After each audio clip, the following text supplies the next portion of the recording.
Welcome back to Nintagious. How you guys doing tonight? Well, I still got my bot started up and everything. Also, did I move my microphone? But that's in camera view. I don't know, for some reason I was like, that's really high up there. I may have bumped it at some point throughout the week. Alright, so two major things to note here. Just coming back from a week off. Feeling pretty good. We're gonna take it nice and slow because I'm a bit of a zombie. My sleep schedule sucks. So we're just gonna start it off with some nice chill Picross. Which, on that note, I haven't done Picross in 2 weeks, so hopefully I'm not too rusty. Should be fine. I'm not too worried about that. On the other note, we've been playing Picross S5 recently on stream. We never finished S4 though. Last time we played S4 was over a year ago now. I swear I changed the color balance on my camera already, and it looks awful. So much fun. Oh, that looks worse.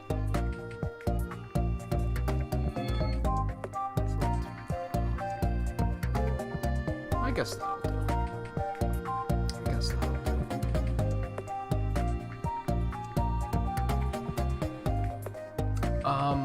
What else?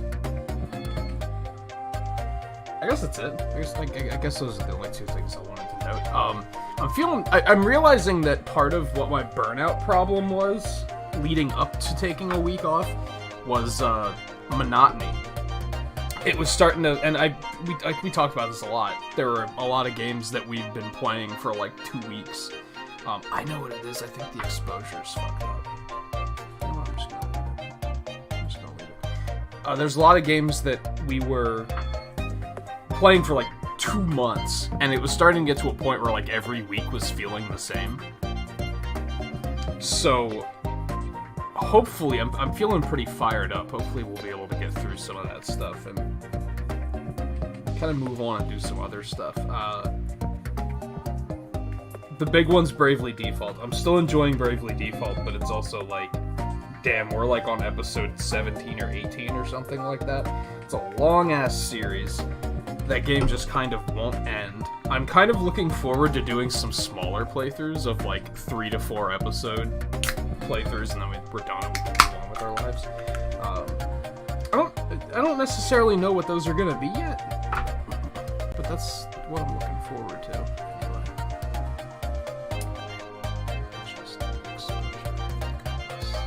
You know, it's because it's on auto. Yeah, it's because exposure was on auto. That's what was making it look screwed up. I should get another camera that doesn't reset its settings constantly. I should think about doing that soon. I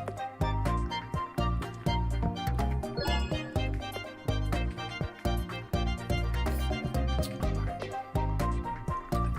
was said. I wanted to address those two things for the sake of archives. Just because it probably looks random, just S4 popping up and being in episode 5 after a year, right? So,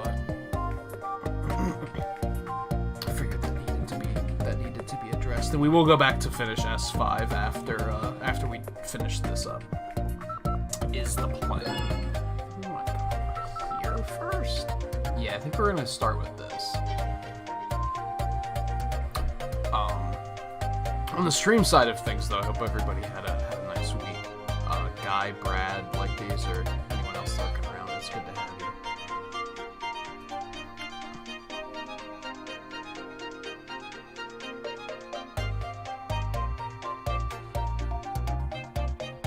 This camera is, like, alright. It's just the fact that it's constantly reverting its settings back to default that's kind of infuriating. Other than that, it's been totally fine. It gets the job done.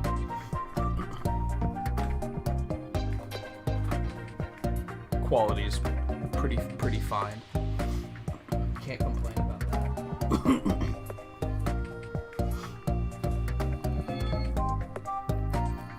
Yeah, that was that. I think that was the biggest scoring game I've seen you get through. I was just thinking a couple nights ago when I was watching, you had a score that was like 13 or something, and I was like, that might be the largest score I've seen as far as that game goes. And then you obliterated that team with 24-1. I have a feeling I won't see that be beaten for a while.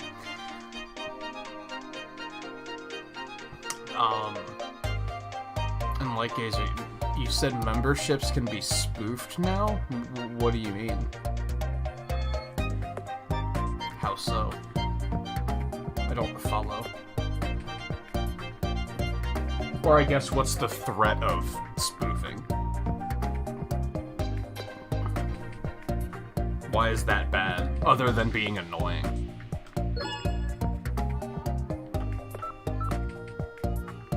Oh, there's a lot here. This is when Dorothy gets to go home, right? I was gonna warm up with some Picross last night, and I just decided, I wound up not doing it. Mostly because I wasn't sure how. I was like, well, if I want to... What would I play if I wanted to just get some Picross in really quick? I technically don't know that. Actually,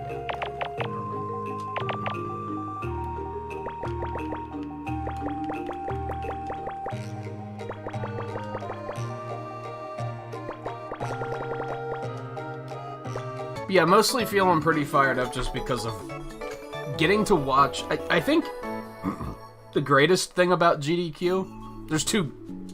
There's a lot of great things about GDQ, but I think why I enjoy taking a week off for it is... One, I don't follow many streamers that stream overnight anymore. I basically have like 2 on Twitch that I'll watch that go overnight. So it's kind of nice just having something on in the background and not having to worry about finding something to watch. So that was something that was nice. And the variety of games was nice. I've complained a lot about, especially on YouTube, people don't play a variety of games. So it makes it kind of like... I feel like I don't get to like watch anything interesting, for lack of a better way of putting it. Aside from a select few. And, I didn't have to worry about that with GDQ. It's not like every day had a Mario Maker quota it had to fill, you know what I mean? So, it was nice just seeing just all sorts of different stuff.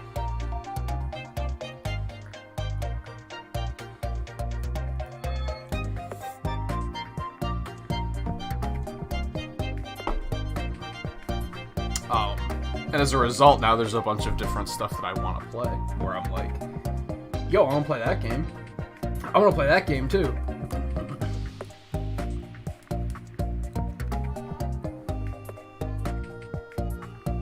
Hey, Volpe. Let's go. That was used yesterday. They'd copy a regular member's PFP and member up, then claim the normal person was a fake to get them banned. To be honest... As far as smaller streamers go, that's not gonna trick us. Like, at all. Cause, like, from my perspective, what's somebody gonna do? Try to pretend to be Light Gazer or Guy or Twain? I'm gonna figure it out. They're not gonna trick me. I'm not gonna be like... Oh, I didn't realize that other Twain that has been a member for almost 2 years was the wrong Twain. Like, they're not gonna...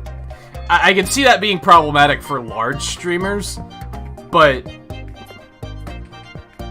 I don't even know if I consider that spoofing. How's it spoofing? You know what I mean? They're just being a faker.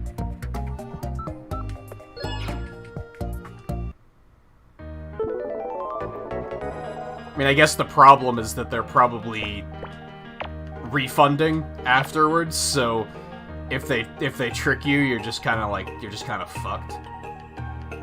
My advice to most streamers would be,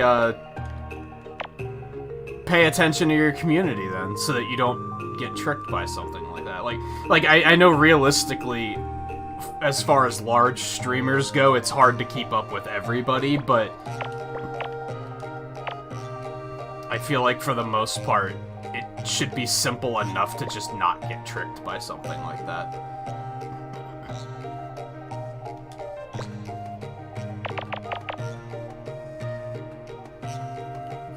Or, perhaps the better way of putting it, investigate this shit before you act on it. Like,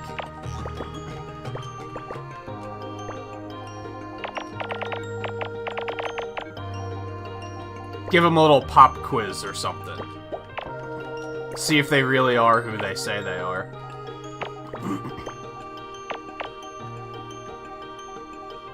And you don't even really have to know them that well to be able to do that. You can just do that with, like,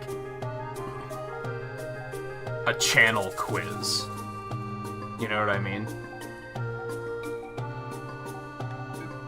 Like, let's say someone comes in and they're like, oh, I'm the real light gazer. That other light gazer is a fake hedgehog. He's a faker.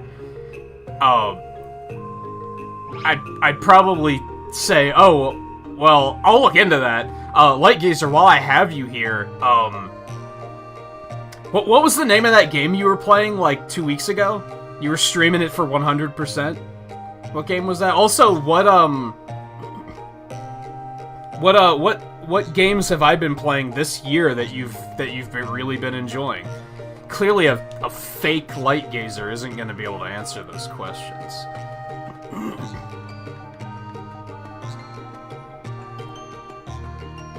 Like, if they're just fucking around, they're not going to be able to be like, they're not going to know what I play. I guess is what I'm really getting at here. And if they don't answer, that's, like, awfully uncharacteristic, too.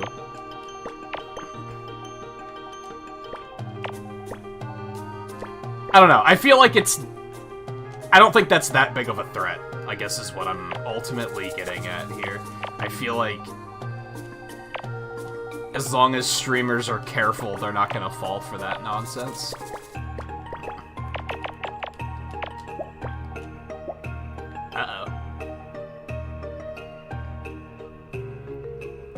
Oh good, we're already messing up. That feels good.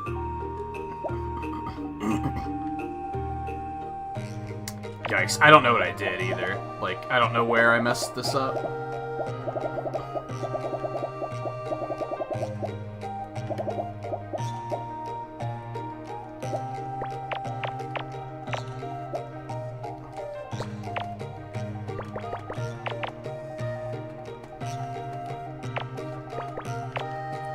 Like I said, I think it mostly just sounds annoying more than anything.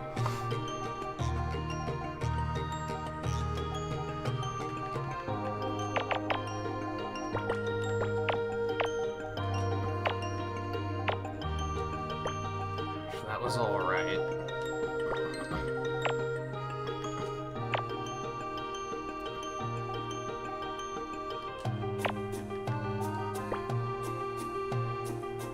This is exactly where we were, and I'm not feeling good about it.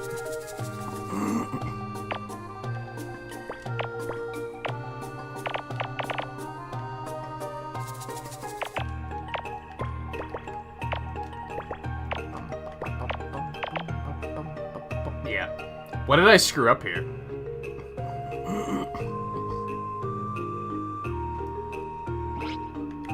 I don't know what I screwed up something very early on there, and it, like, just snowballed because I never noticed it.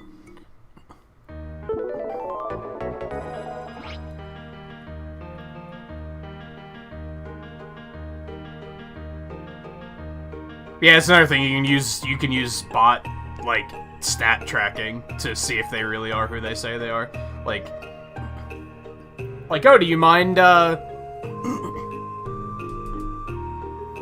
hitting, checking your points really quick? Don't even tell them what the command is. Just be like, you know, it's easy enough to just be like, prove you are who you say you are.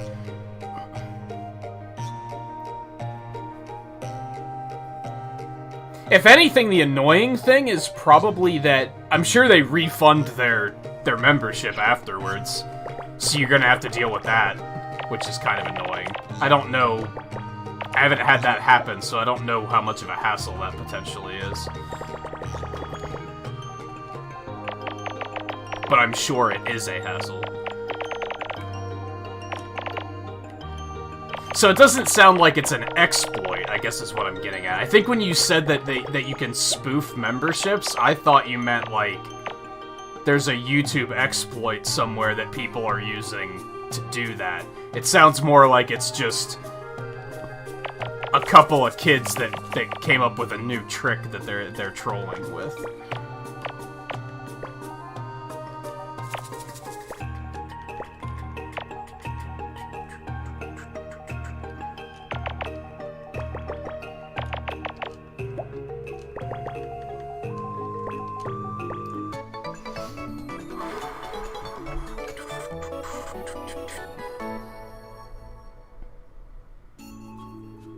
Guess people can make a lot of fake accounts. Yeah, that is an issue that YouTube has, is that it is very easy to do shit like that.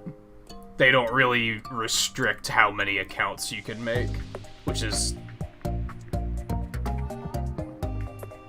I've seen trolly kids before with like 24 accounts, and I'm like, why is this allowed? Why do you let people do this, YouTube?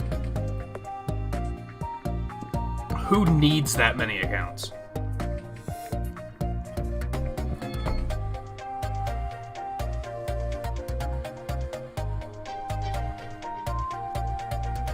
I don't think anyone would try to spoof you, Volpe, just because you're not a member. So in this particular instance, there'd be no reason to do it. I guess people could do it for other reasons, but... I don't know. I feel like I would be able to tell if it was... I feel like some people have, like, unduplicatable mannerisms. And I'd probably very quickly be like, I don't think that's actually... I don't think they are actually who they say they are.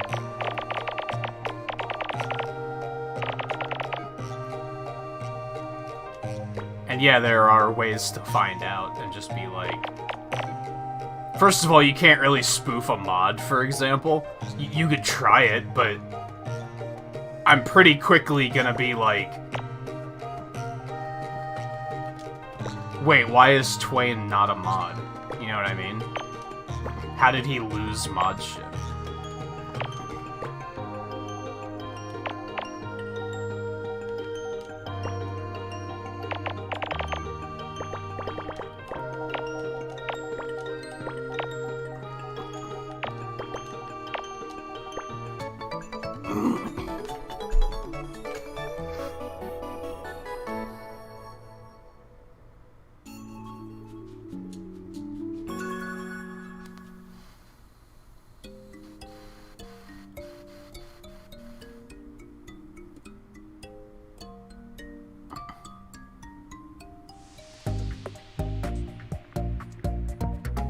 Oh, they were spoofing non-members? I don't know, I still think I'd pick up on that.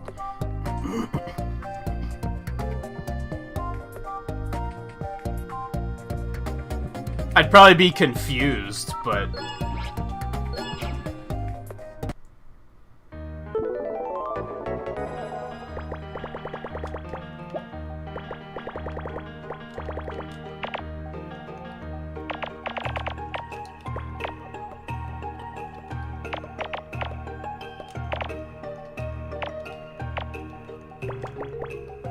Unfortunately,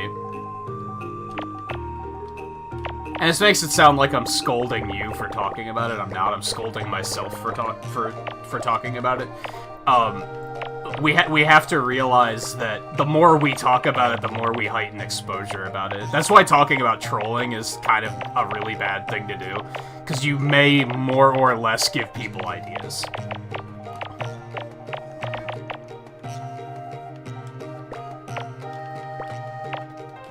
Especially because you guys don't really know this because it hasn't been very present in chat, but I've been dealing with a troll for like the last month and a half, pulling all sorts of just weird, creepy bullshit. And they're probably lurking. So, talking about stuff like that is like, might just be giving them ideas.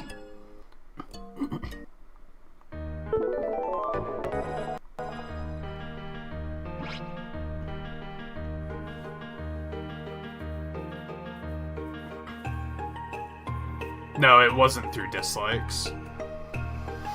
It is. Whenever I call them out on stream, they leave dislikes. But aside from that, like whenever it comes up, they'll dislike the stream, because I'll usually say I'm never unbanning you, and then they'll be like, dislike. But anyway.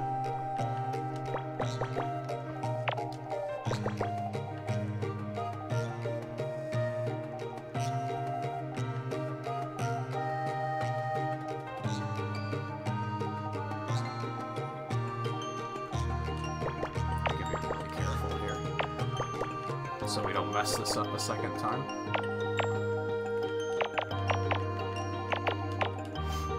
People suck, I guess, is what it comes down to. It's the internet.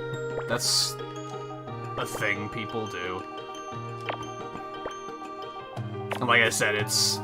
At the end of the day, we have to realize that... To a point, I think... I don't fault you for bringing it up, because it's a good idea to, like, alert people to what's going on. Be like, hey, we got some fucking kid going around the community right now just causing trouble. Like, that's a good thing to do. But then it's also like... And like I said, this is more so I'm scolding myself. I should have dropped the topic a long time ago.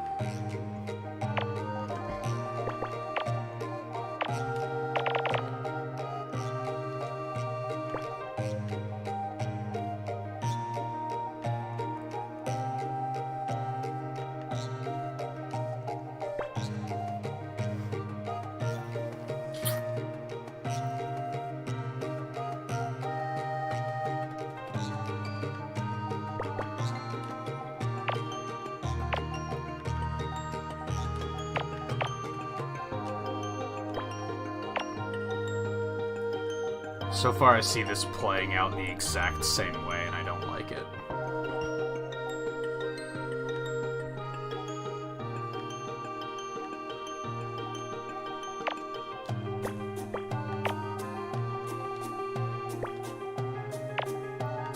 I sometimes struggle with that warning other streamers thing, because sometimes I feel like that's not the right thing to do. Like, no matter how bad a troll is, sometimes I'll be like...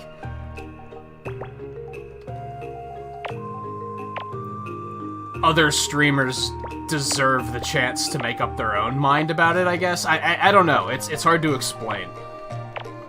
I'm not the type to be like, this guy's being a troll, I'm gonna go tell everybody to ban him. Like, I don't know. That seems... Just because I have a problem with them doesn't mean others will have a problem with them. In some cases. Clearly, if they're doing something like that, that's a different story. Because that's fucking with more than just one person. But that's outright. That's messing with communities. So that's a little bit different. But you get what I mean?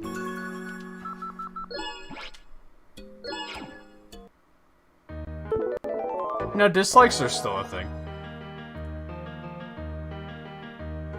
No, I did miss that too. I overlooked it. You were correct.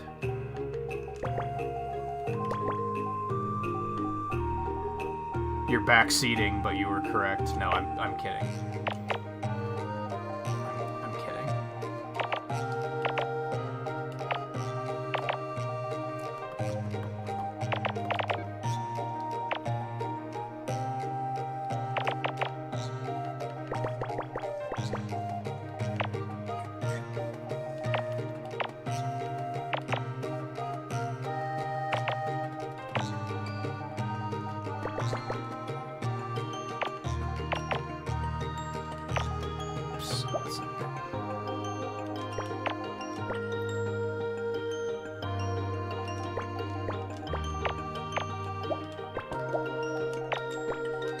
Muscle memory, work with me.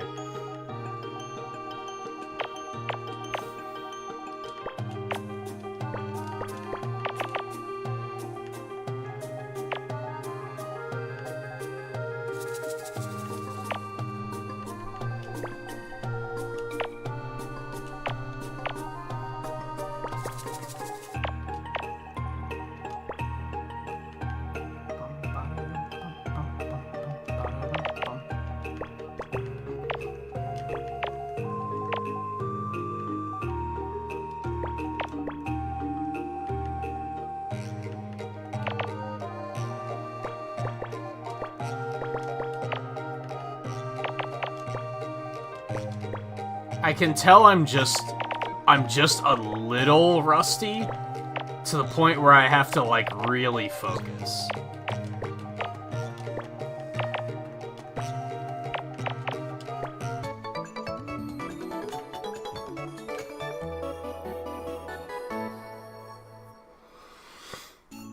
Yeah, until Mega Picross starts. It's pretty chill until then.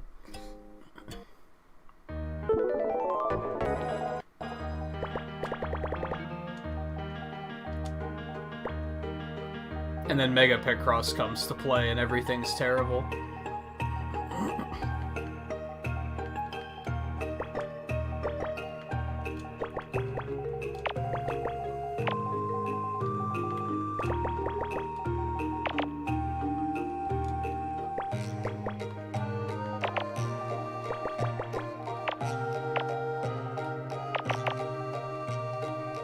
And like I said, I can tell that I'm just rusty enough that I have to focus a little bit more than usual. Now, part of that is because we just had that one puzzle that I screwed up on, and I'm trying to prevent that from happening again.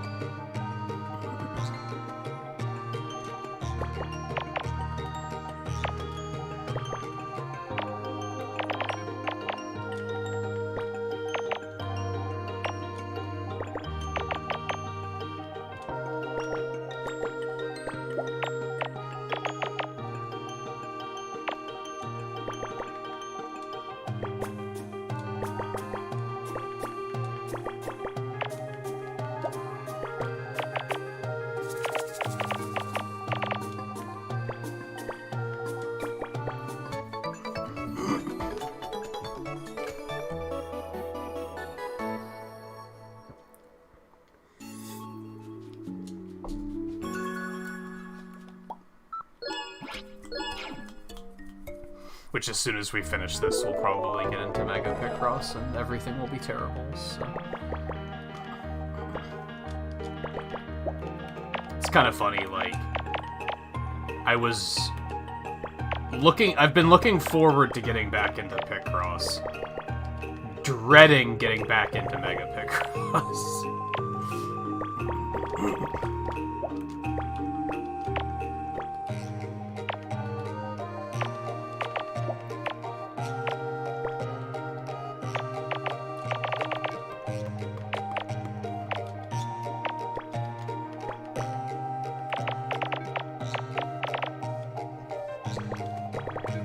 Like, I found myself thinking yesterday where I was like, man, I'm not ready to get back to work yet.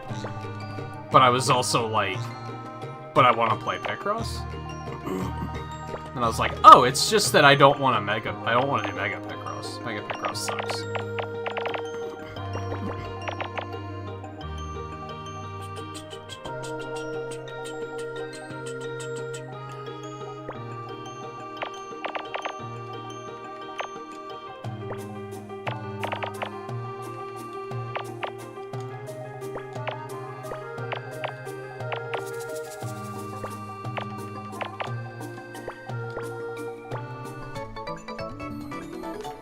Oh, you're still on... I was just about to ask, Volpe, what your gaming life has been up to. You're still on, Xenoblade?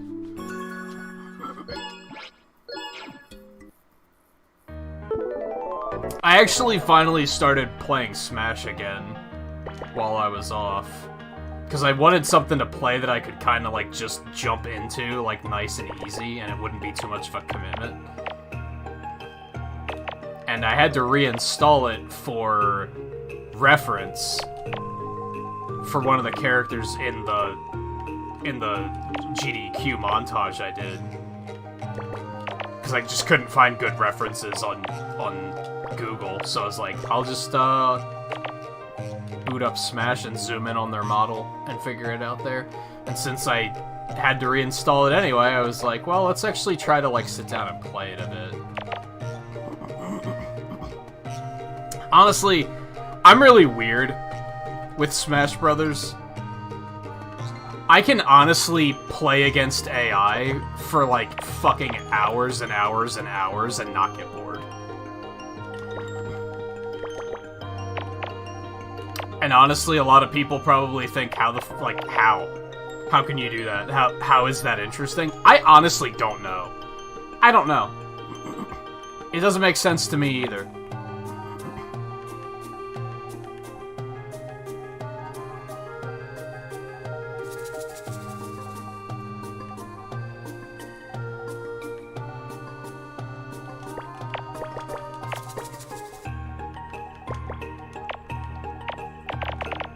I almost bought the second fighter pack, but then I saw that it was $30, not $20, and I was like, I'm not that interested. Kind of interested, not $30 interested.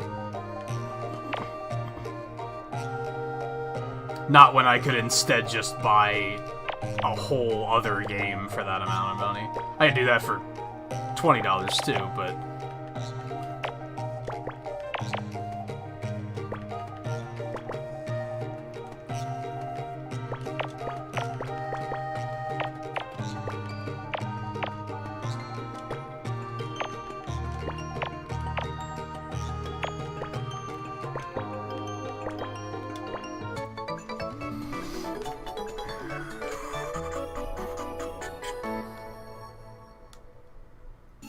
See, I hadn't played Smash in such a long time that it kind of felt good to, like, jump back into it.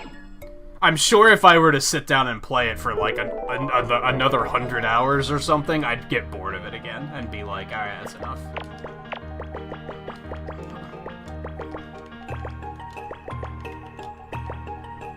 But this was long enough that I was like... I wouldn't say it felt like a new game.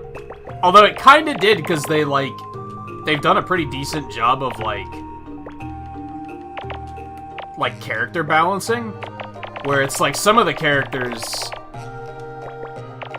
when I played them like a year ago, I was like, this character sucks, and now they feel like a completely different character, so I'm like, they must have rebalanced something.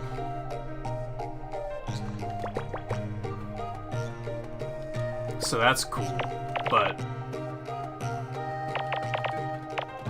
like I said, it was nice to play something that wasn't a big commitment. I didn't want to play something that was gonna potentially suck up, like, 8 hours of my night, because I had other stuff that I wanted to do with that time off.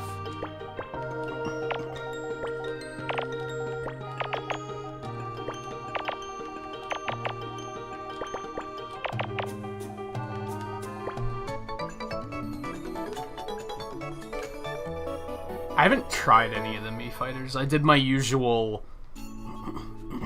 play random, and if I win, keep playing as the character until I lose.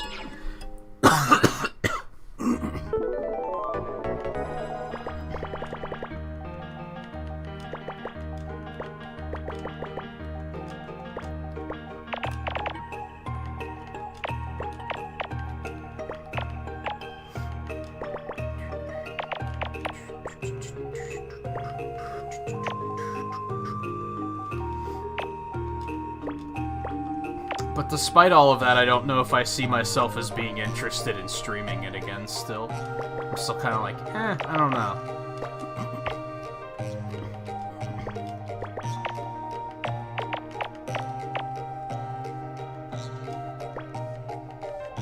If I was sure that people would be on board with that, like, random style of gameplay, then I'd probably be like, yeah, let's do it.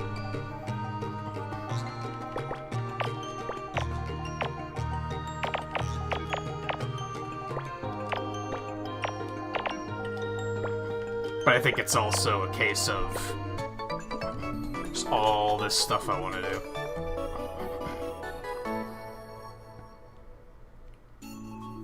The big one I noticed was Dr. Mario. They buffed his recovery at some point, and now he's not, like, completely fucking just crippled. When Ultimate came out, it was like, if you got knocked off the stage with Dr. Mario, you were done. You were just dead. Like, you were not coming back. And now it's like, he can actually recover, which is pretty cool.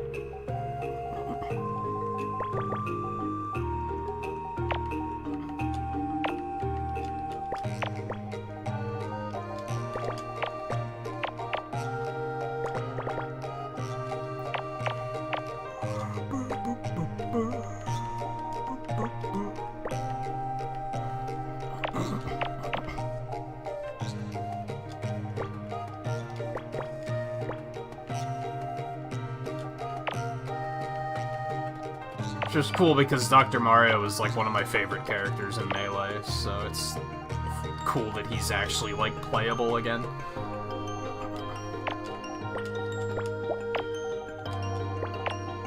I was like super hype when they put him in 4 when they brought him back. I was like, yo, this is awesome. And then I played him, and I was like, oh, his recovery is trash, and there's no reason to ever play him, because the other Mario is just better. They've done some pretty good work with him in Ultimate.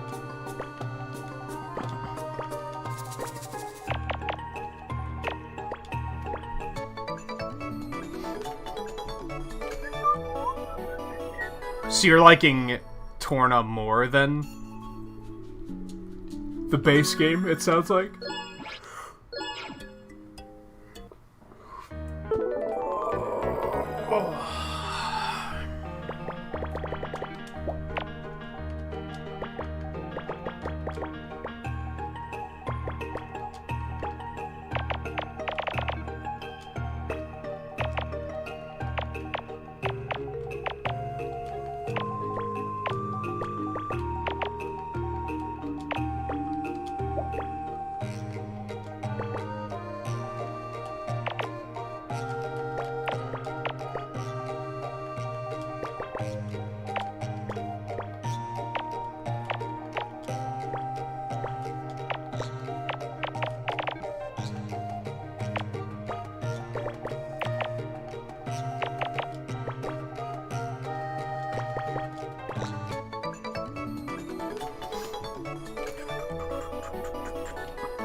God, this is huge. It's not that you dislike 2, it's that you just like Torna more.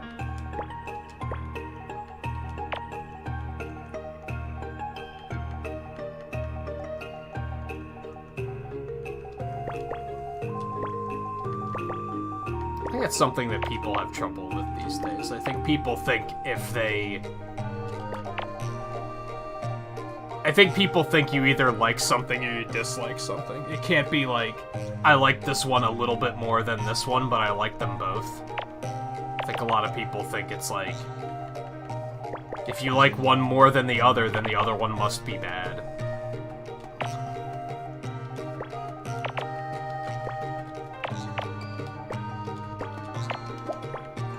It's not the case, though.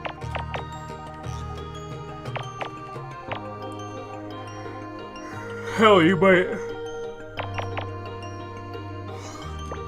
might not even know why you like that one more than the other. It might just resonate with you more for unknown reasons.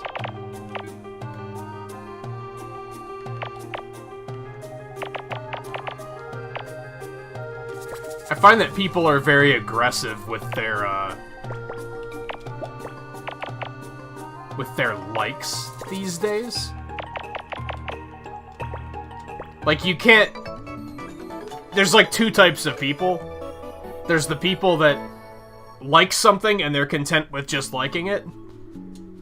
And then there's the people who like something and they have to force it down everyone's throat to, like, validate it or something. And that's what hurts communities like, say, Undertale's, because they're so aggressive about it.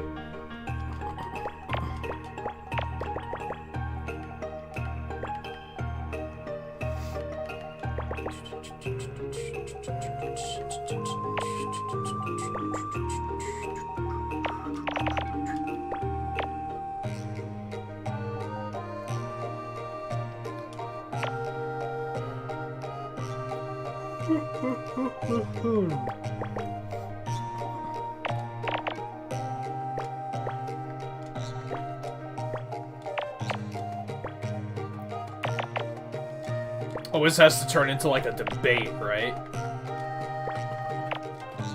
Look at, say, Final Fantasy.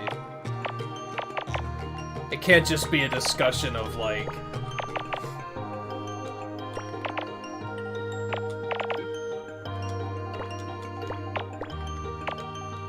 I like this one for this reason, and I like this one for this reason, and I don't like this one for this reason. It's just, this one is the best one. It has to be so final to everybody.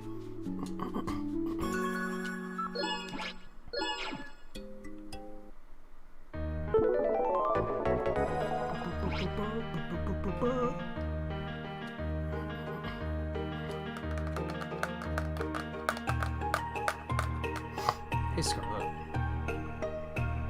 These fans are all like 12 and they were constantly role-playing, by which meant spouting out of context Undertale quotes. More or less. I wouldn't say they were all 12, but they all act like they're 12. Just to add an asterisk to that. Because I think a lot of them were Homestuck fans, and they were probably much older than 12. They just act like they're 12.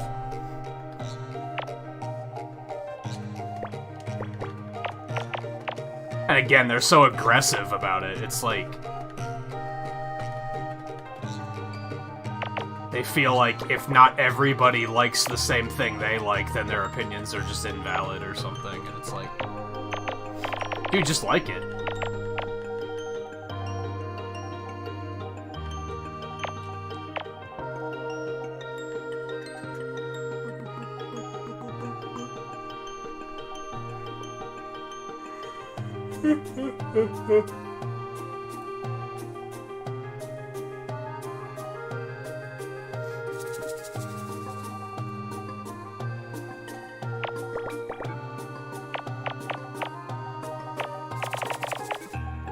On one hand, I understand the appeal of, like,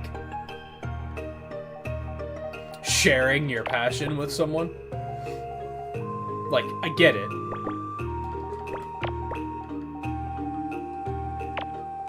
I get it more if it's something that's a little bit more niche. Like, Undertale's not niche at all. That's like... I guess it still is, but it's so, like... I wouldn't necessarily say it's mainstream, but it's more mainstream than other niches, for sure.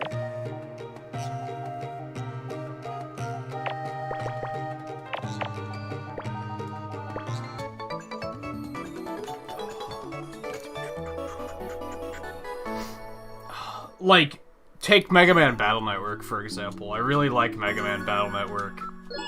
And I wish I had more people to talk to about it. I don't think I really know anybody that, like, has played it recently. I think I have some friends that played it, like, years and years and years ago, but not, like, recently. And that kind of sucks. But on the other hand, I'm not gonna force it down everyone's throat and be like this. Because what's that gonna do? That's just gonna make people dislike it. Because they're just gonna be like, I'm sick of this because you won't shut the fuck up about it. And I know that's how it works because it happens with me all the time. Where I'm like, just give it a fucking rest.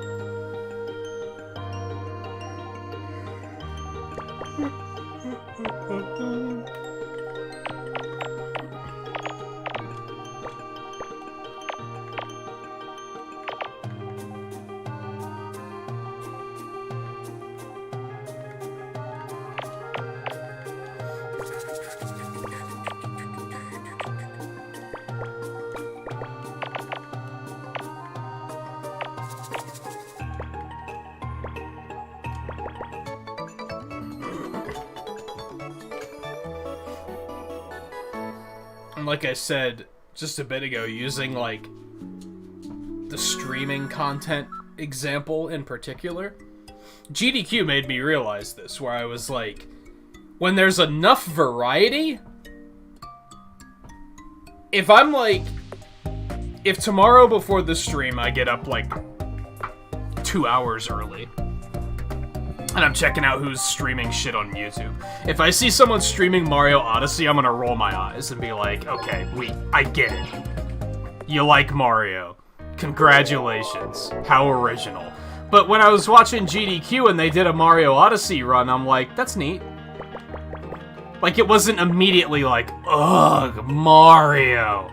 Because it was like, they did other things than just fucking Mario.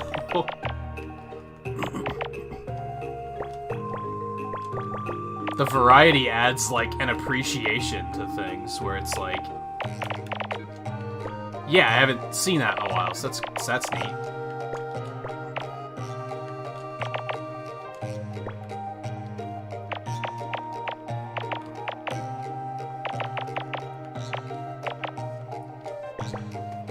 Like, they did a Breath of the Wild run at GDQ. I didn't watch it yet, but I was like, because I wasn't awake at the time, but I was like, yeah, sure, cool. Because it was one run out of, like, I don't know how many runs they have in each GDQ, like fucking dozens, maybe hundreds? I don't know if it's quite hundreds, but makes it a little bit more, like, okay, right?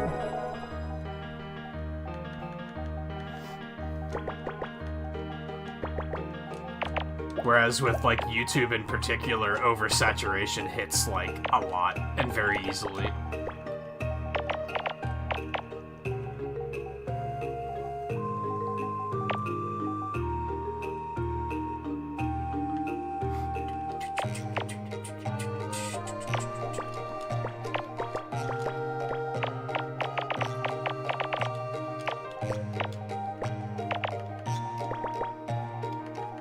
And I don't know, that fired me up. Watching GDQ and seeing, like, oh, they're gonna play 5 Castlevania games in a row? That's super cool. Like, I never... When was the last time I saw someone on YouTube stream a Castlevania game? Probably fucking years ago. Like, that never happens.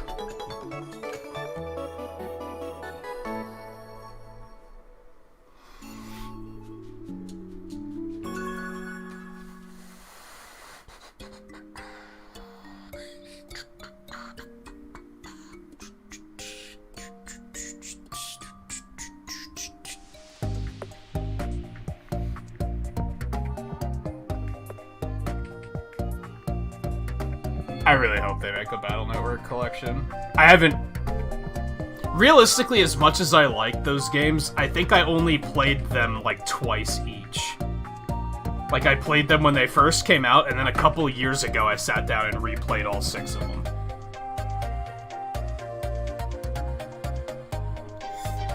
And I still really enjoyed them, even the one that most people hate. And I'd be down to play them all again. Star Force, too.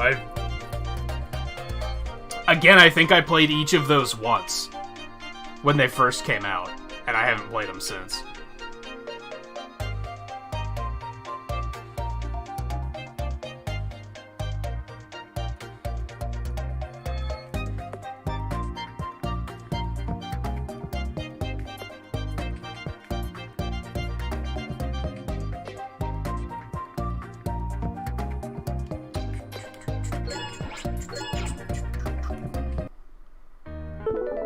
I don't think it's necessarily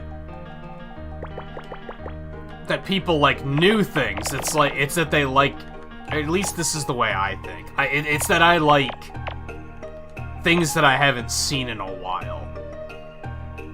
I mean, I do think people like new things, but I think if you don't see something very often, it can give, like, the illusion of being a new thing. It's a breath of fresh air.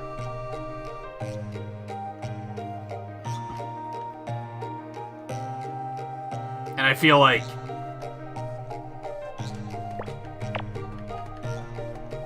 I feel bad because I rant about this a lot, about, like, lack of variety on YouTube, and you'd think that after a week off it would maybe not be bothering me as much, but since I spent most of the week watching Twitch and seeing, hey, people actually play different games here, it's, like, still bothering me a lot.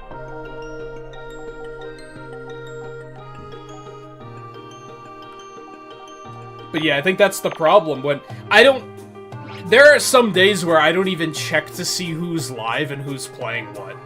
Because I know what it's gonna be. It's just gonna be Splatoon, Minecraft, Splatoon, Mario Maker, Splatoon, Minecraft. I don't care. Like I said, when was the last time I saw somebody playing Castlevania? I want to say it had to have either been Flapper or Scarlet, and that had to have been like a year ago. Like, nobody plays different shit. Despite the fact that we got a new Metroid game coming out, do you see anybody playing 2D Metroid games? I sure as hell don't.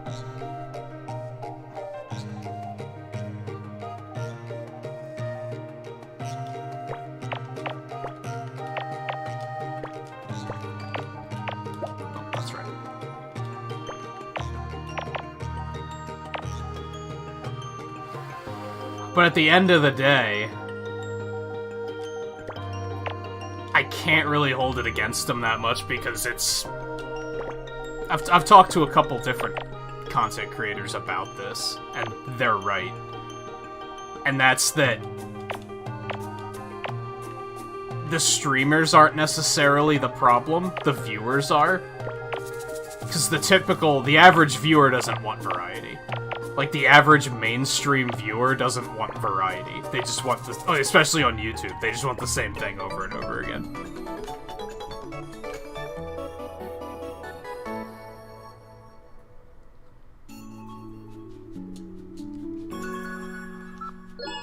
That's sad.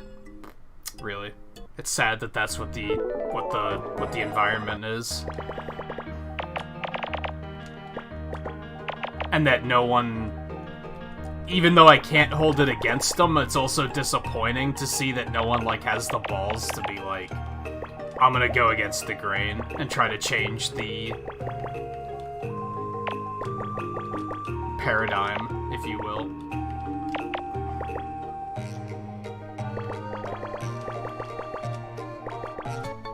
Some do, but not as many as there should be.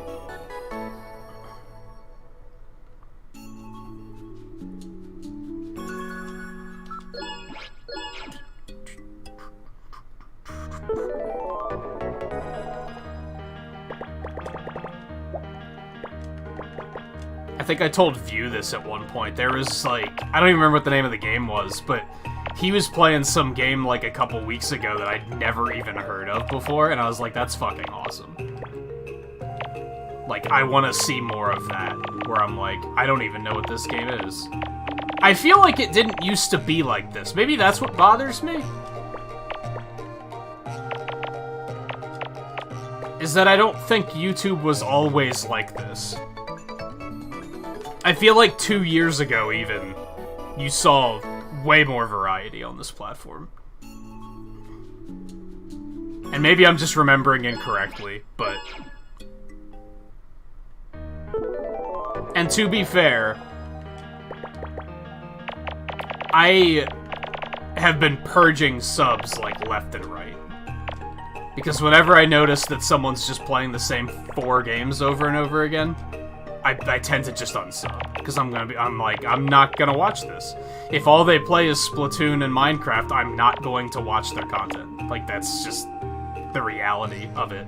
I'm never gonna make an excuse to be like, oh, I should watch this and see what's up, because I don't care.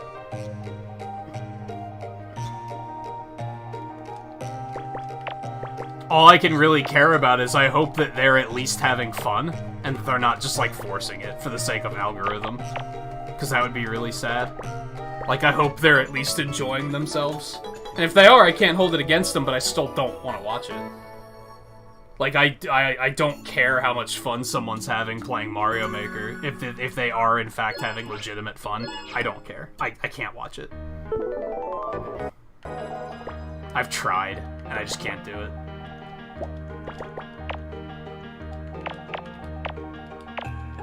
There were people that I used to enjoy watching play Mario Maker, and eventually I was like, I can't do this anymore. I just can't do it.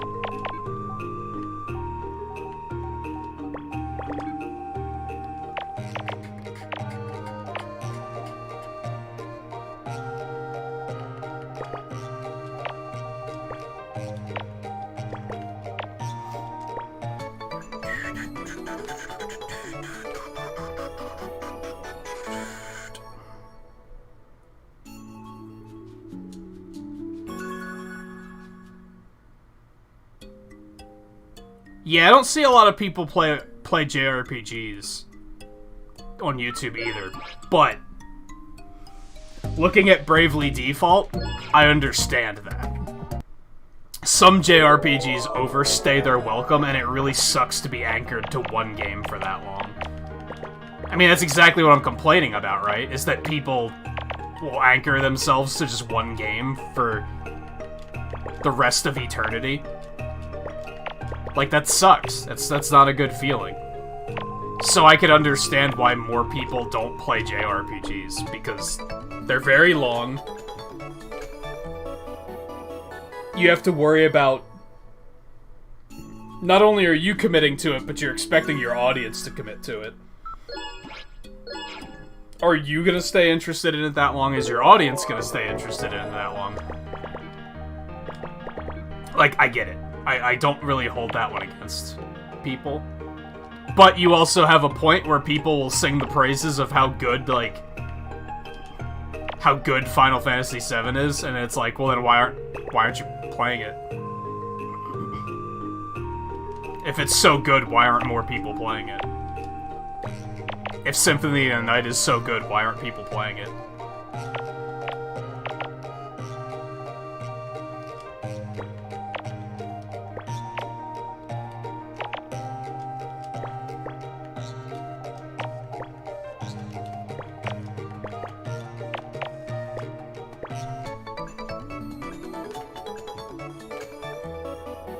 Even Zeldas. I feel like people only play Breath of the Wild now. It used to be, you'd see people playing Ocarina of Time, you'd see people playing Wind Waker, you'd see Twilight Princess. I can't even remember the last time I saw one of those.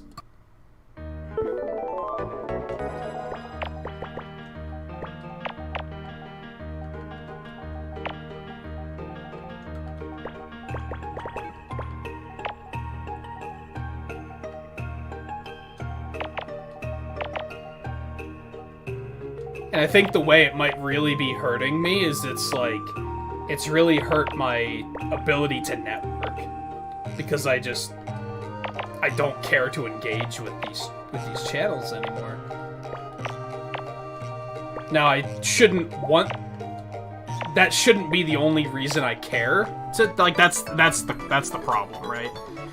That shouldn't be the one reason why I care to interact with channels. I should want to because I like their content.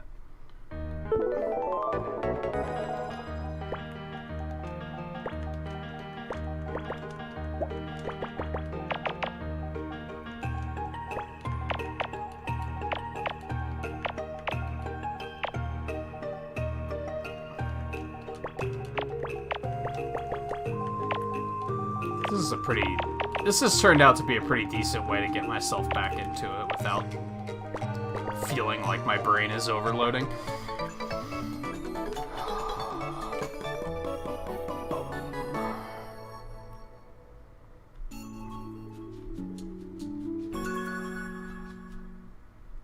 Yeah, JRPGs typically don't do super well unless they're like the super mainstream ones.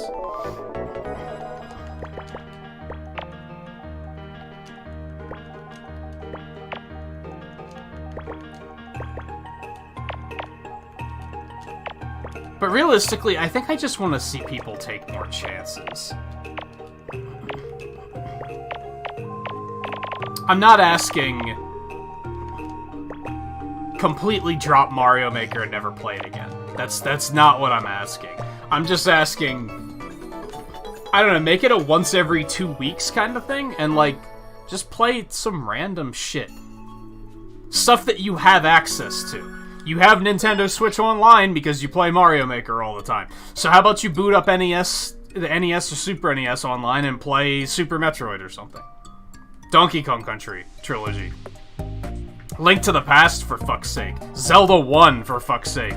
Like, you never see any of this shit.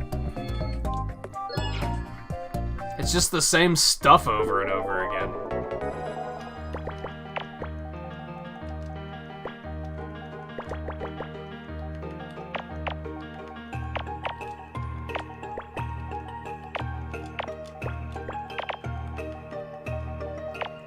I think it's that I think the average creator doesn't want to take any chances, is what it comes down to. And to a point, I get that, but balance it, I guess, is kind of what I'm getting at. Like I said, I'm not saying never play Mario. I mean, ideally never play Mario Maker ever again, because fuck Mario Maker, but I also understand that you have, like, especially if streaming is your livelihood and you need the income. Like, I get it. You gotta cater to both sides, though, I think is kind of the thing.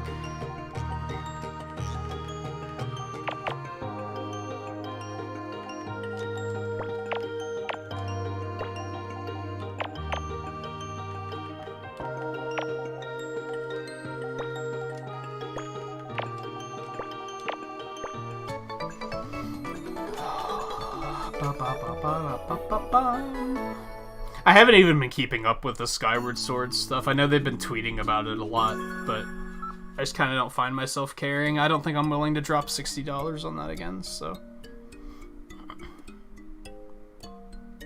I've kind of just found myself not caring, because I don't think it matters what they add as far as... I mean, I'm glad they're doing quality of life stuff, because honestly, that game could really benefit from it. As much as I like Skyward Sword, there's a lot of quality of life improvements that they could make, for sure. But I don't think any of them would make me say, oh, maybe I will spend $60 on it again.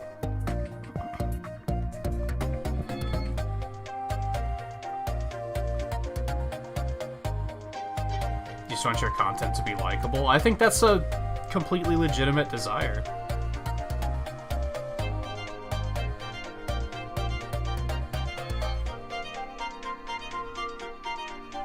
I want to replay the Golden Suns at some point, too. They did a Golden Sun 2 run at GDQ that was very interesting to watch.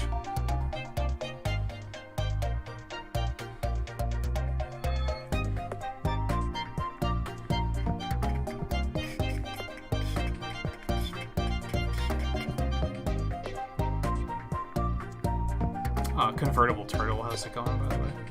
Talking about people that aren't in it for community building, but they're in it for the money. Yeah, I think that's kind of what it comes down to. And like I said, if it's their livelihood, if streaming is their full-time job, I get it. Like, you do have to treat it like that to a point, but I think balance is important.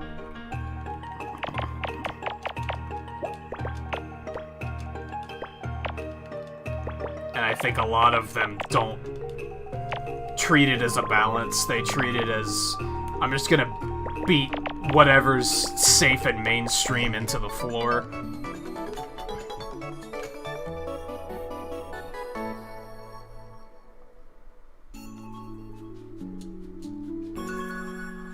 Hey, the runners of Golden Sun 2 actually said they really liked Dark Dawn. I was surprised. I thought most people hated Golden Sun 3, but they were actually like, nah, we like it.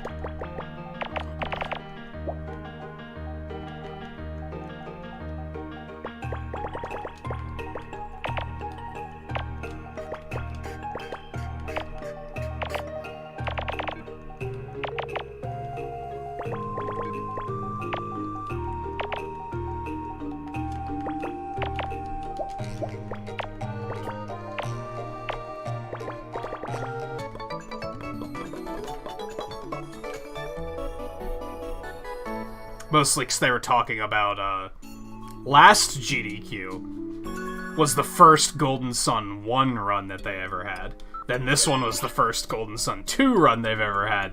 So they started talking about, like, are they gonna do 3 at the next event? And apparently they just had, like, a big breakthrough with the speed run for 3. Like, they found a major glitch that kind of, like, broke the game wide open, so they were like, maybe, like, we'd like to, but we'll have to see where this glitch takes us.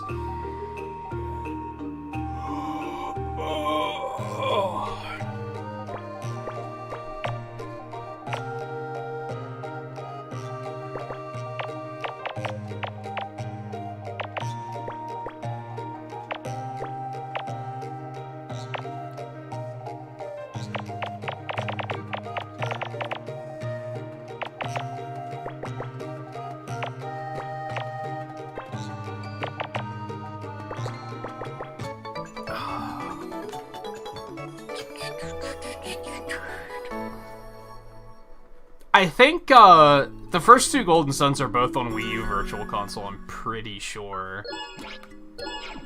The third one is not, which kind of sucks.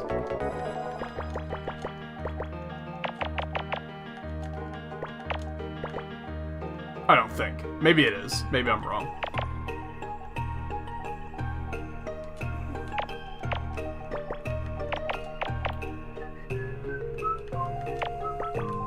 I don't think it is, though.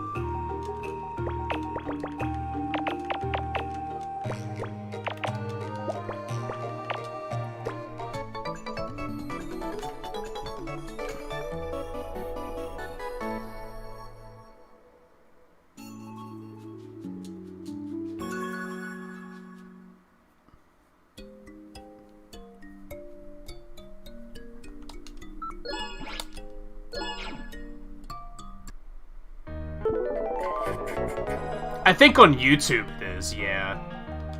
Like I said, I feel like on Twitch, people are more willing to kind of just do whatever. And it's more so that viewers are willing to kind of watch whatever.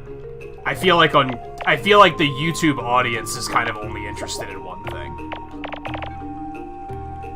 Like I said, I've had people point that out to me before, and yeah, they're right. To a point, there's only so much the creators can do.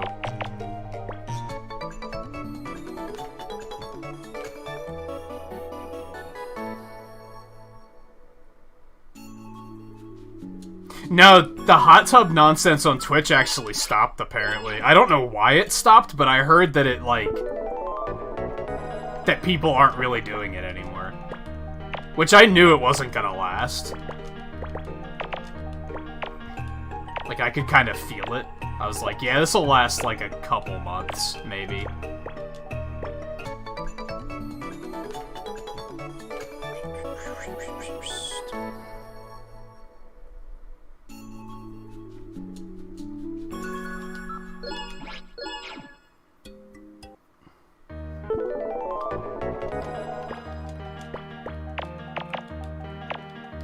I think Twitch's biggest issue right now is just all the DMCA bullshit. Like, there's still, like, don't get me wrong, as much as I'm like, damn, people actually play a variety of games on Twitch, this is super nice. I'm still, like, not motivated at all to make the switch.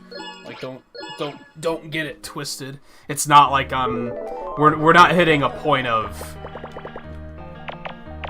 oh god, he's gonna leave and go to Twitch. Like, no. For a multitude of reasons. They have their own problems. It's just, I think what it comes down to is, as a consumer, I kind of prefer watching stuff on Twitch now, because there's just more variety.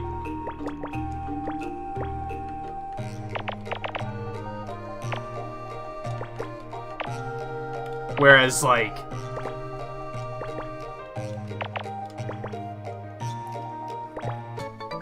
on YouTube, I watch, like, 3 people.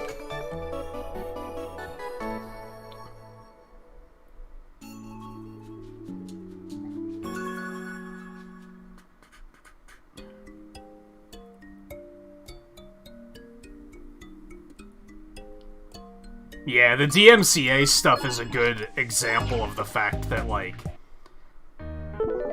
you can give YouTube shit all day long, and they do a lot of things that they deserve shit for, but they've had, like, legal shit in order so that content creators don't have to fucking worry about it. For the most part, there's still some problems that crop up every now and then, but Twitch, with the DMCA stuff, they were literally like, we're just gonna ignore it until it becomes a problem. Oh, it's gonna be a problem for our creators then? That's their problem, not ours. So that's kinda off-putting.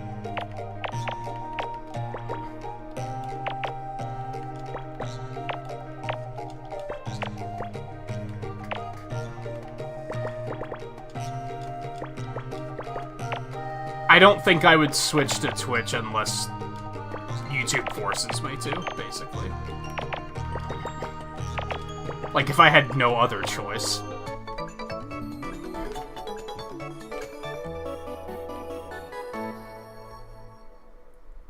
The problem is that the claims on YouTube aren't hurting us. They are. We're not gonna get banned for it. Whereas on Twitch, you can actually, like, get your channel taken down over those DMCAs.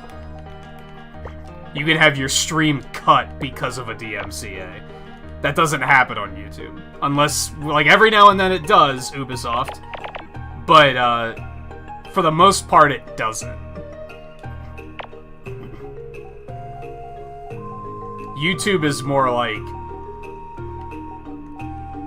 it got claimed and someone's gonna take your 5 cents from ad revenue on that video. Which is like, okay, that sucks.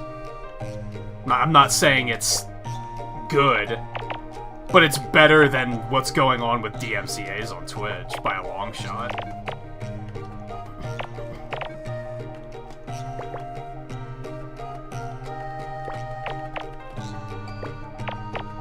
Do you know how many games had to be muted at GDQ so that GDQ wouldn't get a fucking DMCA? It's hilarious that that was a thing. It's hilarious that that was a thing. There were multiple games where they had to mute the music in-game to prevent getting a charity organization a DMCA. That's how bad it is.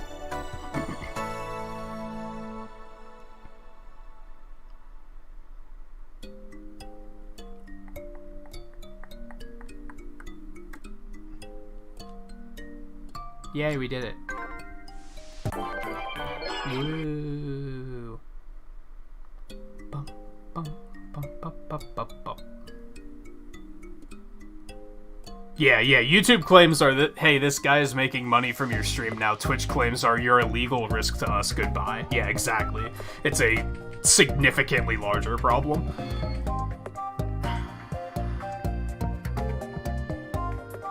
What were the games? One of them was like a skateboarding game from like the 2000s that had a bunch of licensed music in its soundtrack, and they just turned off the entire soundtrack because they knew that it was just going to cause problems.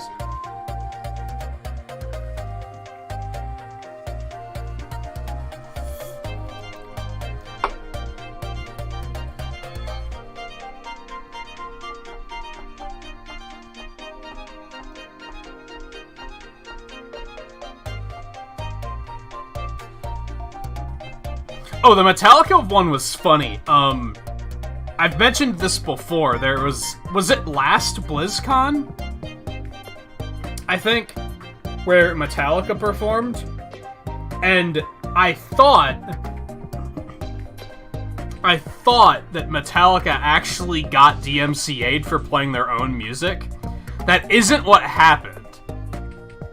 Twitch muted them to prove a point about DMCA, which is significantly funnier. I found that out a couple weeks ago. I was like, that's pretty funny. That's pretty funny. Hey Mike, how's it going? See, we need more content creators like like Mike that aren't afraid to play games that no one's ever played before, including himself. Have you ever played The Messenger, Mike?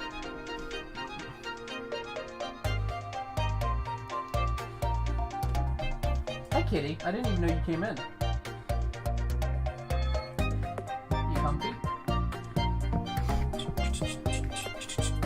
Well, you were.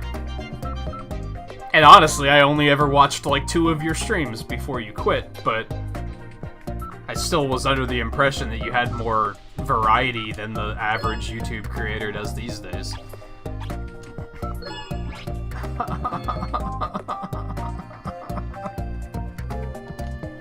I hate it.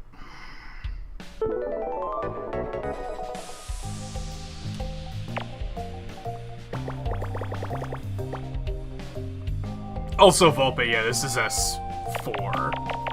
We had unfinished business.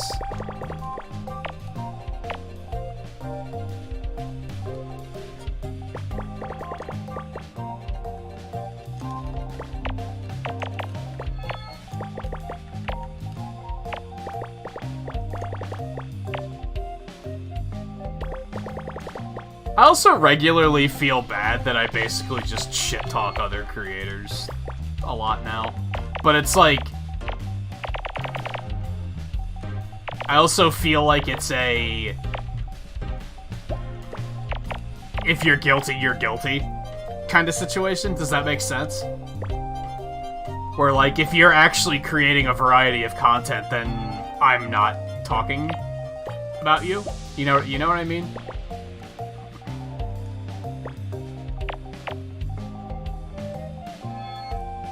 Like, if someone were to be upset about it, I'd probably be like, well, are you actually creating a variety of content? Yeah. Well, then I'm not talking to you, dude. Like, don't worry about it.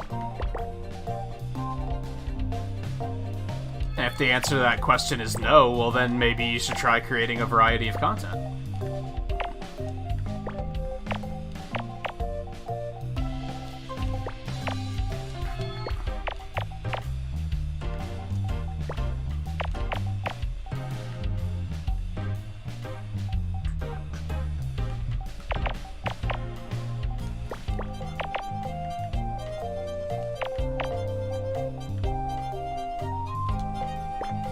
I think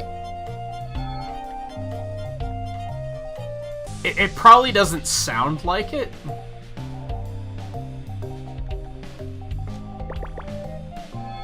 but it comes down to, like, I want to see creators be better. It probably sounds like I just want them to fail, but that's not the case. I want to see them improve and be better. I want to see this be a platform more similar to Twitch, where people can play what they want to play. And not just be fucking locked in the 5 approved YouTube games for the rest of eternity. And that has to start somewhere, right? Like, that's not just gonna happen without us fighting to change it.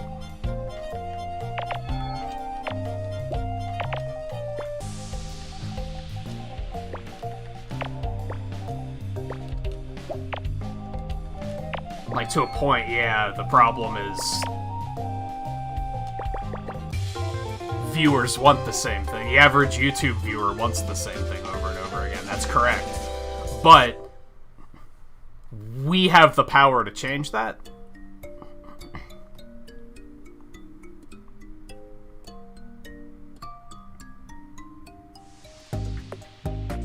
If you haven't guessed, is not Super Mario Maker or Sonic Heroes. I'd play Sonic Heroes before Mario Maker. Easily. You said you tried to play Mario Maker once, right? On stream, and you, like, completely hated it?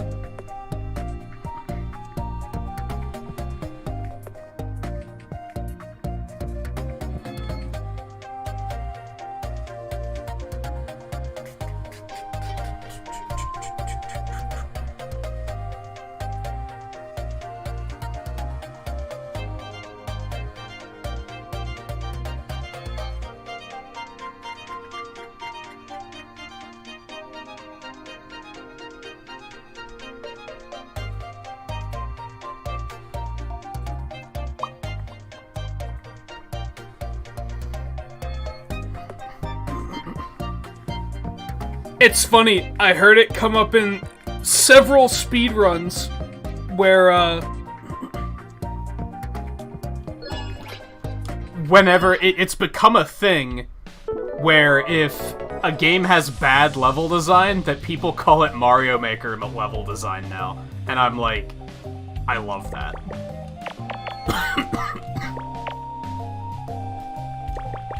I love hearing it acknowledged a little bit more that people are bad at making levels.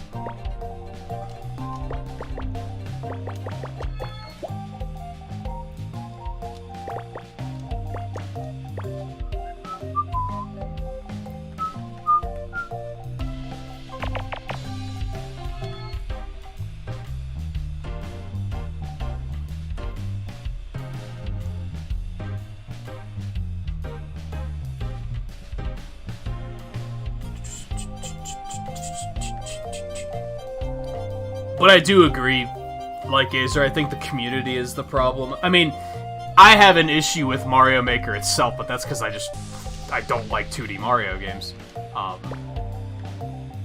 That being said, once again, at GDQ they had a Mario 3 run, and I was like, it was a co-op Mario 3 run. And I was like, that's super cool, dude.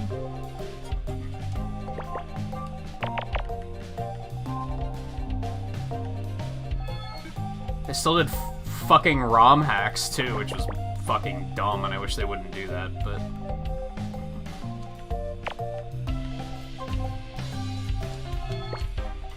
Like I said, and what put us on this whole tangent is... With more variety, I don't find myself eye-rolling quite so much at the same thing over and over again. People would actually try to play different things, I probably wouldn't be like, you're playing Splatoon again, really?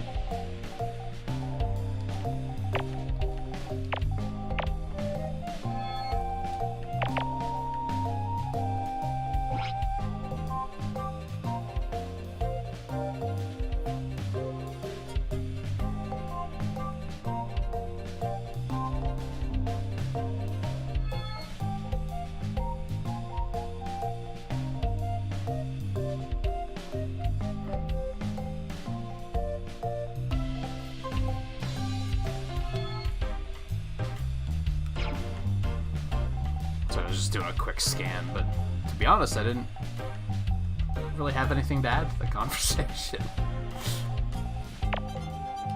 Nothing bad about the conversation, I just didn't have anything to input to it.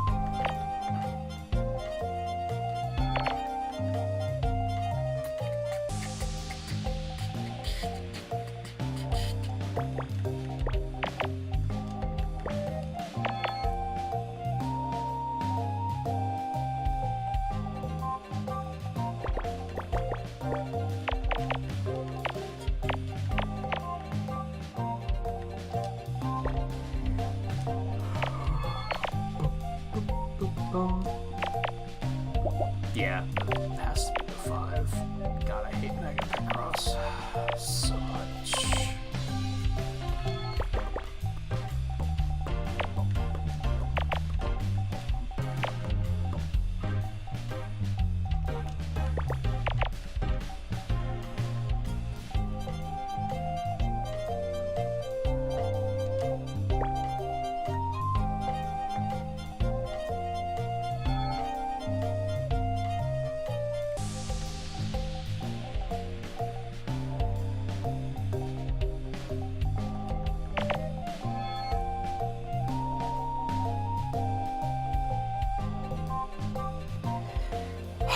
Here we go.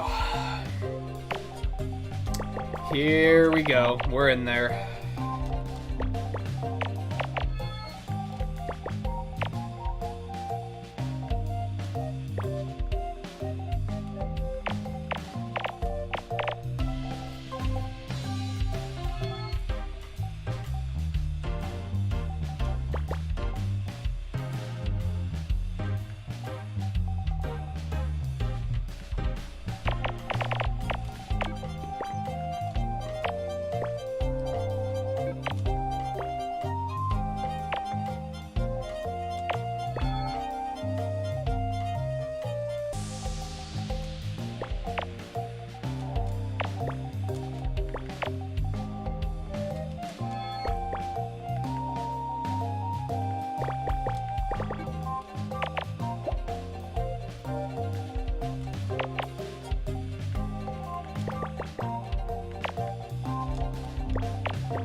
Something nice about switching between S5 and S4, by the way, is now we're actually, like, looking at different puzzles.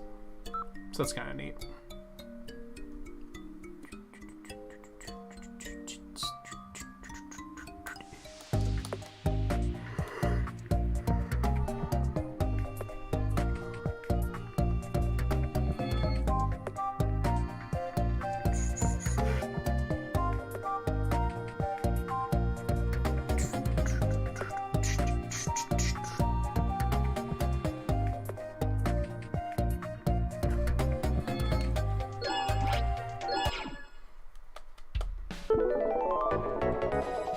Oh god.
God.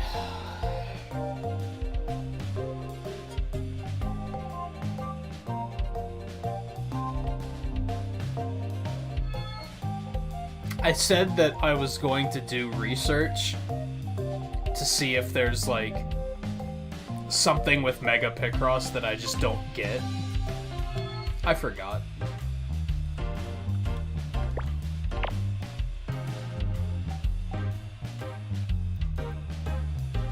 Just to throw that out there.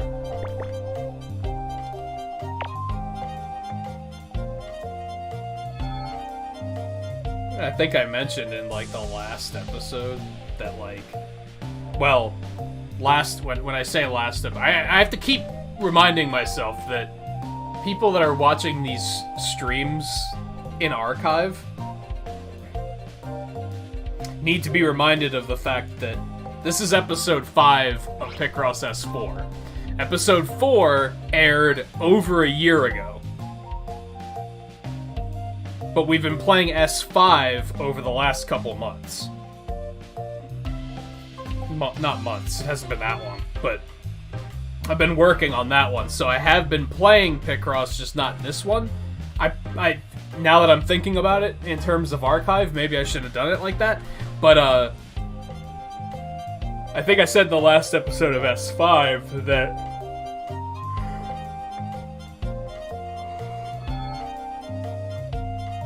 if I'm just missing something on Mega Picross, and you know what that something is, feel free to throw it out there.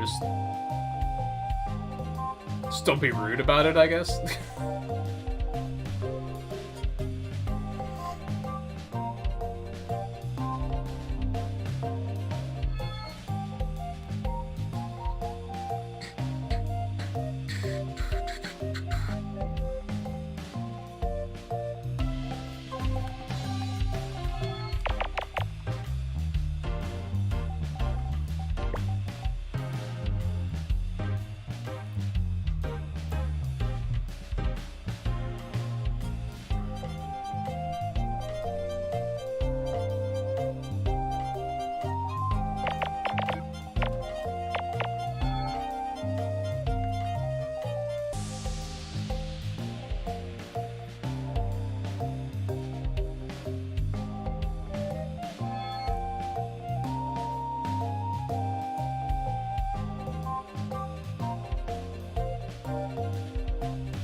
wish I knew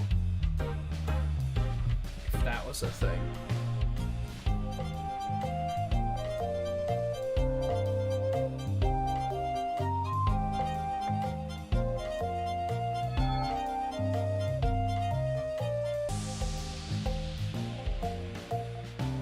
Well, we know that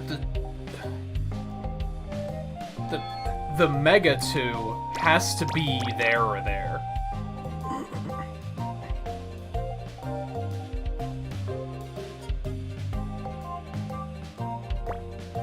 Which means that 2 has to be there.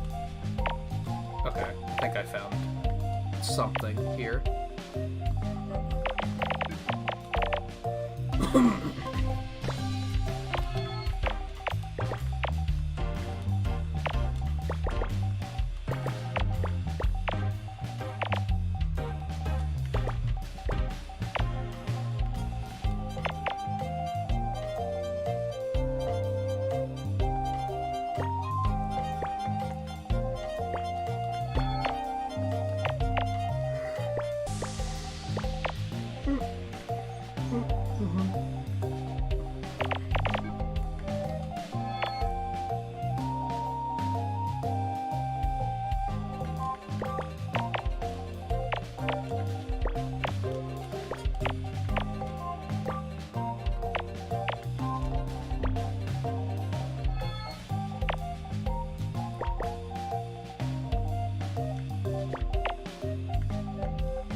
These have to all be 1-4.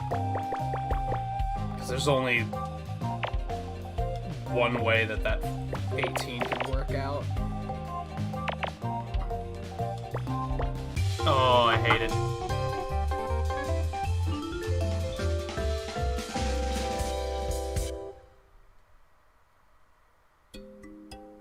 What are you guys talking about? Oh, blades. Okay.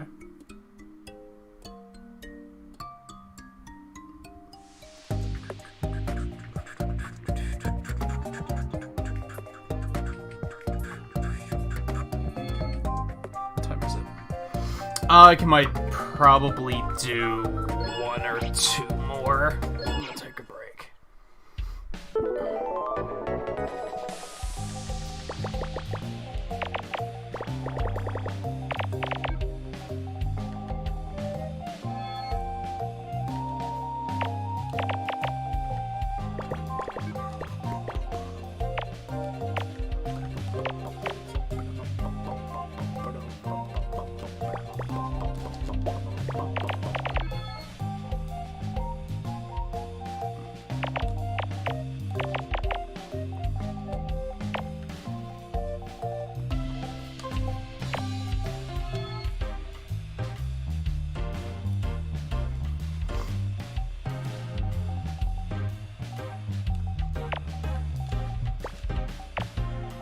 So do you, like... Do you keep all of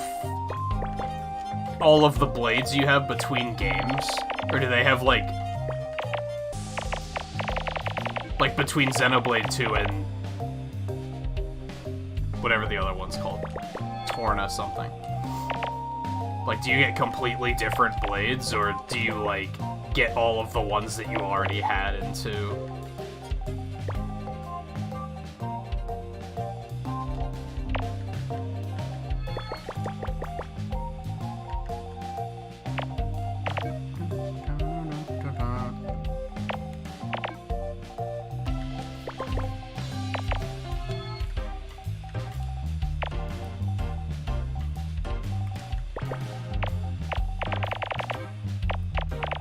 It is totally new blades. So that really is, like, kind of a standalone game, almost.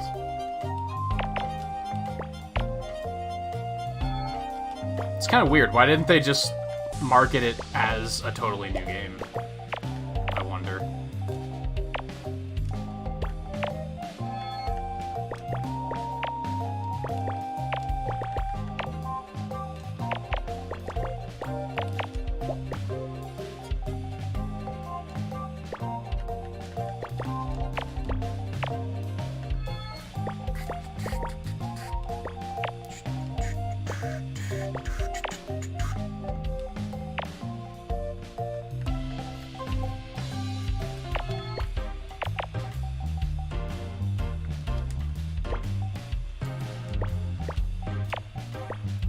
That one wasn't too bad.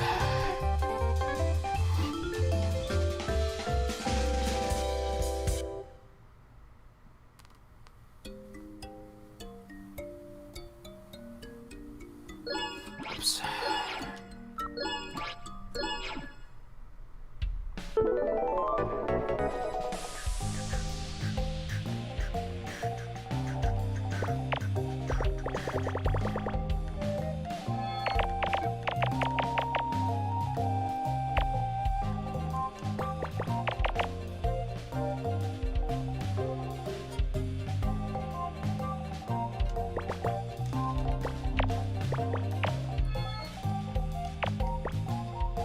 I hate to say that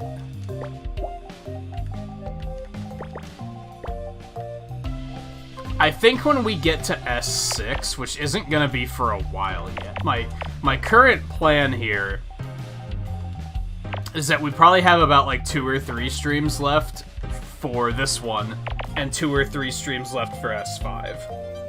And then we're gonna do something else for a little bit, and then come back to S6 later. S6, like, just recently came out. Recently. It was within, like, the last year, I'm pretty sure. I might not commit to doing doing Mega Picross on stream. I might just be like, nah, I'll do that on my own time. Because then I'll maybe feel a little bit less forced to do it, if that makes sense. If I feel like I need a break, I can take one, whereas I feel like I can get through Mega Picross easier if I'm like, if I do a couple here, a couple there. Trying to do this many of them all back to back is like kind of rough. And that starts to be when I just stop having fun.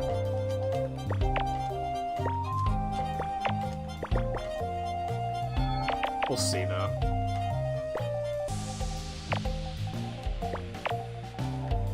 It's so hit or miss, because, like, there'll be, like, one puzzle where I'm like, well, that was okay. And then there'll be another one where I'm like, this is awful, I hate this.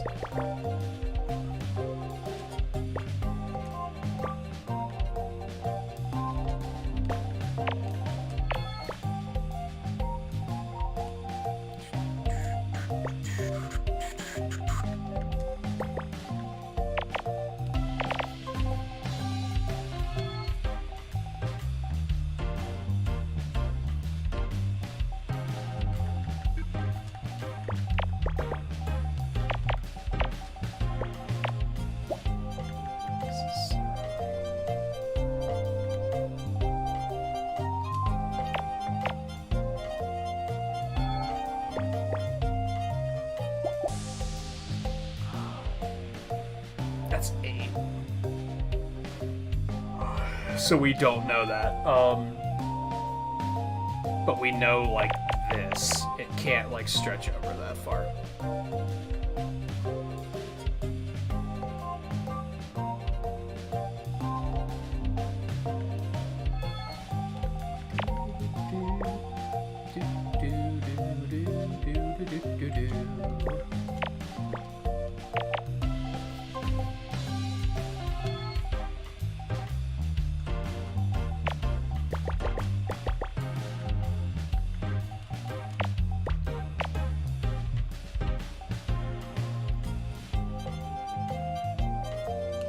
It's already filled in.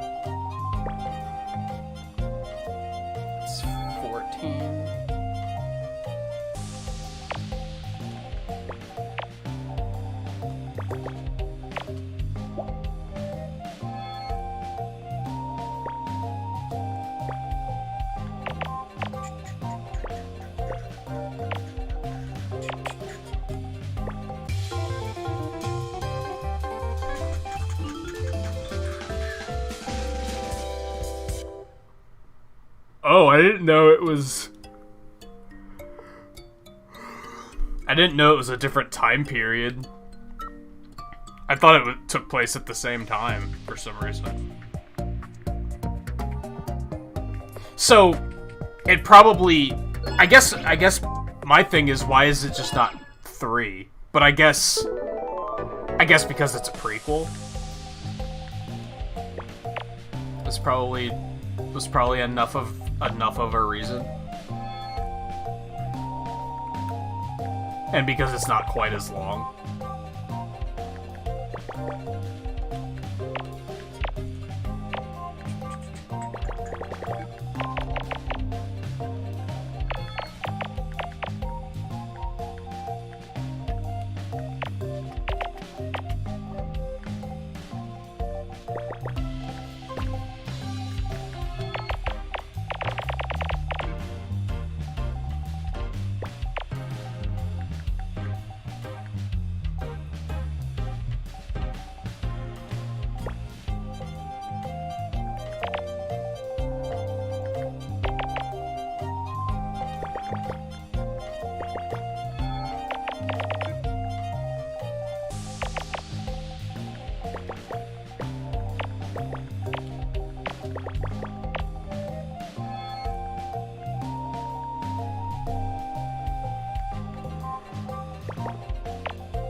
I feel like this is going smoothly enough. It's just, it's taking a lot of my focus.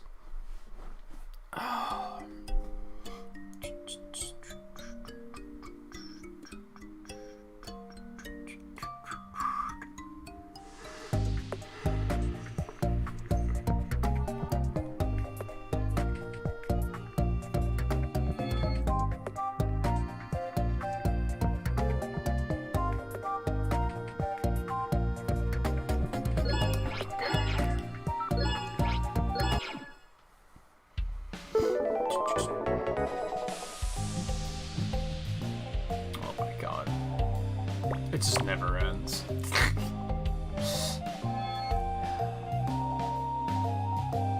So I was saying about, like, I think this would potentially go smoother if I was doing it, like just a couple a night.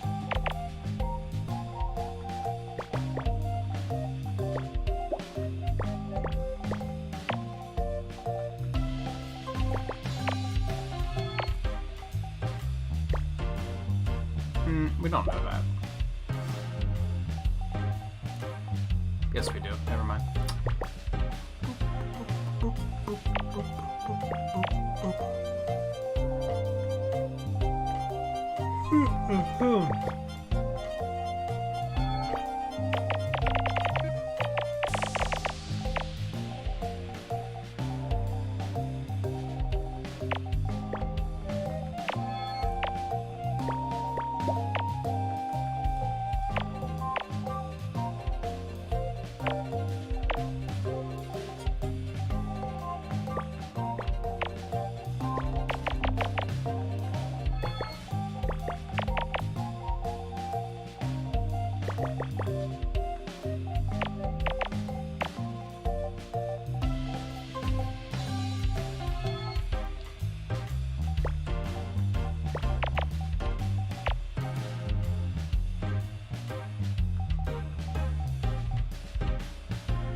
wonder what check mistakes does.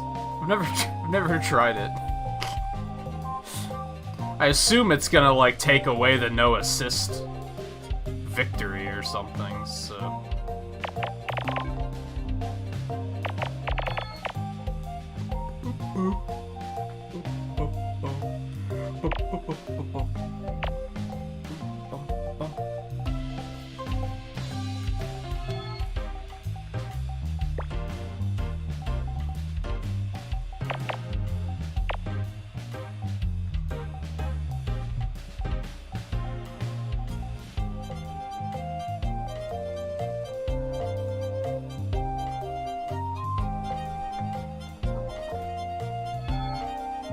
I have a hard enough time keeping up with movies coming out without it being a pandemic.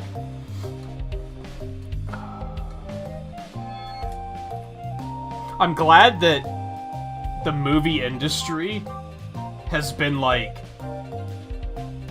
mostly trying to compensate and be like, well, we're gonna provide it streaming too. Like, I feel like they very easily could have just been like, no, fuck you, come to the theaters. Like, we don't care. We want our money. Like, they could have very easily said that, and they're not, which is nice.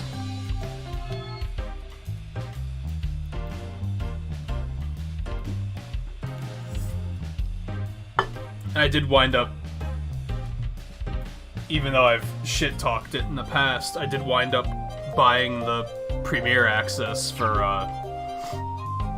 Black Widow, and I don't really regret it. Like, the reason how I wound up justifying it, and we talked about it on stream a little bit like a couple weeks ago. I wound up justifying it because I was like, realistically, it's not that much more expensive than just going to the theaters, with the added convenience of, you know, comfort of your own home. If you want to have, like, dinner while you're watching, you can do that. If you want to, you know, take a bathroom break and pause, you can do that. I don't think I'm going to do it for very many movies, but...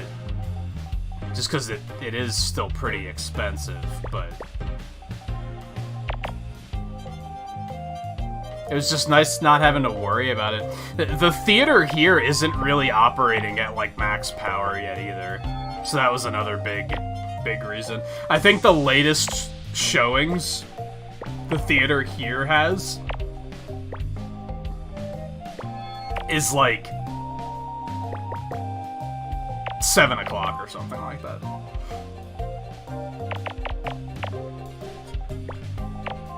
I'm not even awake by 7 o'clock, usually. So I was like, nah, that doesn't sound great. I'd rather not.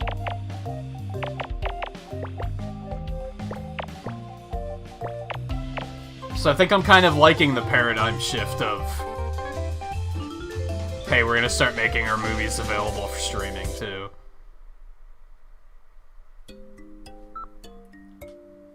Should take a break, but we're gonna go ahead and finish this one. And then the page will be done, and then we'll take a break.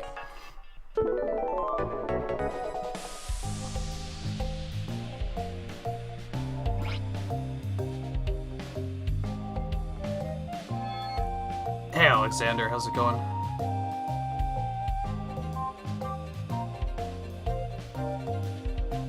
They were upset because you didn't want to go to the theaters, but then they were also like, oh, can we come over and watch it? Yeah, no.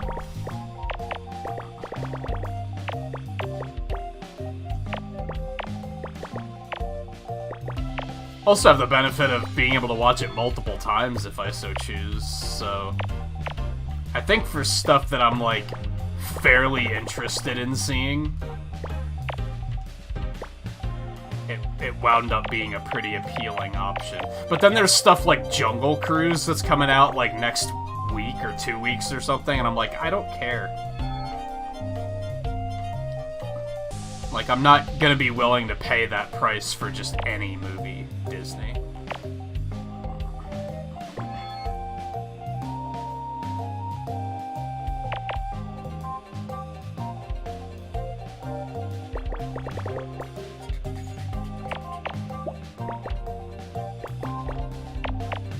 thought about doing a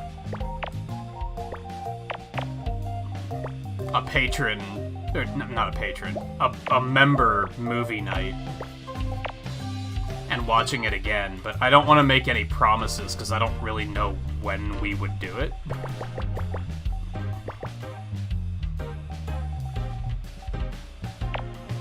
Because realistically, like, I already have plans to watch the Loki finale on this Wednesday, so I don't think I'd be down to watch it on Wednesday. I feel like that's something I should do more often, though, is do stuff with members on Discord like that. Even if it's just watching random movies.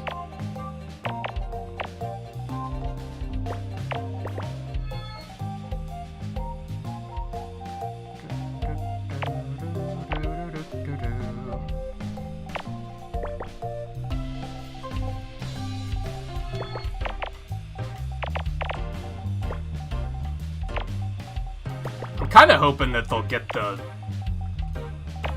stage thing going a little bit better on Discord. They introduced a feature where you can, like, set up like a platform and then have like an audience, but you can't screen share with it yet. And I was like, well, if you could screen share, it would be super convenient for stuff like exactly this, instead of having to rig it up in some really weird way.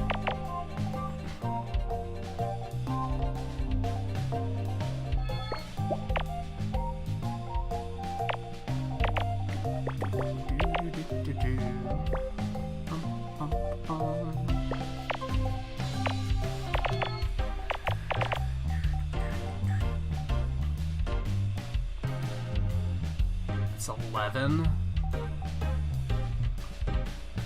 12, 13, so that can only go like that.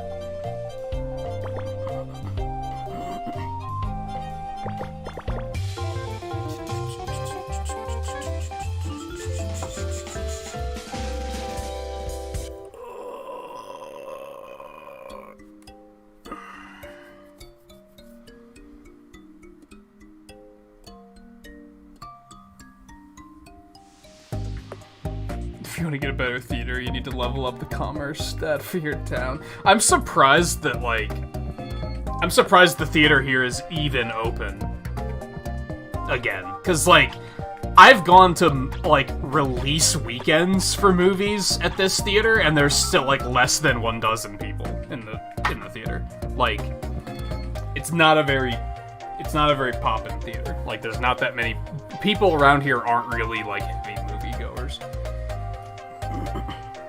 Which is fine, because I don't really like having it be packed full of people even before the pandemic.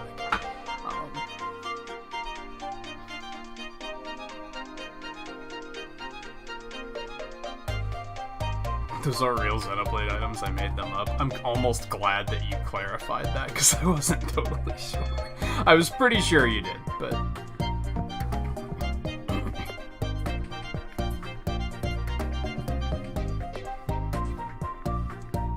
Yeah, I think I was about 2/3 through the movie when I paused it to take a bathroom break and get a drink and stuff, and that alone made me say this was worth the purchase.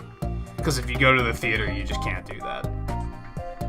It's what, like 50 usually when I go to the theaters, I usually go with one other person, so it's usually about like $20 for tickets, not counting snacks.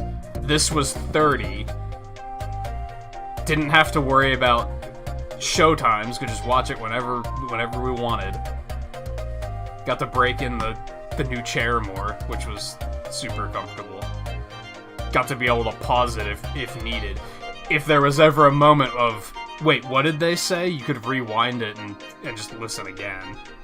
I think the overall convenience of it was, like, super good. I think it did wind up being worth it, but it's a very... You have to really want to see that movie.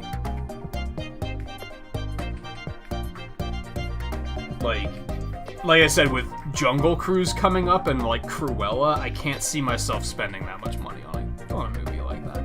It's gonna have to be a movie that I know I want to see. A movie I'd actually go to the theaters to see, I guess is what it comes down to.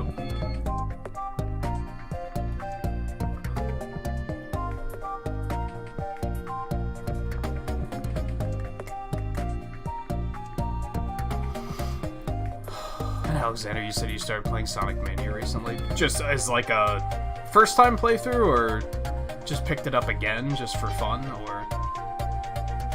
I haven't played Mania in a while. It is pretty good, though. My break was good. I messed up my sleeping schedule a lot, but other than that, it was pretty chill. It went too fast. Like, I feel like I blinked and half of it was over already, which was kind of a bummer. But it was nice unplugging my brain and just not thinking about like stream stuff for a while. I mean, I found myself thinking about it pretty quickly because we were talking earlier about how like one of the nicest things about watching GDQ all week was the variety of games. And I don't really get to watch a variety of games like on YouTube, like ever. There's only like a select few people I follow that actually play a variety. So getting to see all these different games in a span of 1 week, there was a whole bunch of stuff where I was like, dude, I want to play that. So it kind of like lit a fire under me because I was like, well, I want to finish Bravely Default because I want to play that. I want to play that. I want to play that too. So inevitably, I found myself thinking about streaming pretty quickly anyway.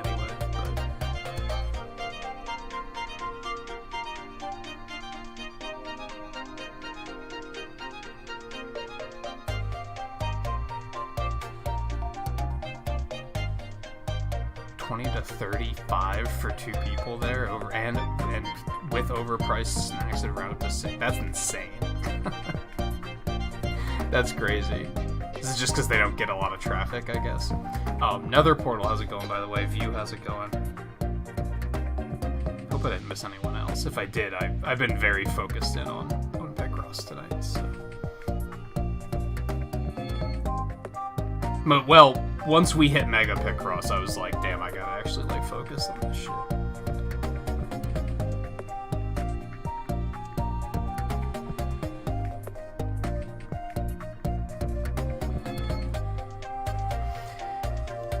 Okay, I'm a little overdue for a break, too, so I'm gonna do that. I'll be back in just a couple minutes, and then we'll continue with the conversing and the picking of crosses and all that good stuff. Yeah, View's here. It's break time. Yeah, I should have taken a break like 30 minutes ago, but I was like, I really want to finish this page of puzzles, so I just decided to keep it going. But yeah, I won't be long, so stay tuned. I'll be back in just a couple minutes, and then we'll pick right back up.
Alright.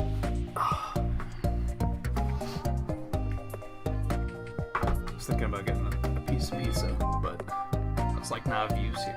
We can't leave him waiting. So you mentioned about intermission. Mike, you mentioned intermissions should come back. Filmmakers will be able to tell better stories because they won't be limited by stringent run times, and theaters will make more money on snack sales. Everyone wins. The first part of that, I feel like the Disney Plus series that Marvel is doing is kind of spoiling me in that regard. I find myself thinking, I didn't actually like comment on this in particular, and I don't want to comment too much due to, you know, obvious spoilers. But I enjoyed Black Widow. I thought it was good. But I found myself thinking, man, if this was a series, they would have been able to go even more in depth, because that's how the series have made me feel so far. Since it's been segmented, they've been able to go into more depth with basically everything. And that's been really nice. So, like, I kind of see what you're saying, for sure.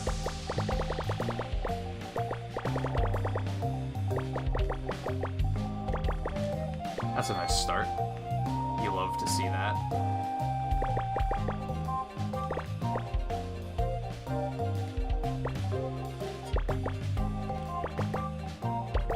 Yeah, like I said, without going into too much detail, because I don't want to jump the gun on... Because I'm assuming that not everybody shelled out for Premiere Access to watch it right away, which is understandable. But there were a couple things where I was like, man, I would have liked to see more about this in particular. But clearly, with how long was Black Widow? 2.5 hours? Probably. With that runtime, they can only go into so much depth.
Man, this one went nice and smooth. Why can't they all be like that?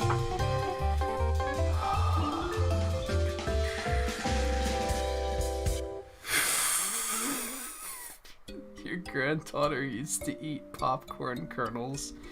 You told her that if she eats them, they'll get stuck in her colon, and if she walks outside on a hot day, they'll explode in her butt. She stopped eating them. That's one way to get a kid to stop eating something like that. I actually do wonder if there's, like, some sort of repercussion to eating something like that. That can't be good for you, right? Because there's no way that your body can digest those.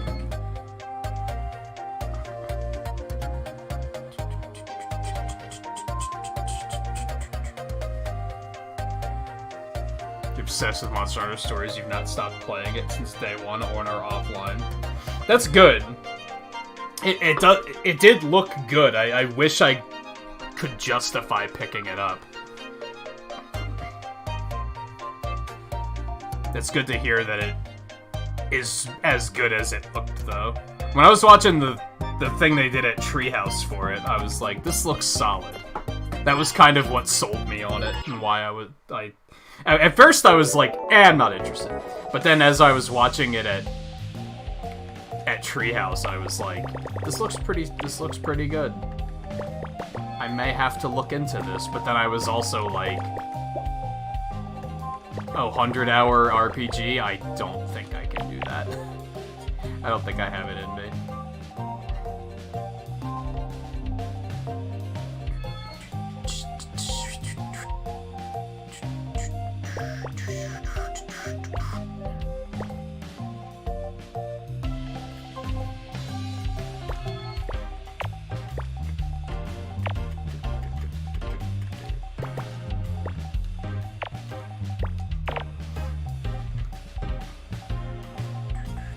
Might be something I'll pick up, like, down the road, though. Can always just pick it up later. If I actually find myself in a situation of lacking things to play. Which will probably never happen, but...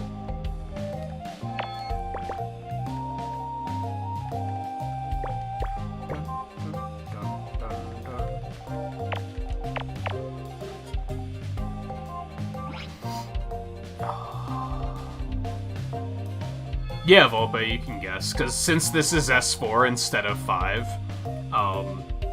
we're not, like, familiar with these anymore, unless you remember them from a year ago, which you probably don't. I don't, so...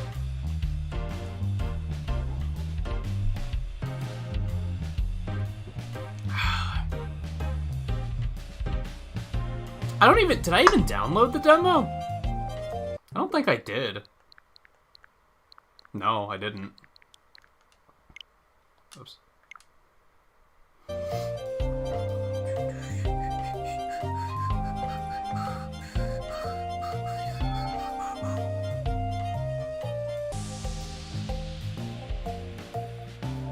I think I didn't play the demo because I was like, I didn't want to get that hooked on it and get myself in a position where I was like, dude, I want it.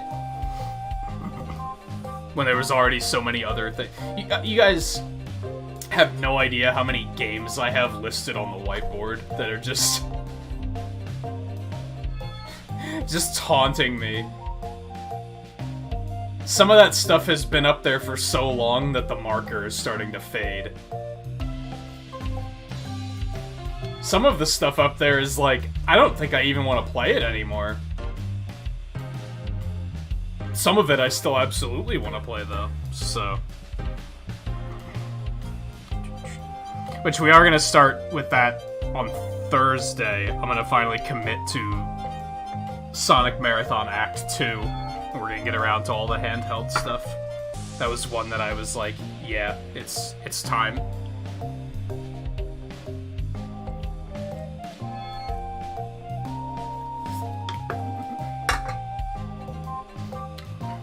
I'm a little concerned about it because of pacing. Some of the handheld games are pretty short, is what I'm getting at. And then some of them are fucking hard. Sonic 2 in particular, that game is just stupidly difficult. So I don't know, I think what I'm going to try to do is one game per stream, and if we finish it before the stream is up, I'll just start playing it again and just kind of keep it going. I don't want to do what we did with the first Sonic Marathon, where it was kind of split up. Where I'd be like, we're playing Sonic Adventure tonight, and then 5 hours into the stream, I'd be like, oh, we finished it. I guess I'll start Sonic Adventure 2. Like, I'd rather it be more organized than that. So I'm gonna try to say we'll just do, like, one game per stream. Unless it's one that is just longer.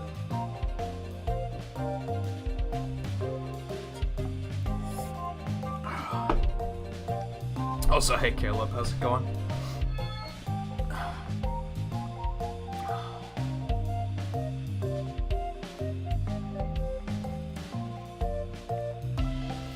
Like, Azer, I think you did that thing again where you only heard half of what I said. Or maybe not. Maybe you two are also talking about the Game Gear games. assuming probably not, though. Because I don't think many people actually played those.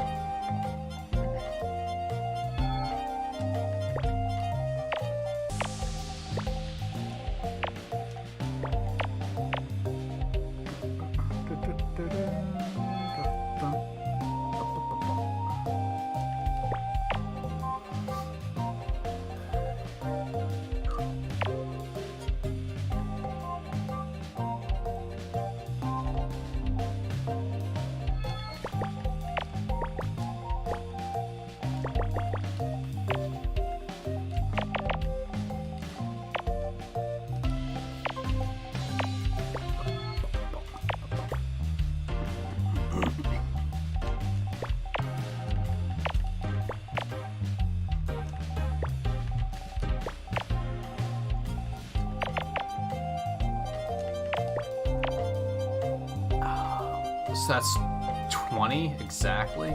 So it can only fit this way.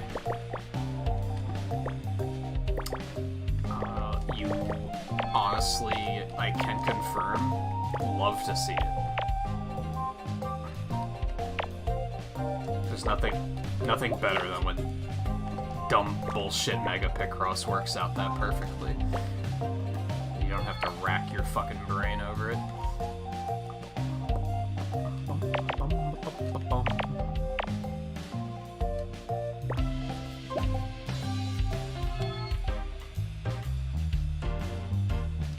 That's already 11? Okay, there we go.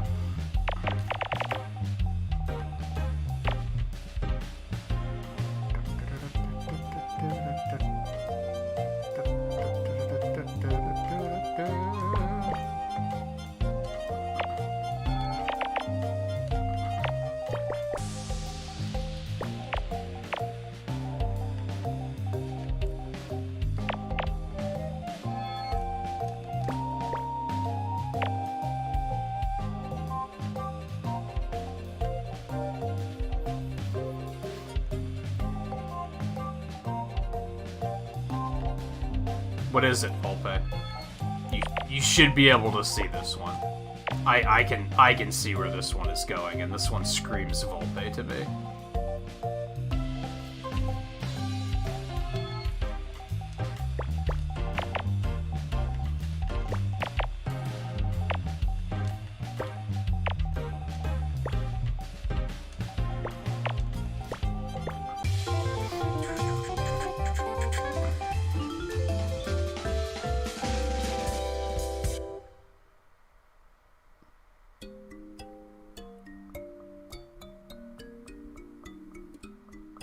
It's a Shy Guy. It sure is.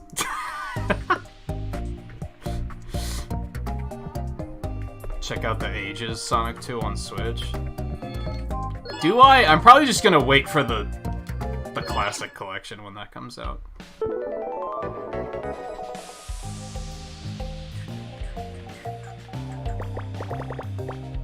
I'd say maybe I do need to check out the Ages version, but I honestly don't love Sonic 2 that much. I don't dislike it, but it's like not one of my favorites. And I don't know why, to be honest. I've tried thinking about that. I'm like, well, why do I not like this game more than I do? I have no idea. It might just be the simplicity of I didn't grow up with it, so it just doesn't have the same punch.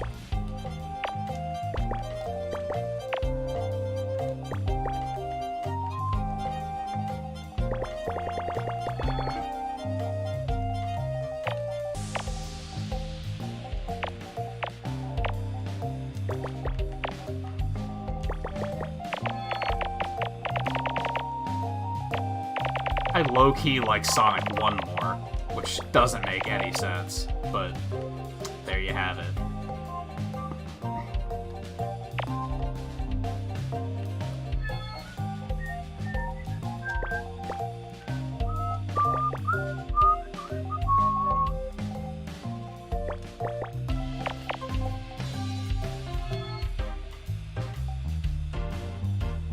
is 13. That's already filled in.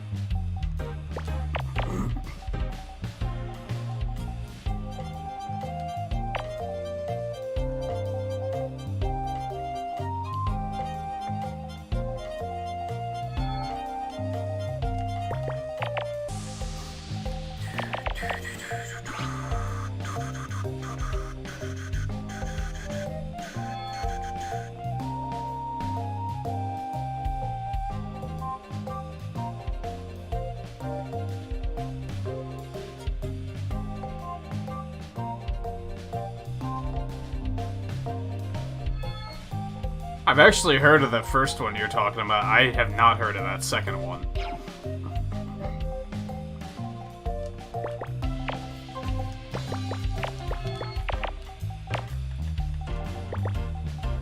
Honestly, part of it might be that I suck at Sonic 2. That might be part of it.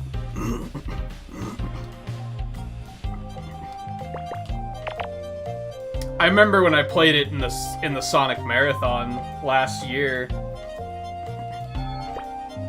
Is that last year? Yeah, it was last year. I think I almost didn't beat it. Like, I think I almost said we're just gonna have to move on, because I don't think I'm gonna be able to beat it. But I'm pretty sure I wound up beating it in the long run.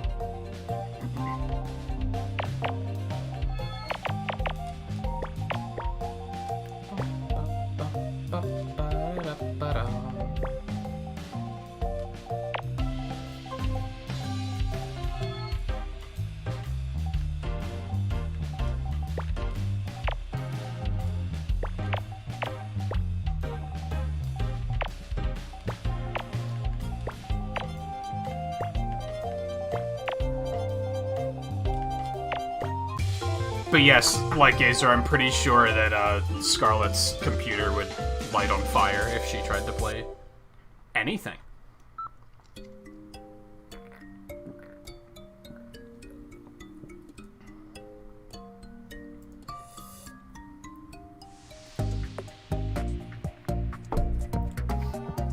You thought it would be something else? Sure you did. Sure you did.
Perfect fit.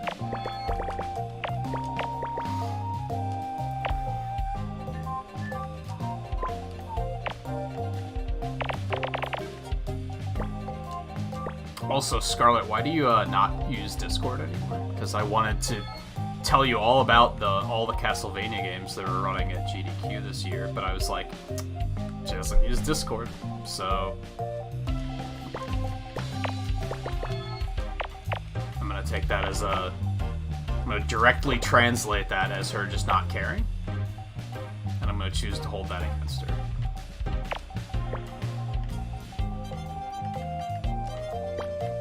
They ran fucking Castlevania 64. Like, just... If that's not all you need to know, then I don't know what to tell you.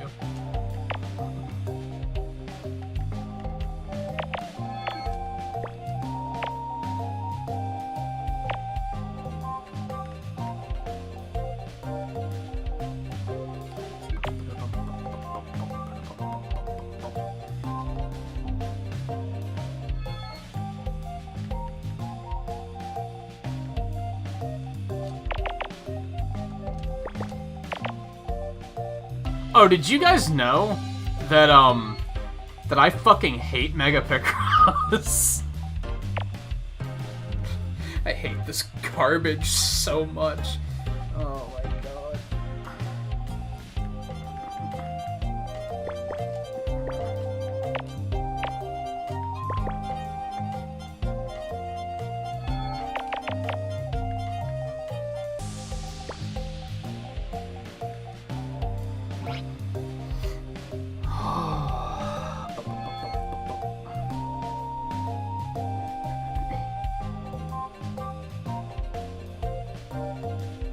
Okay, well maybe I didn't want to let you know about them. Maybe I just wanted to talk about them. How about that?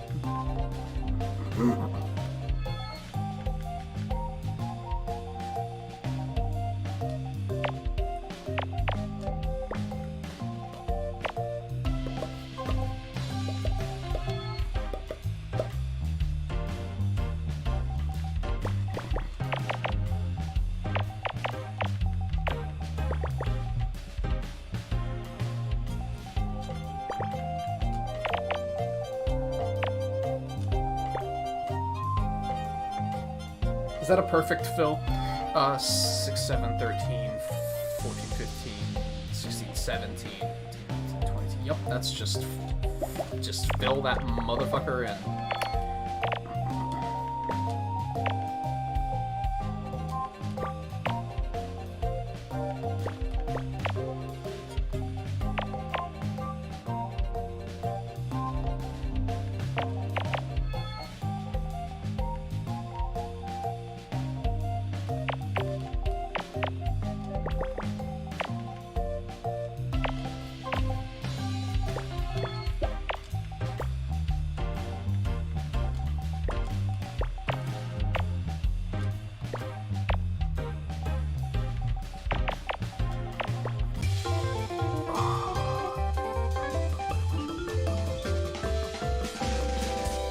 I talked about one of them.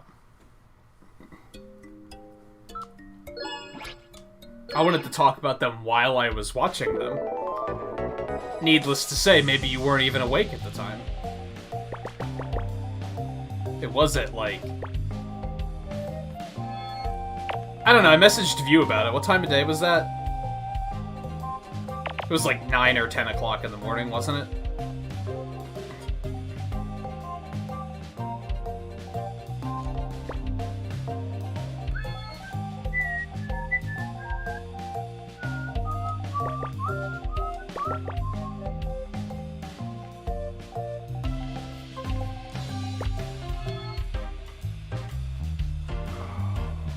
Take it easy, Caleb. Thanks for stopping in. Yeah, it was a morning block for sure. I can't even remember what all they ran. I just remember Castlevania 64 because it was very... What is this?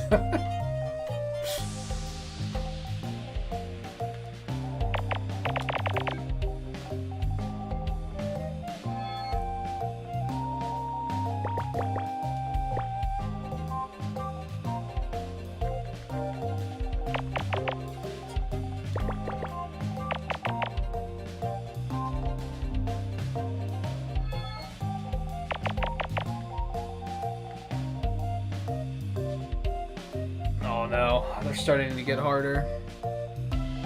Yeah, it was pretty silly. That's accurate. It was pretty silly.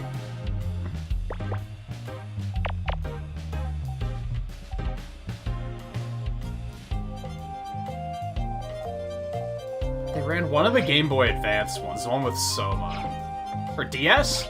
DS, it was one of the DS ones.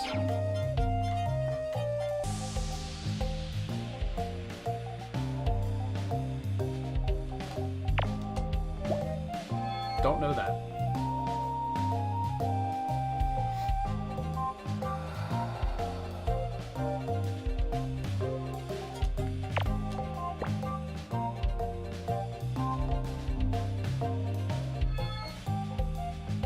There's more than one?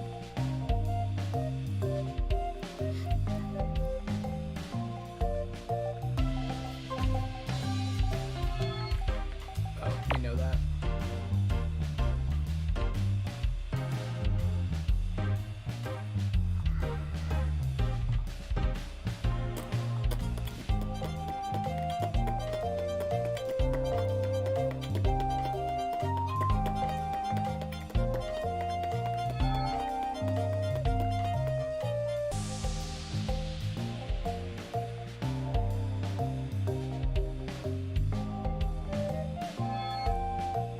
Oh, I mentioned this earlier, and it just all of a sudden it popped into my head.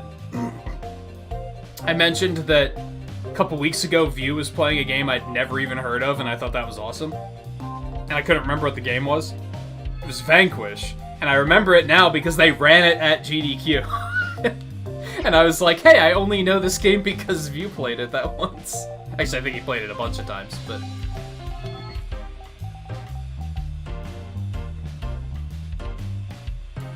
Nah, technically.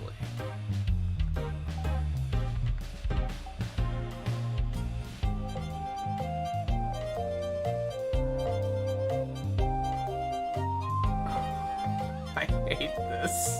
Oh my god.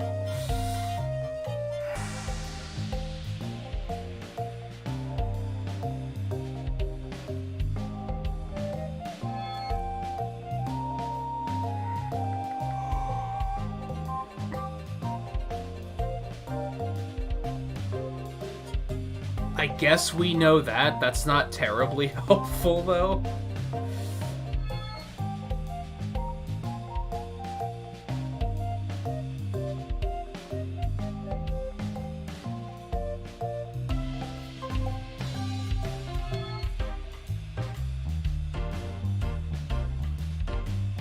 Oh, right. Yeah, they said there was, like, a re-release that fixed a couple things.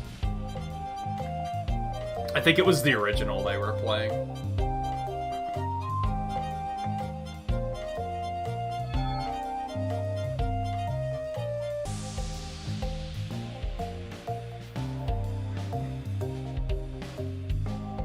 Oh, Mega Picross especially is definitely a... Purgatory is accurate.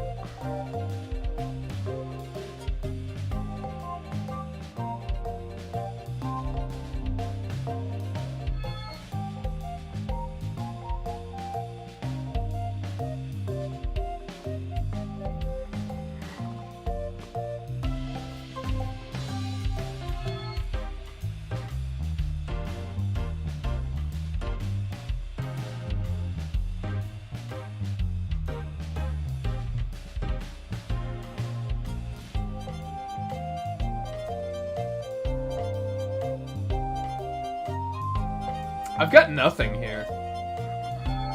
This might have to be one of those ones that I actually have to guess on.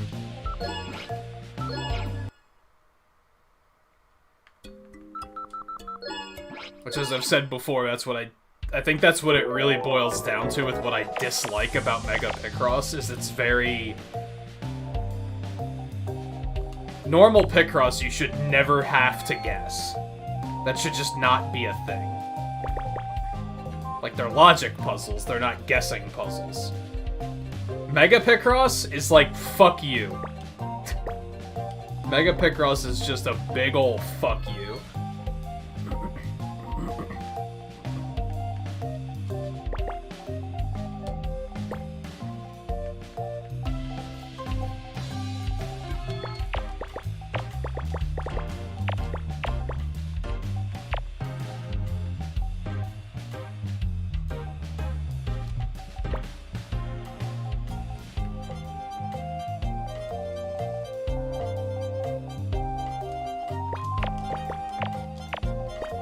Oops.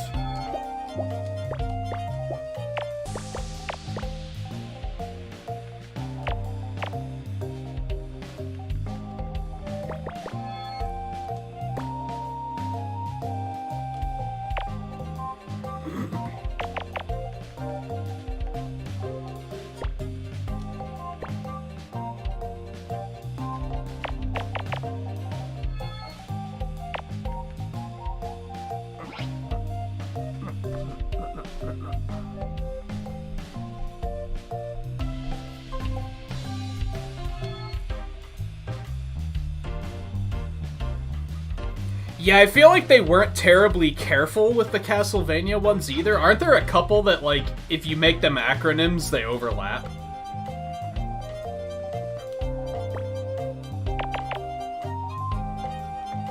I might be wrong on that.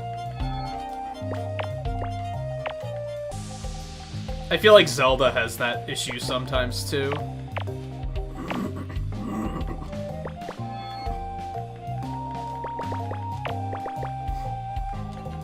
You know, it's the Zelda game with the thing of the thing.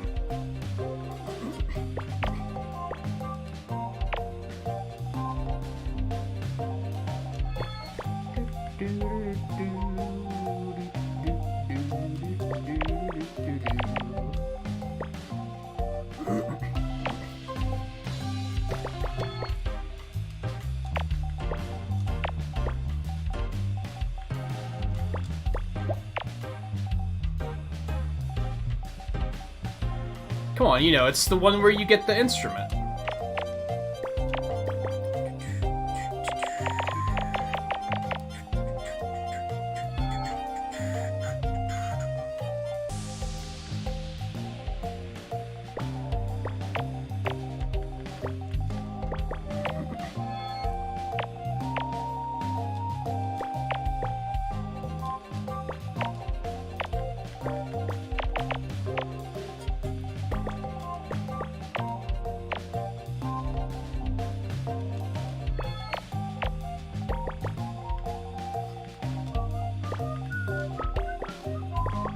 This one's playing nice, and I feel like it's trying to lure me into a false sense of security. And I don't like it.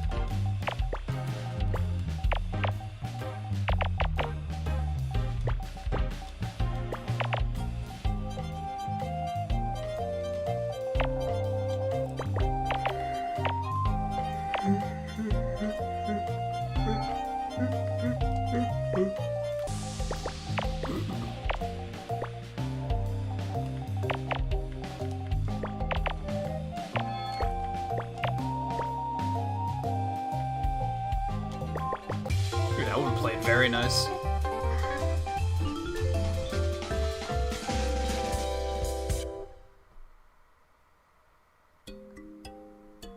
Is that actually a Dragon Quest name? Because it sounds like it could be.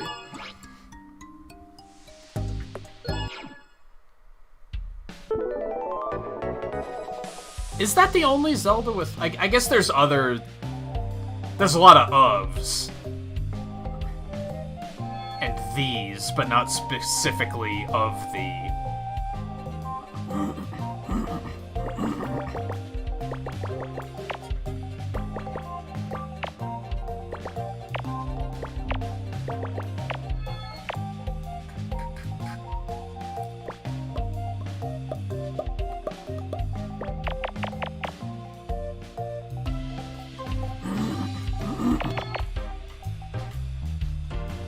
Oh, but all of them are alliterations.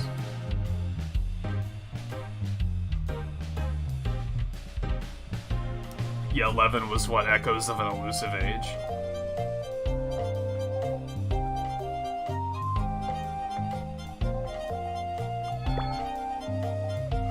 Which, in itself, is a alliteration with 11.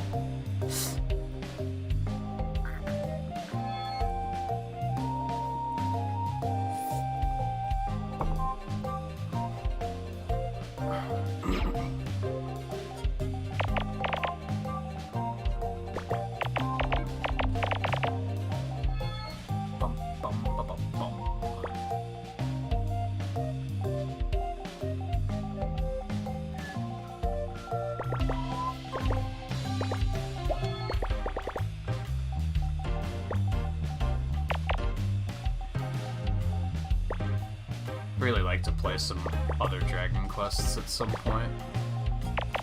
I probably won't get a chance to until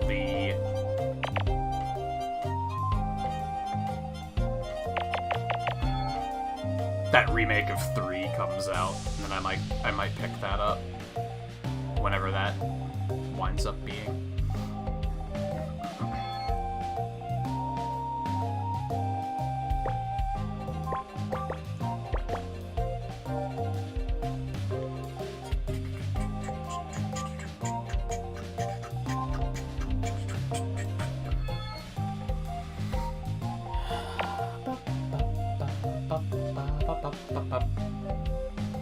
I do like at least... Is this the first Picross we've done since I got my new chair?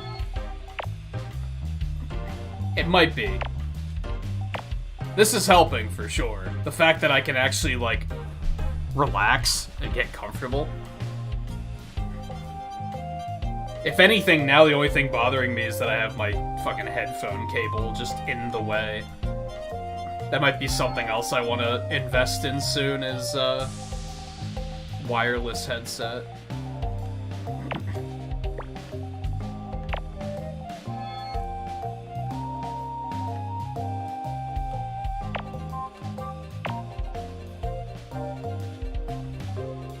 They're like right in the way so that I can't like fully like relax my arms without them being in the just in the way.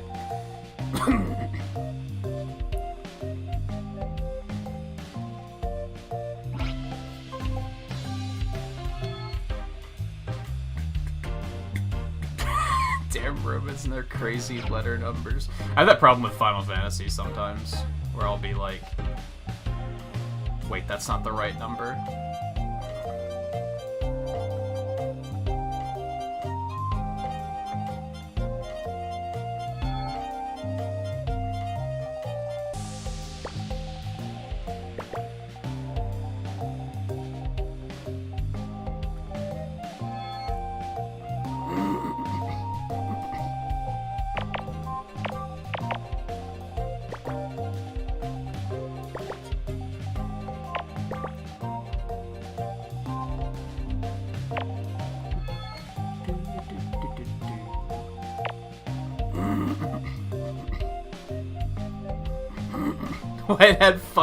Why does it have Nomura numbers?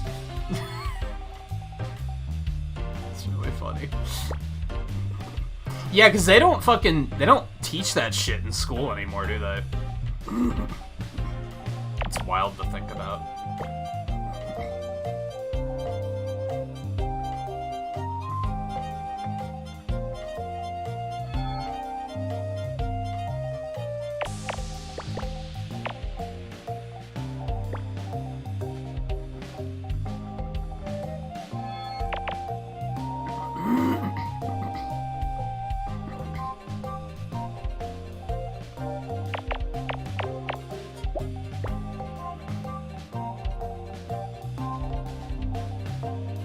They like using those for, like, Japanese titles, too, because, like, the Mega Man games... Wait. The Japanese titles use Roman numerals, don't they? Now that I'm saying that, I'm thinking I might be wrong. The Game Boy ones use Roman numerals.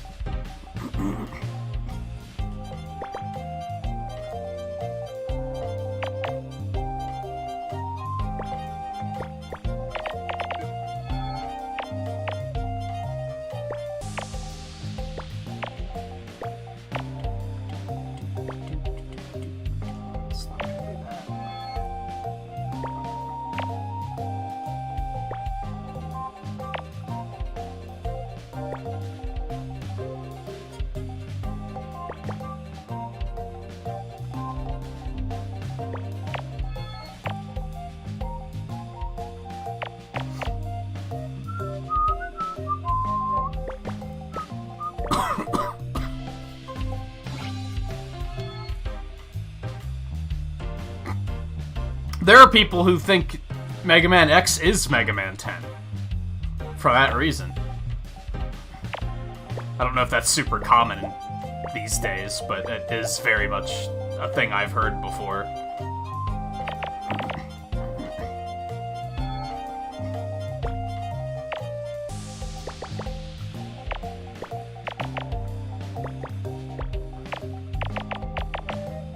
Also, don't give them any ideas.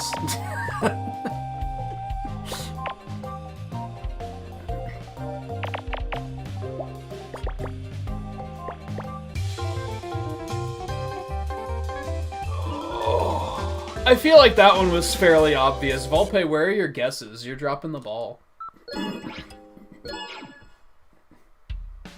These are like pretty easy guesses so far.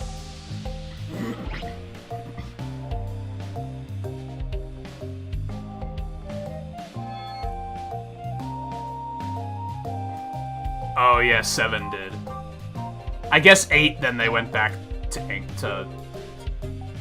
alphanumerical, I guess is what you'd call them. I almost called them English numbers, and I don't think that's the correct way of putting it.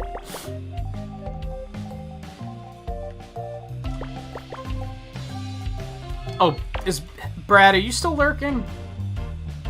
I had a moment in GDQ that made me remember something that Brad was talking about, like 2 weeks ago. He was talking about how many streamers will just mispronounce things, and not even realize it.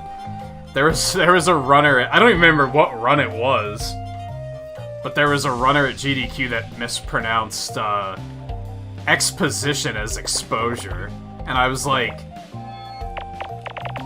I had to legitimately stop and be like, do you actually think that's how you say exposition, or did you just slip up and say the wrong thing?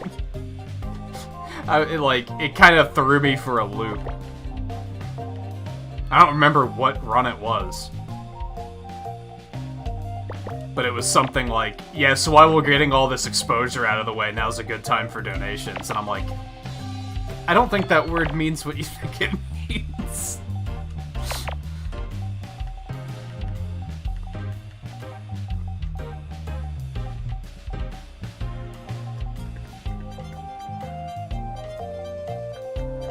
But again, he might have just slipped up and said the wrong thing. Which is different.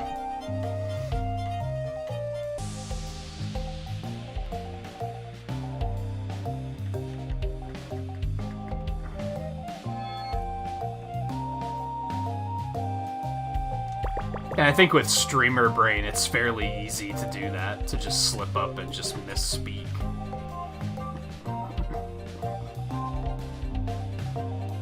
Our brains are in so many places at once. You know what I need to do is I need to lock my chair. That's the problem. I keep reclining, and then that's pulling the cords too tight.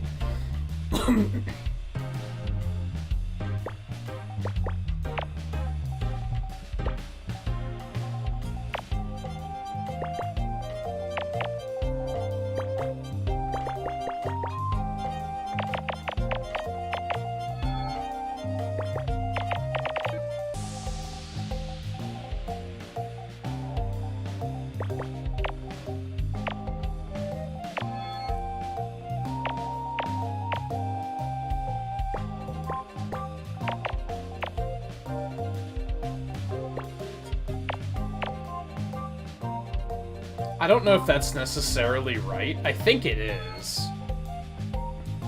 Yeah, that's like the only way it could play out.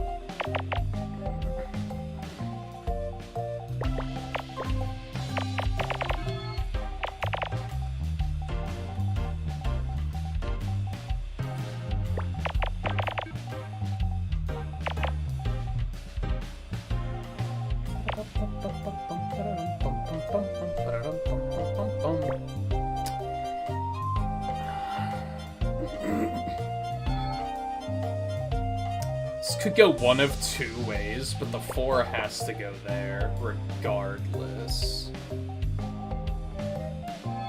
It's the 1 goes here and the 6 goes there.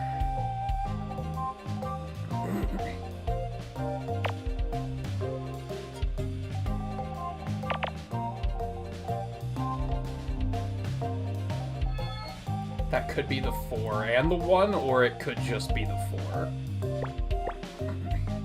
Until we fill those in, and now we know it's just the 4, so...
like a lighter.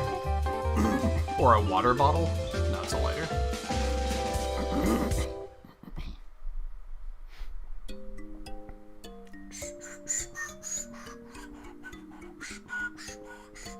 Hey, funny monkey, how's it going? Hope you're having a good lurk. Yeah, it's... Mega Picross isn't great, it's not very chill, but Picross otherwise is pretty chill. I'm not ready to do that one again. I don't feel like... I could give a rundown of, like, what the fuck is going on, if you wanted. I'm always down to explain it. Especially because, like, I'd love to see more people get into it, so...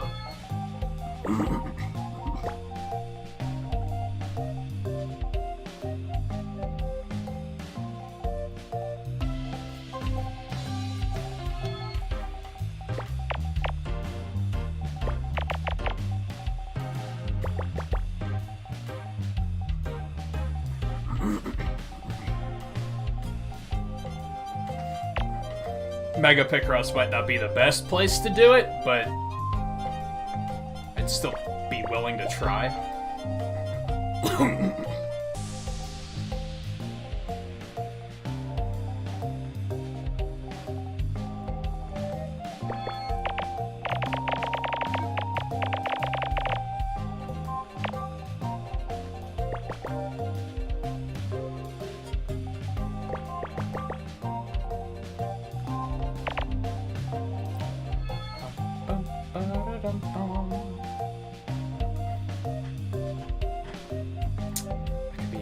So we don't want to commit to that just yet.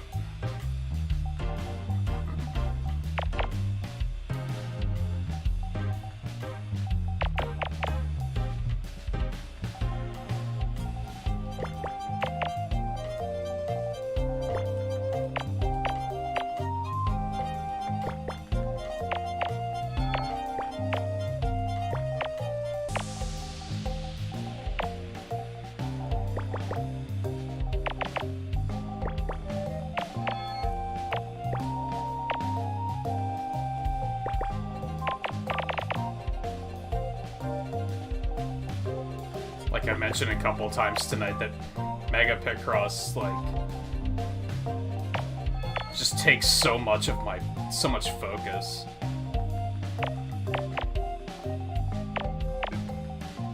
If I want to feel like I'm actually getting anything done, that is. Like, if I could probably say fuck it and just multitask a little bit harder, but then I'm probably gonna regularly get stuck, and that doesn't make for a good time.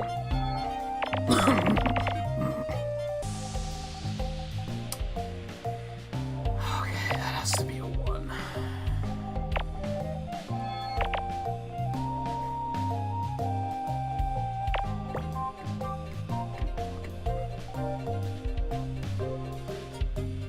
Yeah, I can try to explain things on the next one. It's kind of hard to do it, like, once I've started a puzzle, so...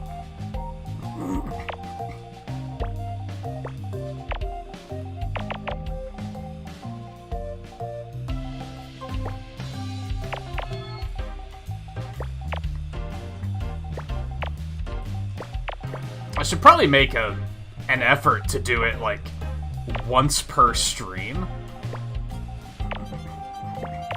But I guess I always worry, even though this is like part of the streamer curse, is inevitably you're gonna find yourself explaining the same thing multiple times, and if you don't come to terms with that very quickly, you're probably not gonna have a very good time. So I did come to terms with that relatively quickly, but I still sometimes worry, especially in regards to something like this, that for anyone watching off stream, that they might be like, dude, you already explained this like 3 times. So I kind of try to wait for people to ask, but people tend to not ask very often.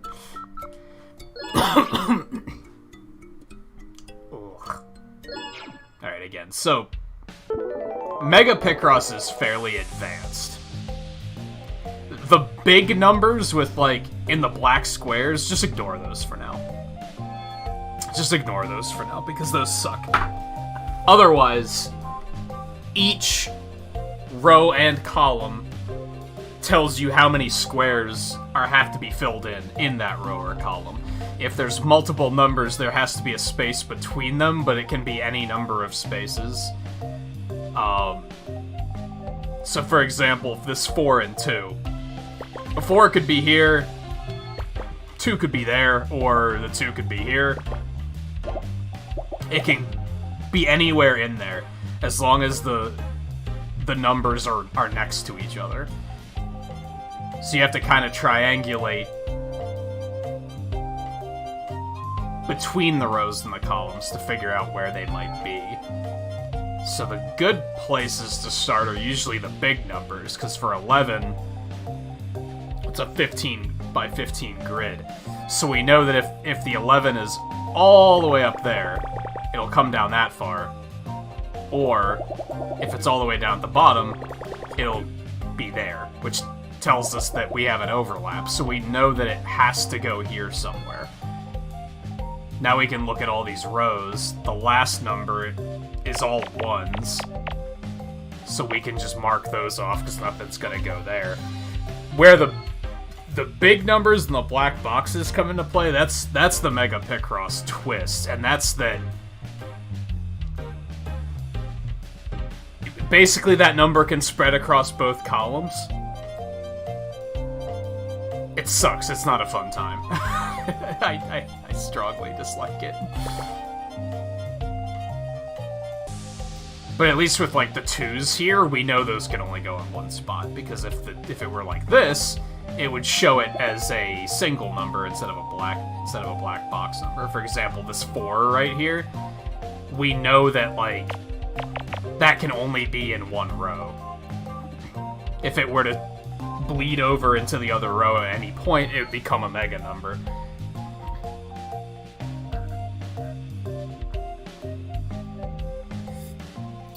Which means we know that those can't be there.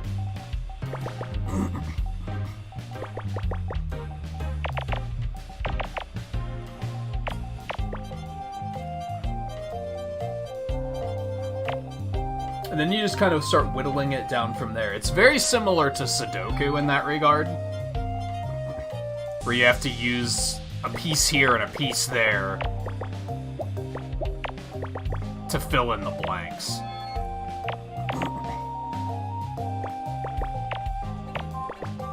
Another nice bonus is that we got this row for free. There's only one way for that to fit in there, so that helped us out a lot. Now, first of all, if anyone's interested in picking up Picross, and you have... First of all, these games are like $10 each. But if you have Nintendo Switch Online, Mario's Picross is on Super Nintendo Online, so you can just go check that out. It's a slightly different experience. I have all of the assist stuff turned off right now. If you see underneath the timer, there's the little yellow star, which means I have all the assists turned off. Then there's the 3 types of assist. One is a roulette, where it picks a row and a column and just fills it in for you at the start of every puzzle. One is like it highlights the numbers in blue if that column is like solvable or something. That one's kind of hard to explain. And then the other one just simply tells you if you make a mistake. To get like completionism on the game, you have to do everything with all the assist stuff turned off, which is why I have it turned off. But if you're a newer player, there are assist options. It doesn't start you out, just you figure it out.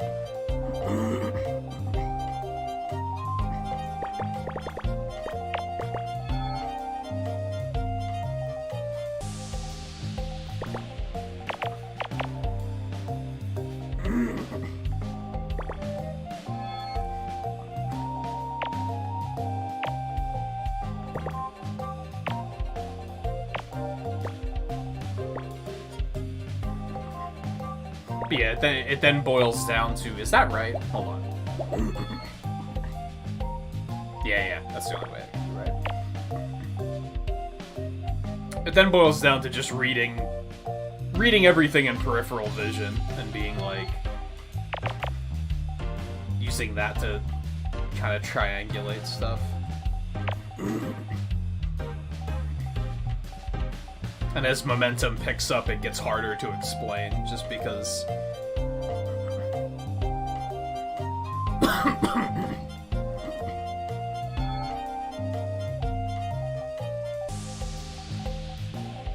Especially as we inevitably get stuck somewhere.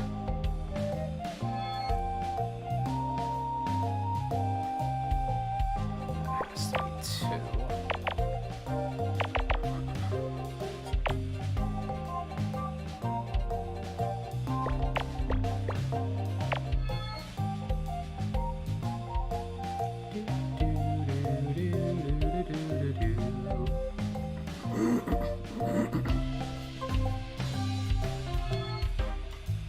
And yeah, I'm always down to, like, answer questions and explain things more if needed. If anything, it might be difficult because of, like... with how quickly things move. It might be very... Hey, how'd you come up with that solution? And I'm gonna be like, what solution? Like, it happened, like, so long ago that it might be hard to immediately know what someone's asking about.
And a lot of what makes the Mario Picross experience a little bit different is that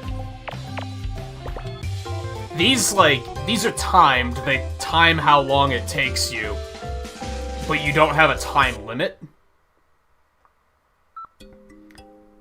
In the Mario Picross series, which there's 3 of those, there's 1 on Super Nintendo and there's 2 on Game Boy. In those, you have a time limit. You have 60 minutes to complete a puzzle, which most of these we've finished in under 10. So you're probably thinking, what's the big deal with a 60-minute time limit? Whenever you make a mistake in those games, it docks you time. And it doubles every time you make a mistake. So the first mistake takes off 2 minutes, and then 4 minutes, 8 minutes, 16, 32. You run out of time pretty quickly if you make a lot of mistakes. Which can be a little frustrating.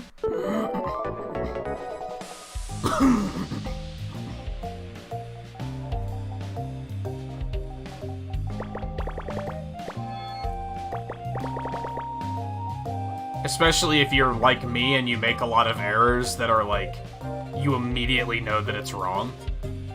Like before the game even tells you it's wrong, you're like, oh yeah, that's not right.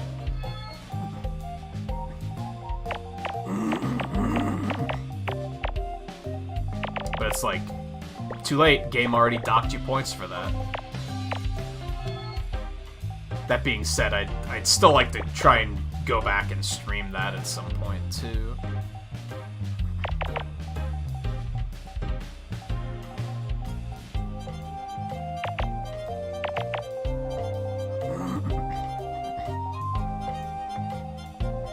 I would have done that before this, before these 2 games, but I completely forgot they were on there.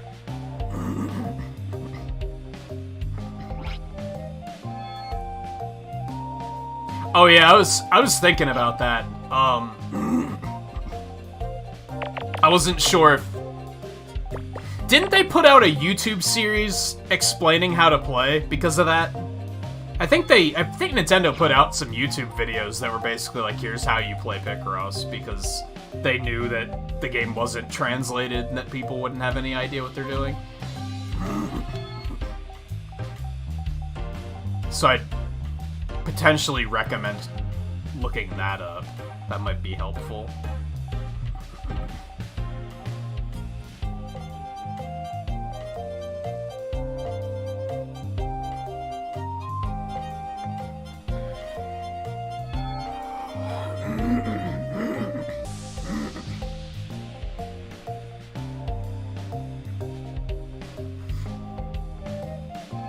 I feel like it's fairly simple to pick up, because it starts really simple, right? You start with like the 5x5 puzzles, which I feel like will do a good job of introducing the basic mechanics before they throw you into something like this.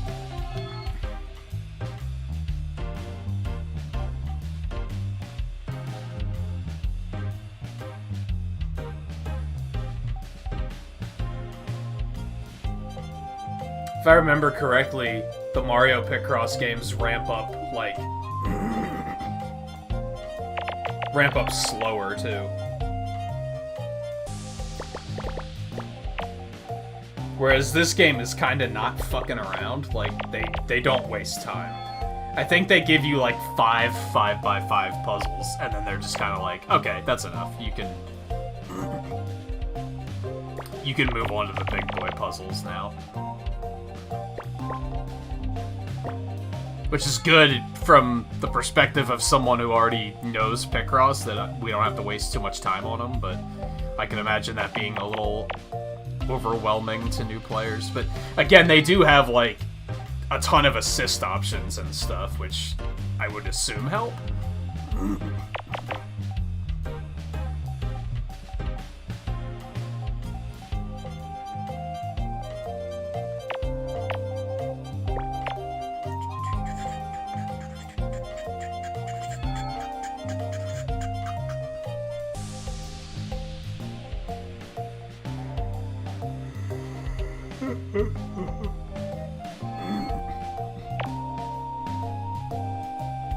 Okay, that makes it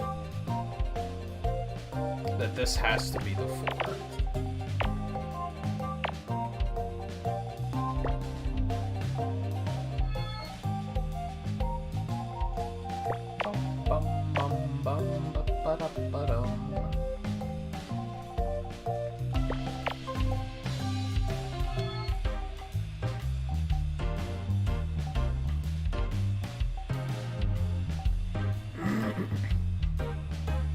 And as I said, this is probably not the best introduction because Mega Picross sucks.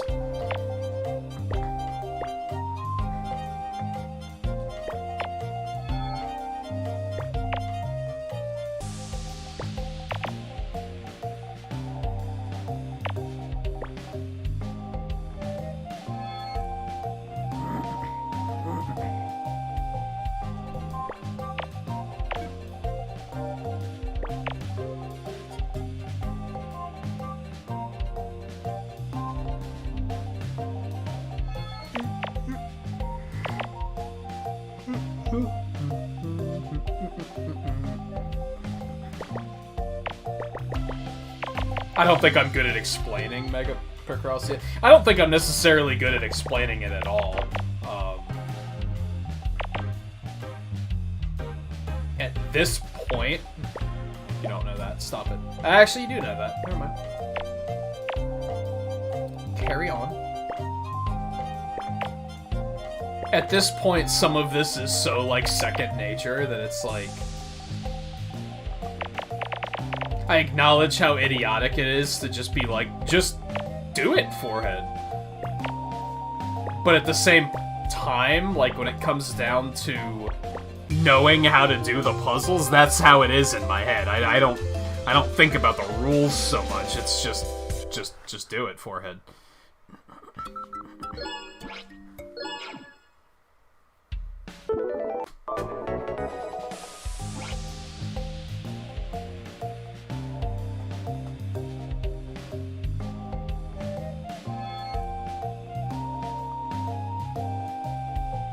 Wouldn't help with navigating the menu so you know which mode you're playing. I think the Super Nintendo one doesn't really have modes. I think it's just the one type of Picross. So yes, but also it's probably fine. I don't think there was like a bunch of different modes that you have to navigate through. But it's been a while since I've played them, so I might be wrong.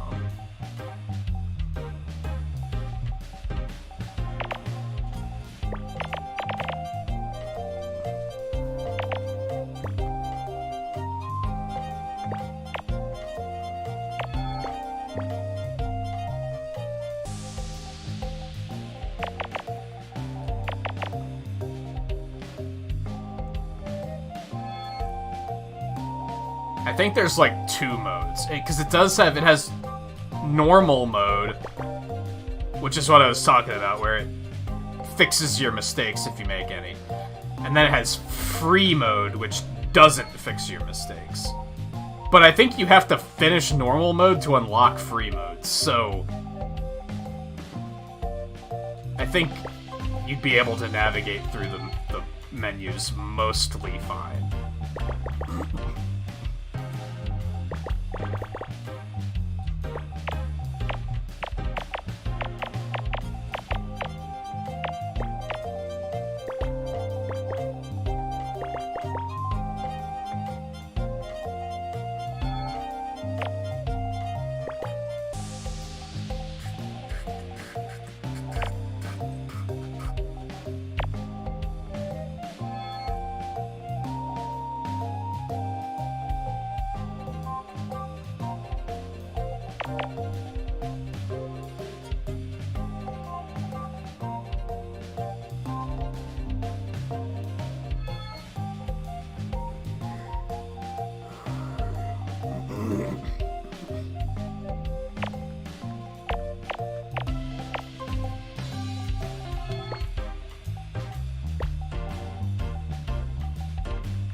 That could be the 2 or the 1.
Mega Picross is fucking stressful.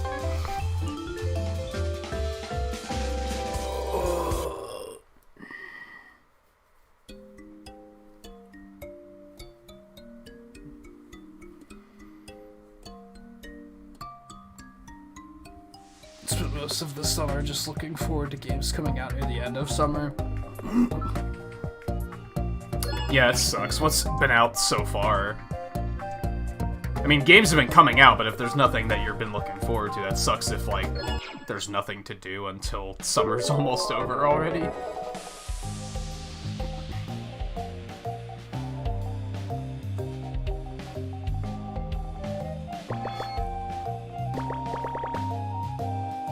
Like, if you're not into Monster Hunter or Mario Golf, just off the top of my head.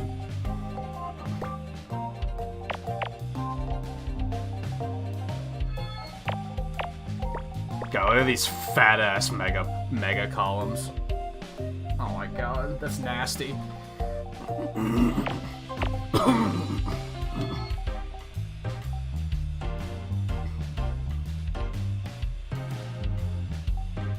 I hate it.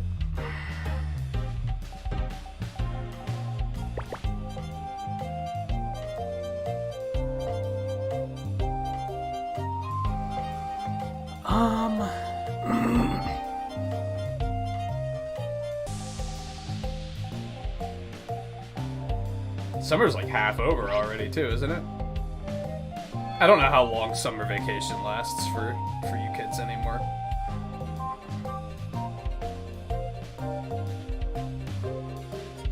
It's what, 2.5? Man, I remember when I was a kid, it was like 3 months, and then even by the end of high school, it was down to like 2.5. Like they just kept cutting it shorter and shorter.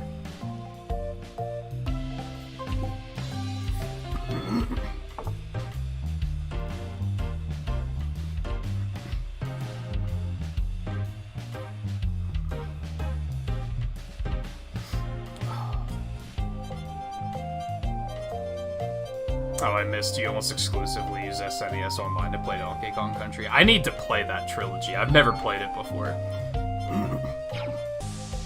They played one at GDQ last week, and I was like, damn, that's something I gotta make time to do.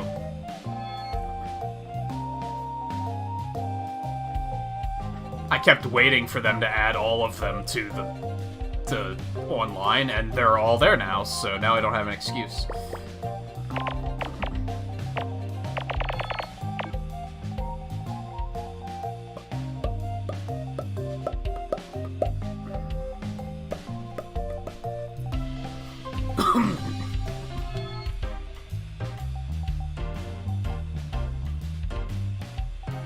Oh, I hate this.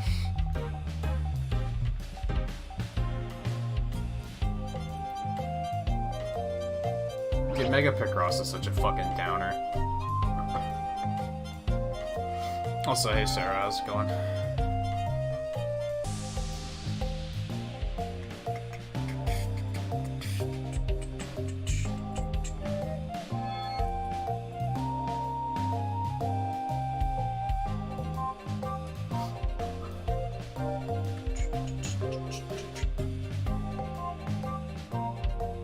Man, Volpe's already killing it on hours for this month.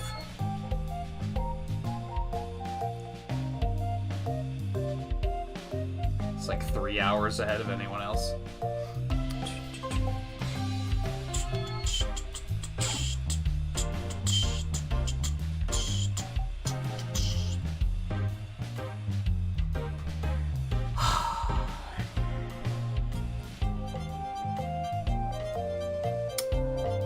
Okay.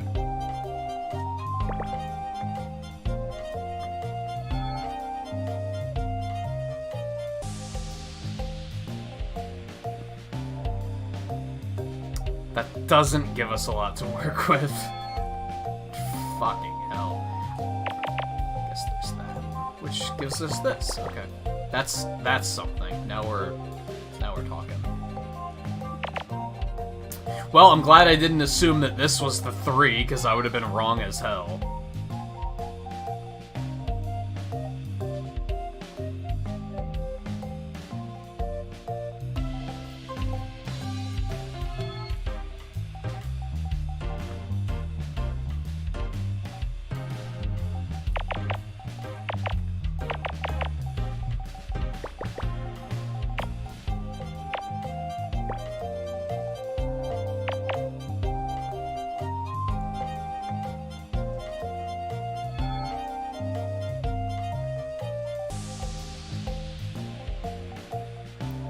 just an uncomfortable series of, well, that's not helpful.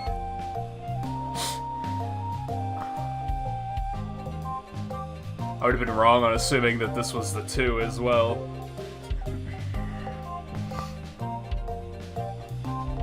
How did Volpe get 3 whole hours ahead? I don't know, dude. I couldn't tell you. Activity. He's here a lot and chatting it up a lot, even if he isn't at the moment.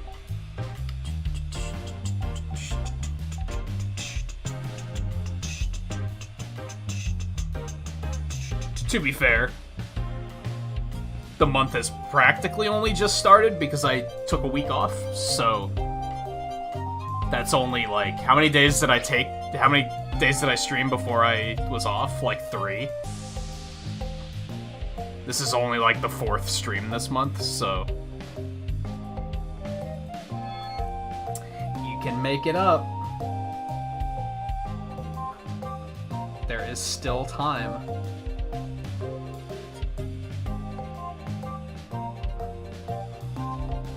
I wouldn't say anyone is at a point where it's like, oh, well, you just can't catch them. Like, nah, it's still too early to say.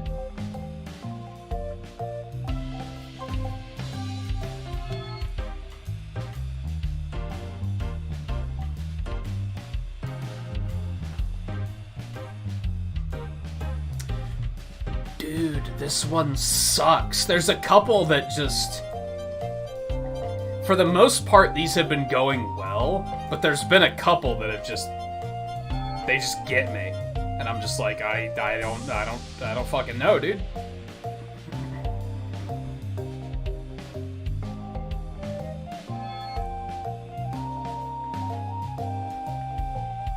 Well, we know that the 1 has to go there, because that wouldn't... You can't really make much work there otherwise. Okay, that makes it that this has to be the 3, because now it won't fit otherwise. This is where it starts to get stressful, because it's like, you're really just fucking reaching for like scraps at this point. You're like, hey, just give me something, and the game's like, no. You figure it out, bitch. It feels bad.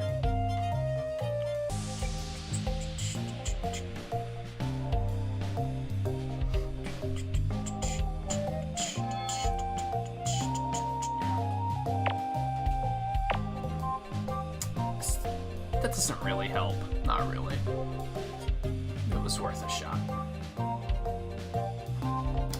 Well, we know that that has to be a thing. Which again doesn't really help us. Oh my god, I hate it. I hate everything about this.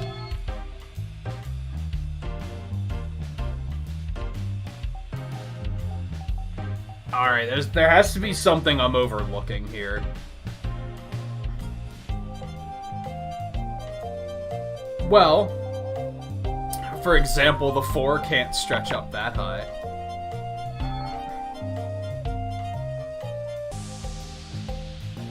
Once again, that doesn't really help us in the long run, but maybe it'll help us later on. That can't stretch that far. That's not helpful either. Wait. That has to go there.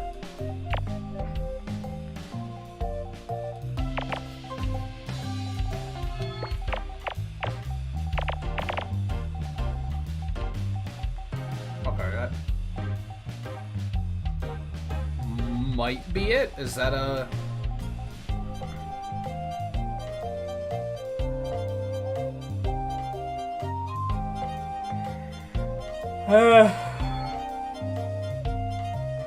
It's not a super large breakthrough, but it's something. Well, we ticked all of these off, though. What does that do for us? Tells us that that's there.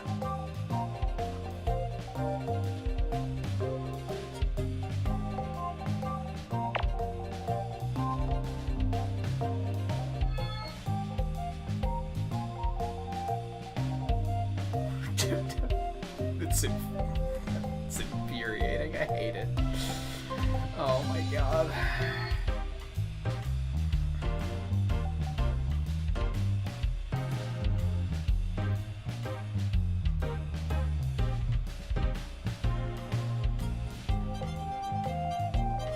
No, that's not right.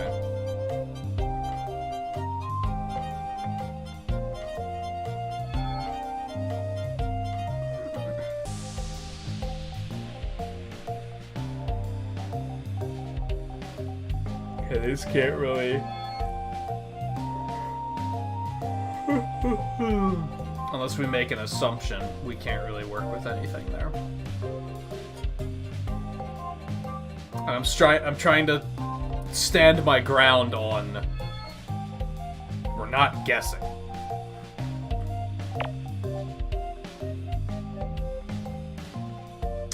Two can be here or here.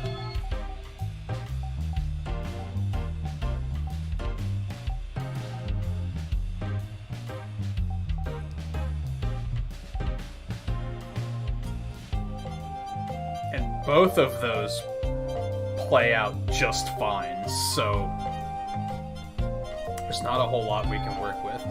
That has to be ticked off.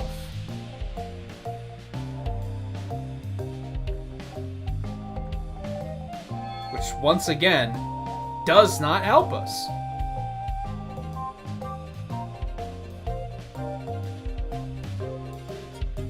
You hate to see it.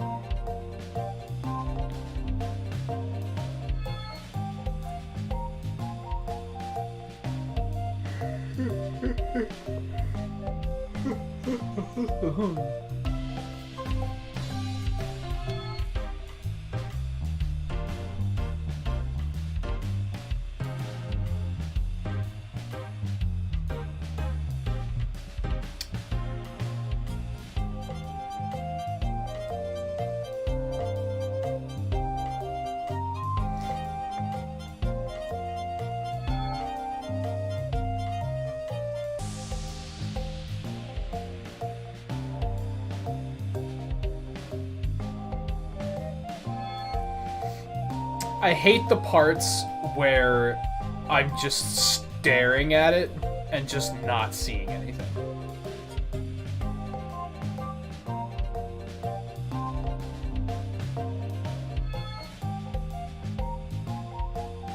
Like, these moments of just staring at it and I'm like, I got nothing.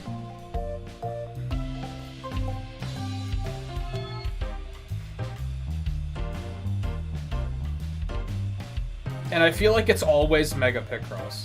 Like, this can happen with normal Picross too, but it's usually because I just missed something and I'm just being a dumb.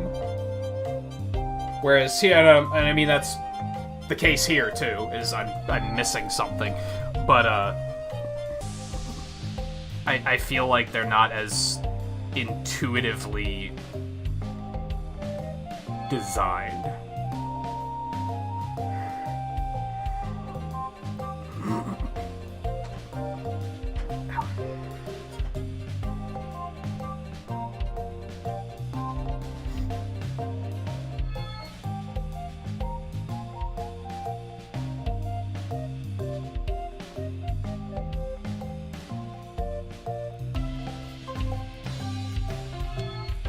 Like, I feel like I have to guess. I don't want to do that, but I feel like that's my only option.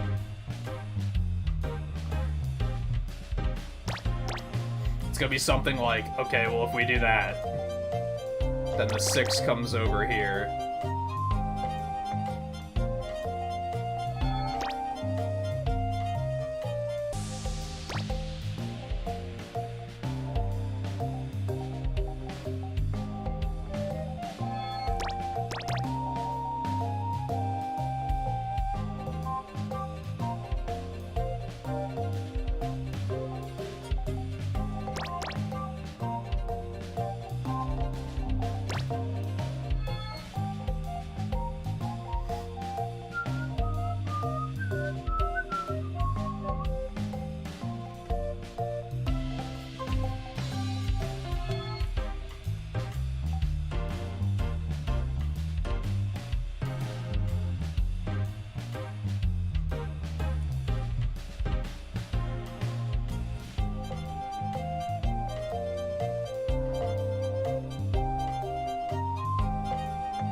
This isn't not working, but it's not giving me much else to continue rolling with.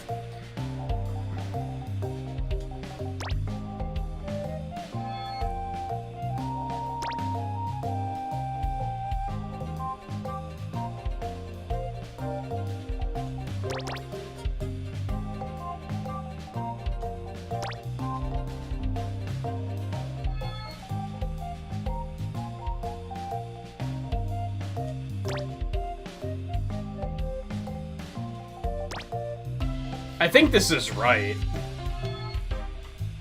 This seems to be working out correctly, but I hate that I had to just make an assumption and roll with it.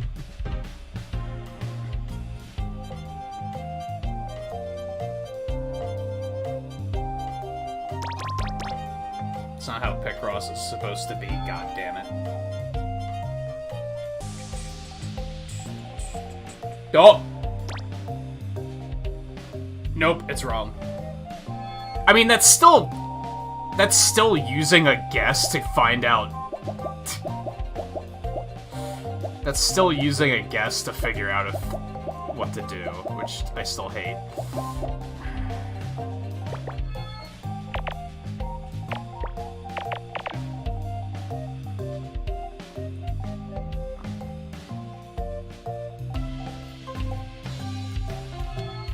And the sad thing is this guess doesn't give us nearly as much as what the other one was, but the other one wound up to not be right.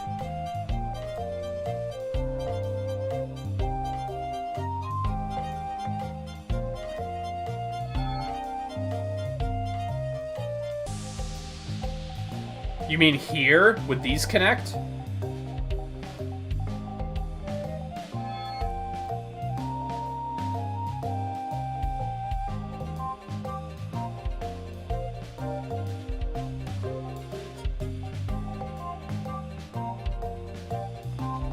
No, not necessarily. Because it's a 16, but we have 24 blocks to work with. So these could connect, or these could connect, or all of them could connect.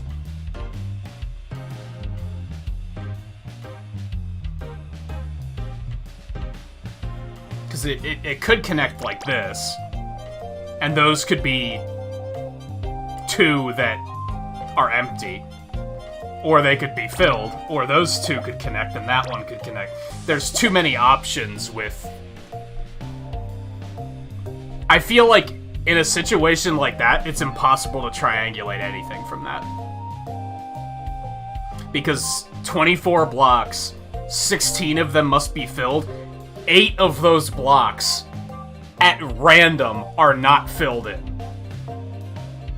I just don't see a feasible way to figure out which ones of them would not be filled in.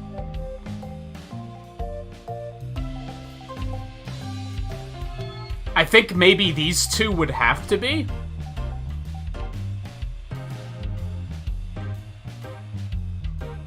No, only one of them has to be. Yeah, only one of those has to be filled in, so we just can't... we can't pull anything from that.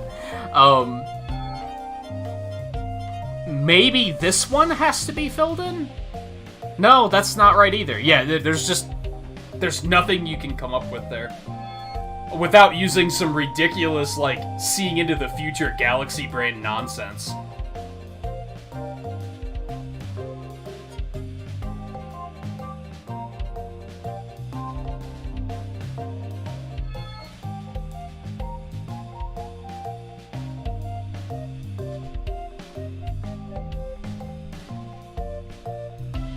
I think we might just scrap this one and move on to the next one, because I'm just impossibly frustrated with it, because I had to guess to still not have anything to work with. I strongly dislike Mega Picross. Like I said earlier, there's a chance that once we get to S6, I might not do the Mega Picrosses on stream. I might do them on my own time. Which sadly might result in me never finishing them, but... I think forcing myself to commit to finishing these when I dislike them as much as I do is, like, not a good thing that I should be doing.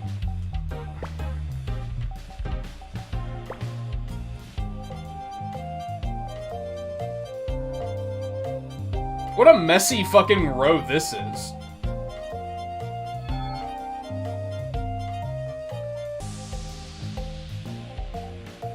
Like, holy shit.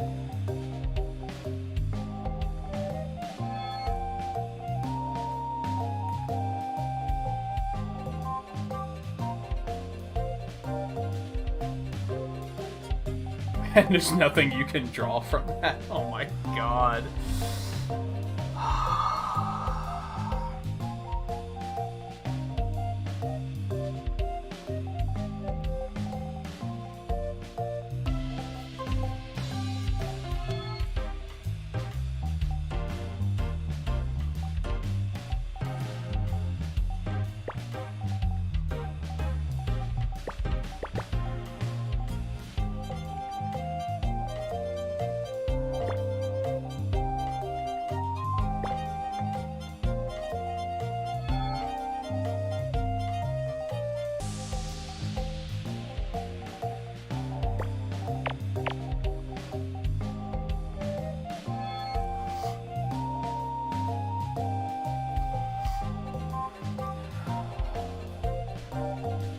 Sometimes it feels like they just pick a row at random, and they're like, yeah, that's gonna be our mega row.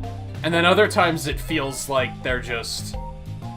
let's pick the row that would be the least convenient. Like, let's just pick the one that's going to be the most torturous to the player.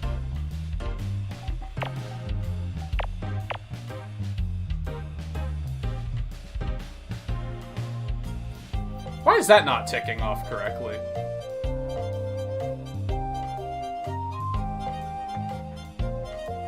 I wonder. That has to be the case, so why is... I guess because it doesn't know which of those ones it could be.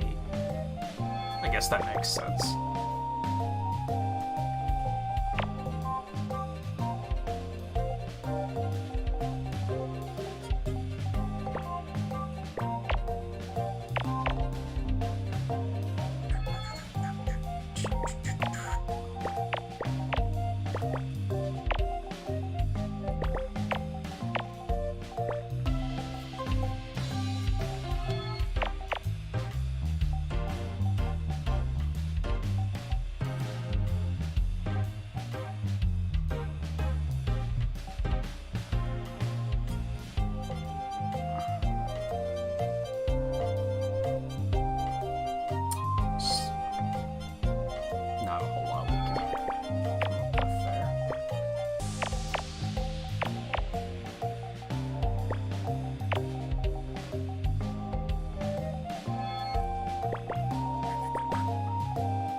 feel like Picross is such good, like, stress relief. Until you get to Mega Picross, and then it just piles on the stress.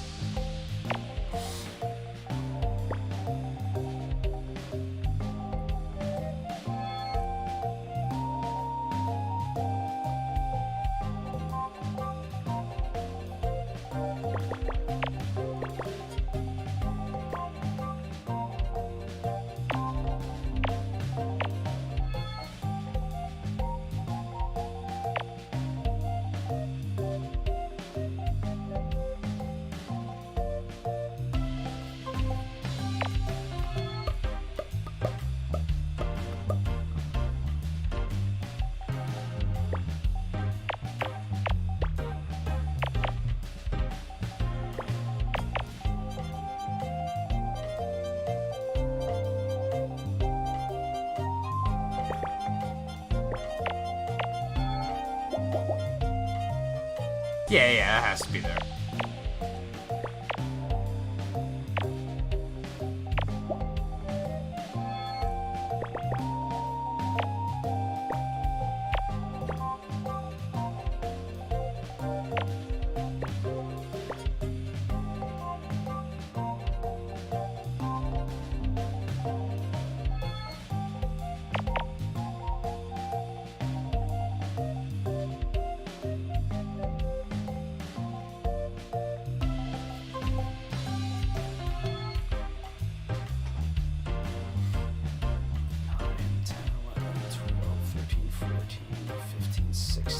So it has to be there.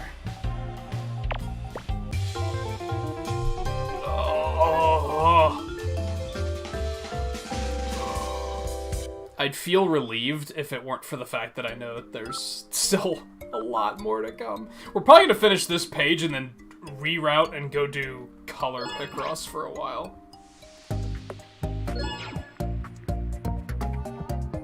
Which, even that could take like an hour because 2 of these I got stuck on. Let me take a quick bathroom break before we continue. As I said, I think we'll finish that page. We still have the last page of color Picross to go to. So I think we'll try and do maybe like a row of that. Maybe we'll come over here and do one of these. 40 by 30? Fucking yikes, dude. That's...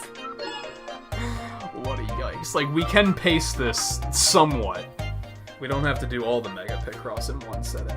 Looking at how much we've done tonight, and the stream's a little over halfway done. I'm trying to figure out how many more streams of this I'm gonna need. I'm thinking at least 2 more.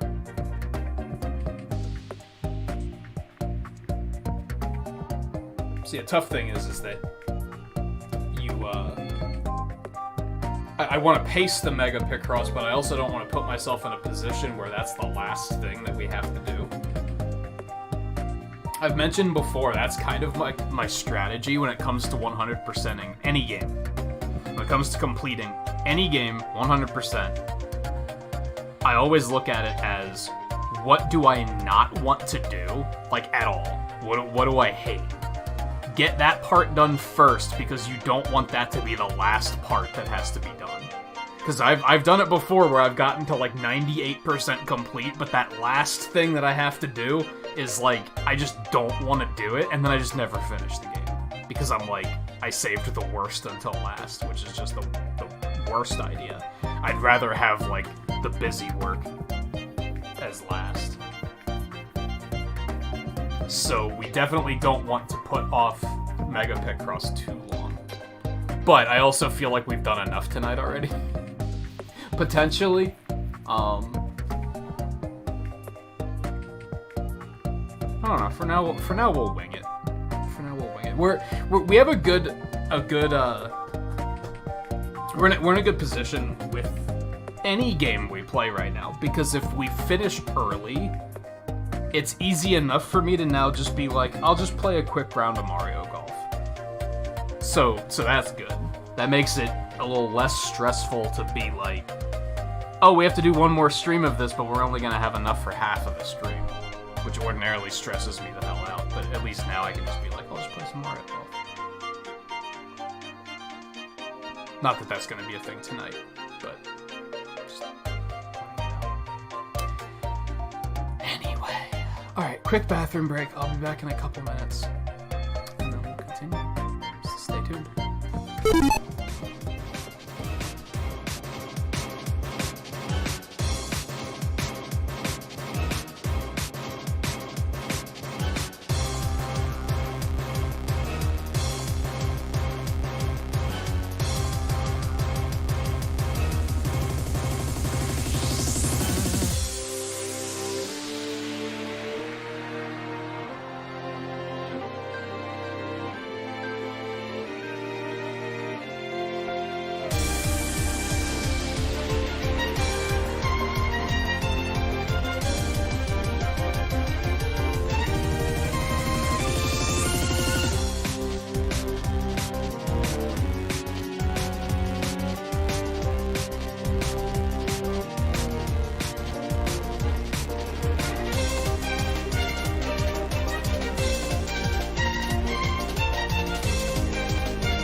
torture commence. We'll do this one since we haven't started. We haven't tried this one yet.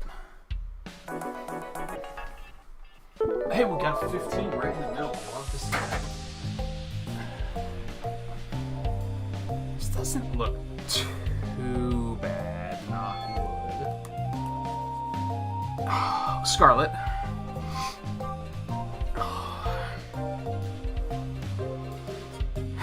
Okay. Hey, Scarlet. I see you. Go ahead. Continue.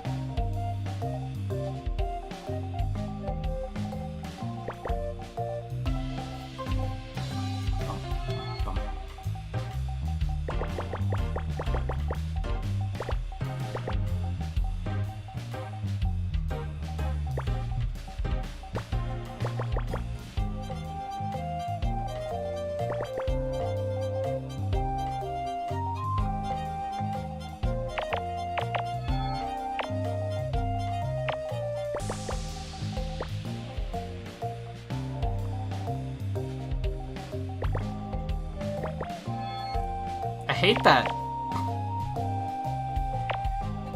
I'm remembering now there's that sound effect in this music track that I don't like. That like, for some reason it bothers me.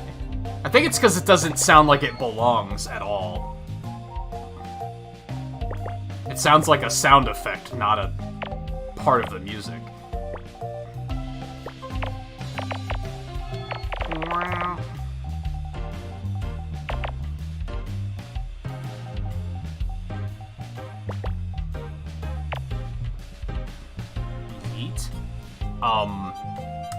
No you?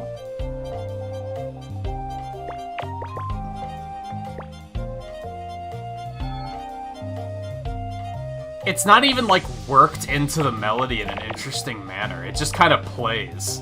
It's...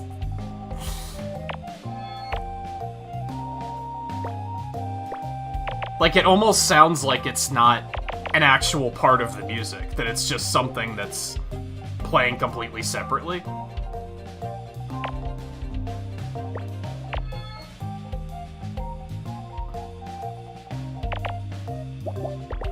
Muscle memory just kind of spazzed for a moment.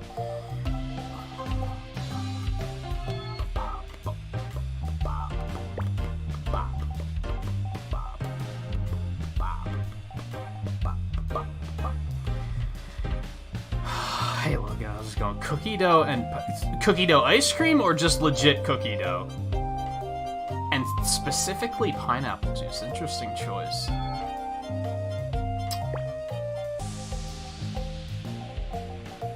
We hate Mega Picross, that's what's up.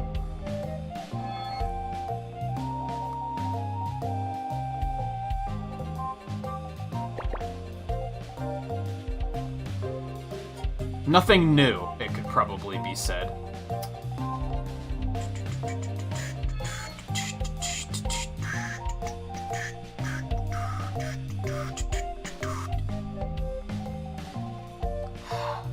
Okay, this was not bad, and now I'm at a position of... okay, now what?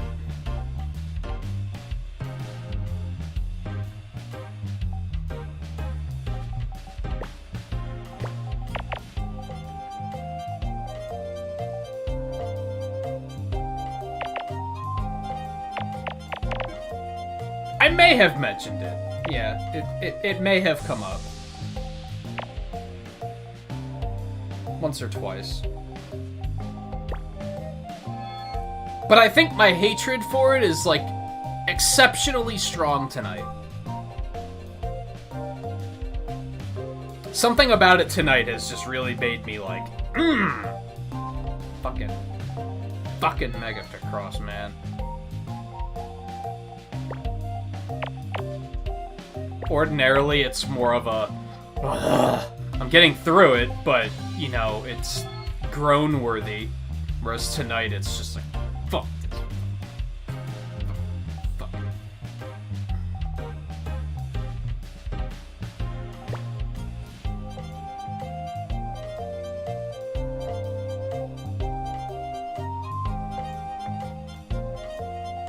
So Lightgazer, you asked about... Actually, I don't know if Lightgazer's still here, but Lightgazer was talking about, like, just the... We're talking about, like... This, in theory, should be easy, connecting all of these to make 11, right? But realistically, we have, what? Like 21 blocks there? That's not... You'd look at this and think, well, there's already 6 blocks here. How hard could this be? You naive child.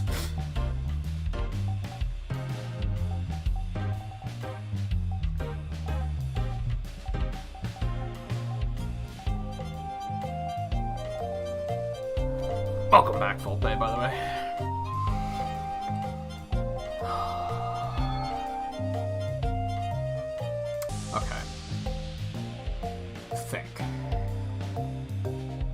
There are 6 blocks. You only have 5 blocks to connect everything with. So I think it's a safe bet that, like...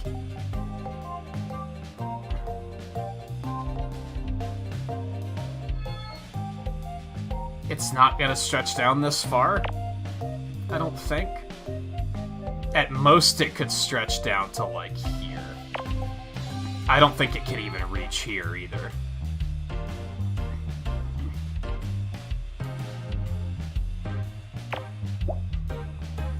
Pretty sure it can't. Which means we now have that. I didn't even see the 2 over there, dude. That was something that I probably should have picked out a long time ago. Oh well. We have 8 here so far. Make it 9.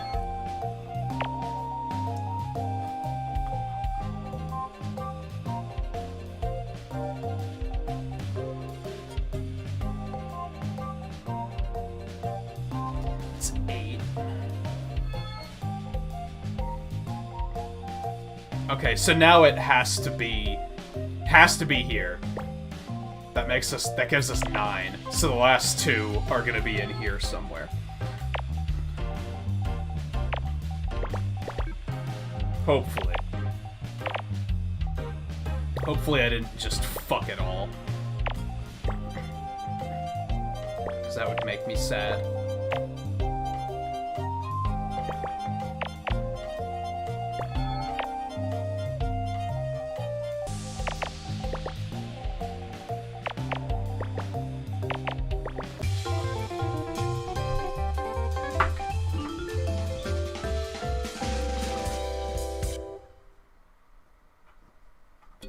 It was in fact a thing. Alright, Logan, I'm going to request your assistance. I got stuck on both of these. I got stuck on both of these.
I think this might have been as far as I got before.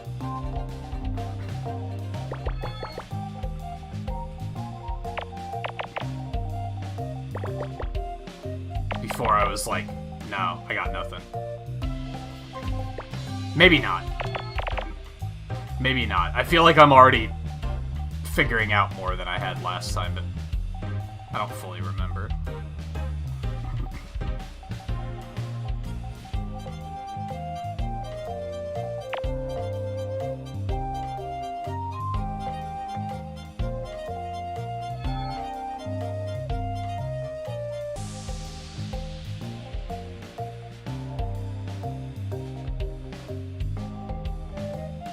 Now I think I've got nothing.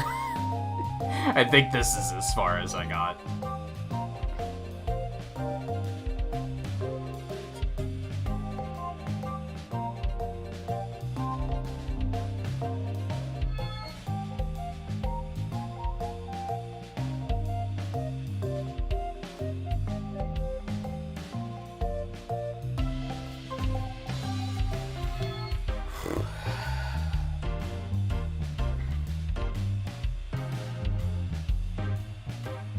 Perhaps more importantly, how's Monster Hunter been treating you?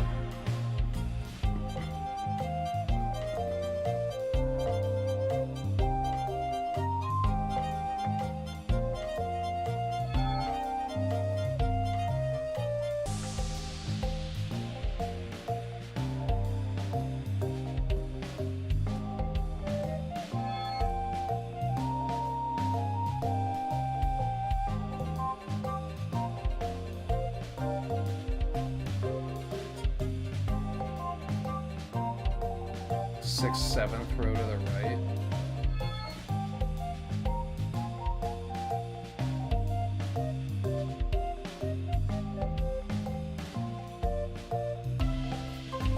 Two black sideways blocks. I don't think I know which one you're talking about. These? Oh, these two? Yeah, these are that's the standalone 3. So the 3 has to go in here somewhere.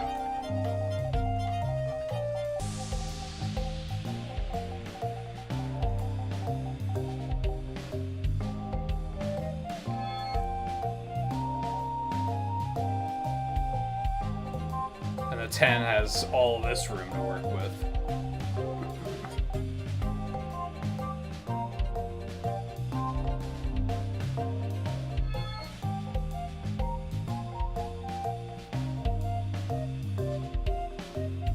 Doesn't like full screening it and tabbing out. That's because Skyrim's a poorly made game.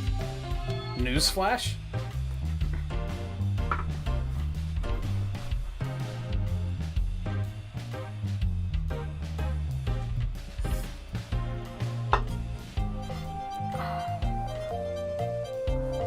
It's kind of puzzle you just save for the end.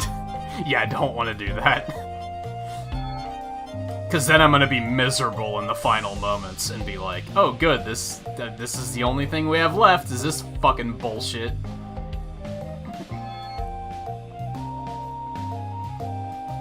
I didn't say it's not fun, I said it's a poorly made game. There's a difference. Poorly made games can be fun.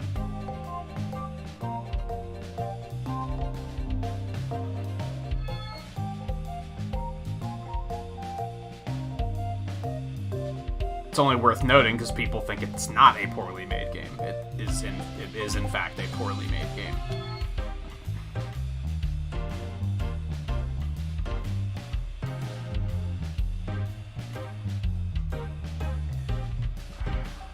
Alright.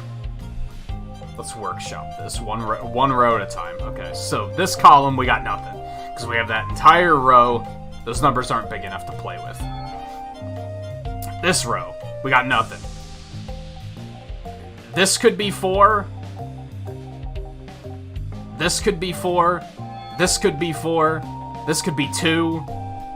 We got nothing. We got nothing to work with there.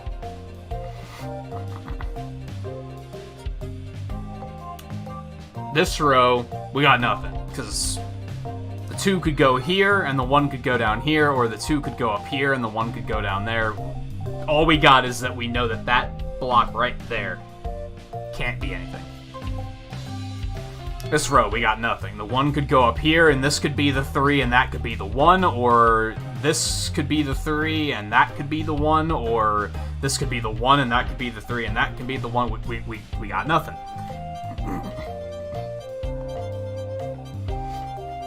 This one, that's clearly the 5. We have no overlap on the 4, so we don't know where that's going.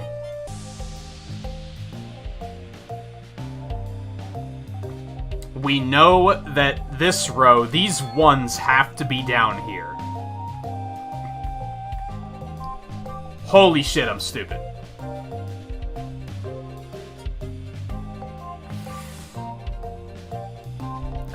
It clearly can't go there, because then the 7 doesn't connect correctly. So they have to go this way.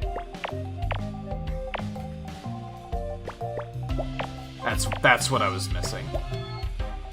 I think. That might not be everything.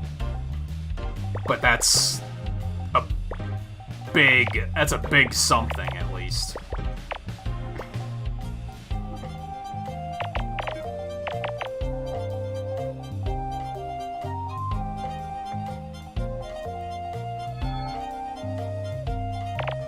Thanks for your help, Logan, I guess. Hey, we did it.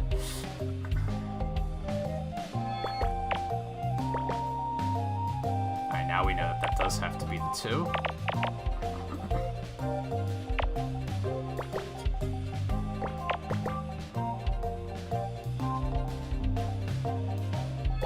Is that what you saw? Or did you see something else entirely?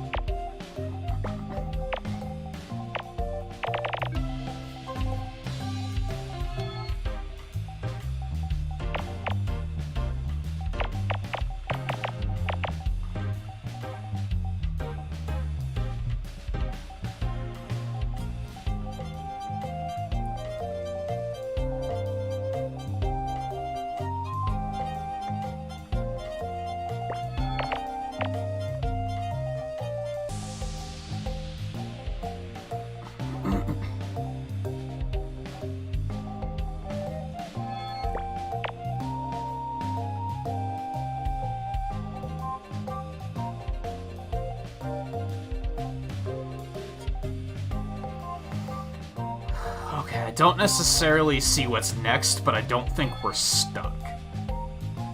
It's still a good opportunity to look away to chat, though.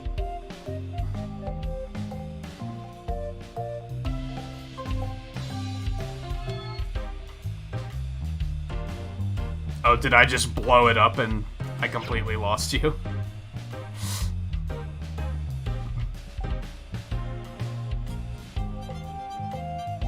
9293, that row starts with a 3.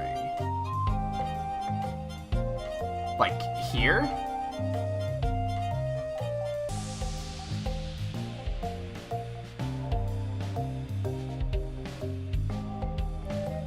Oh, so you were saying it couldn't go here anyway? Yeah, I think I blitzed right past.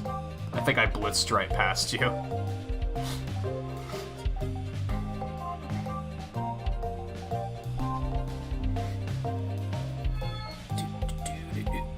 Okay, so that's 6 tiles, 7 tiles, because you're going to need at least 1 connecting them.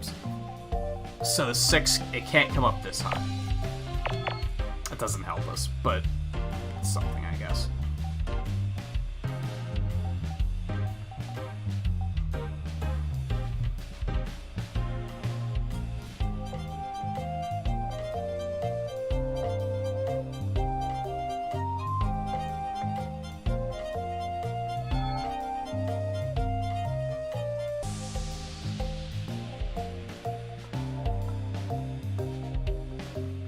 I have a hunch that the 4 goes here, but I don't have anything more than a hunch on that, so I don't really want to go for it.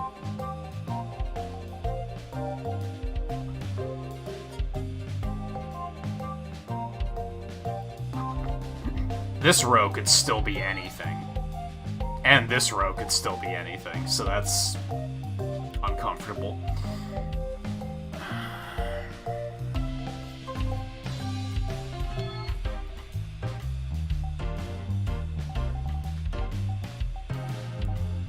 That has to be 2.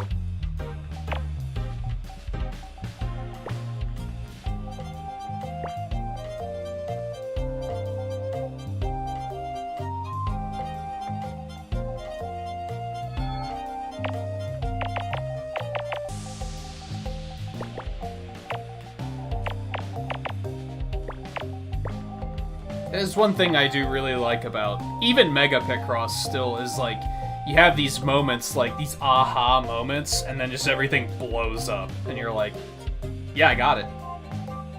It's just sometimes finding that aha moment is fucking awful.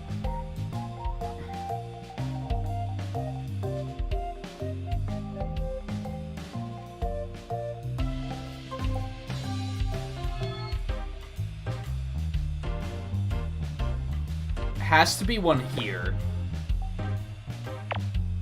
It couldn't go here because then it wouldn't be able to connect down to make a 4 down here.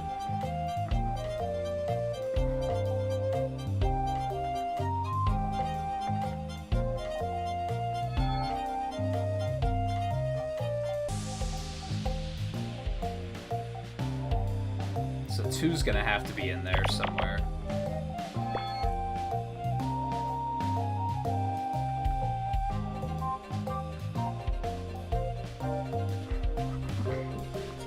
Did you say how Monster Hunter's been going for you?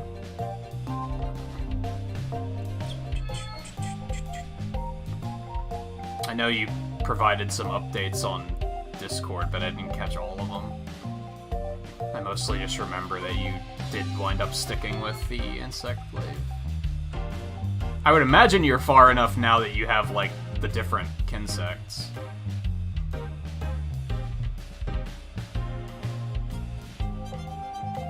Oh, I'm dumb.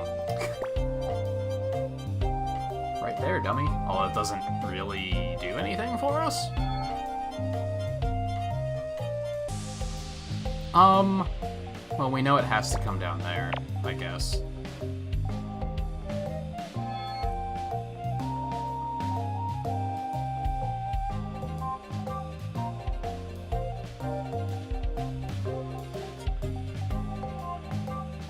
It has to be one of those, right? It has to be this one, because it has to also fulfill that.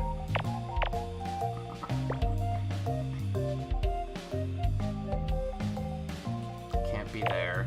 Has to be there. Because of the 10.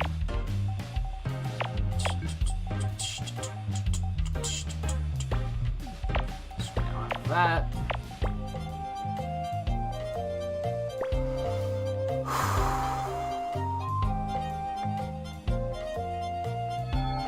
Gonna have to be there, because it has to connect the 13.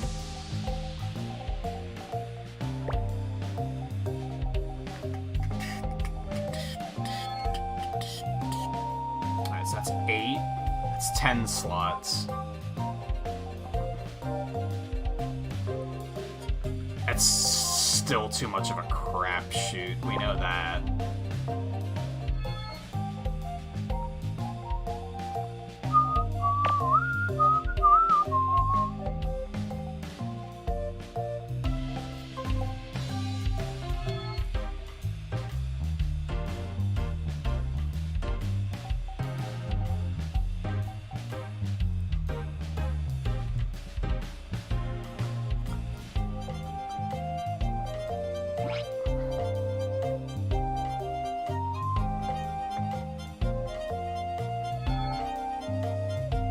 Swing them around for a while till it ends. So aside from what they don't tell you, the major stuff they don't tell you is that I think you have, it's either 3 or 4 guaranteed material drops from a monster when you're beating them up with another monster. So if you mount an Arzuros, and Aknosom is right there, you want to beat up Aknosom long enough to get those guaranteed drops. And then if Aknosom hasn't been mounted yet, if you launch the monster into them, it's a guaranteed mount. So you kind of want to chain mounts, and then use them to fight each other as much as you feel the need to get parts from them.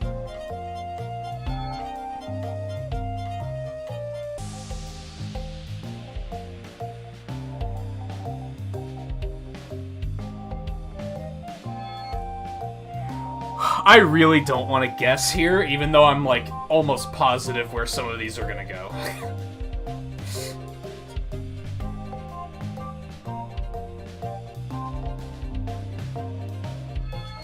mean, I guess I can just try it out and see what happens.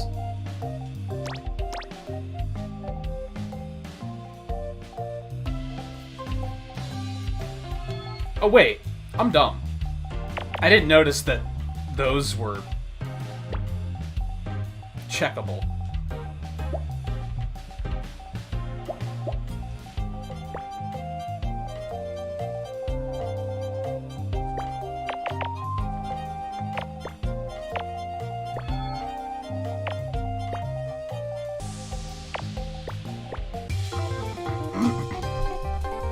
But that's basically the rules of it, I guess. There is a training mission for riding if it's more the controls that you don't understand. But that's kind of the stuff they don't tell you, is that you can use it to, like, optimize park drops. And you can use them to, like, guarantee mounts on other monsters.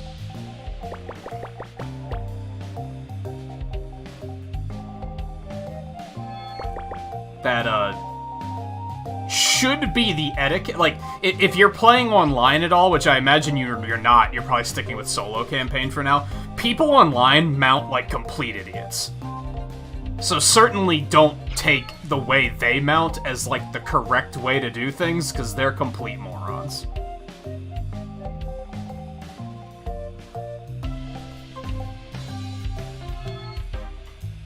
I've so often been in a fight with like two monsters, and someone gets a mount, and then they just immediately drive the monster right into the nearest wall, and just to topple it. And it's like, what are you doing? Like, what are you doing? Because use it to beat up the other monster. And if it's the target monster, then use it to get a mount on the other monster, and then beat up the target monster. You moron.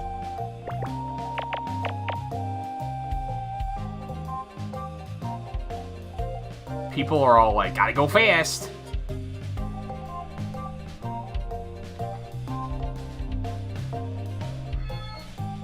Just haven't played that much in general. Yeah, if it's like that you just don't understand the controls of it yet, there is a training course for it, so.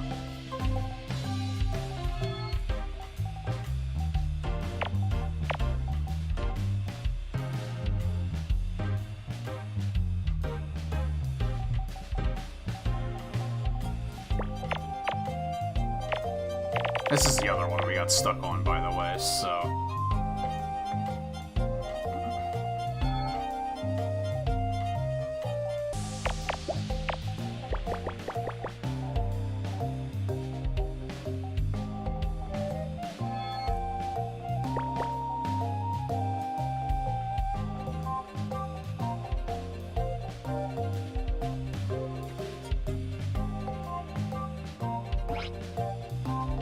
Once you get used to, like, the button combinations for wire bugs, it does feel pretty good. Like, at first, it was really disorienting. But yeah, once I got used to, like, the muscle memory for it, now I find myself trying to wirefall in other games, because I'm, like, I'm so fucking used to it.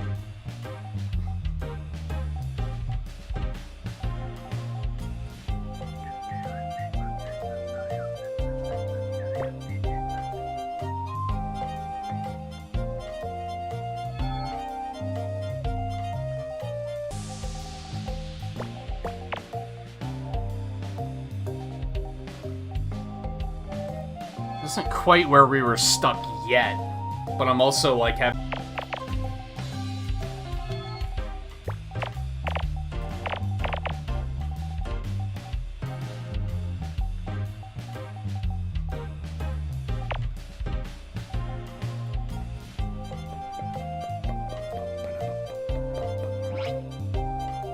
You do have your silk binds from the beginning, though, so.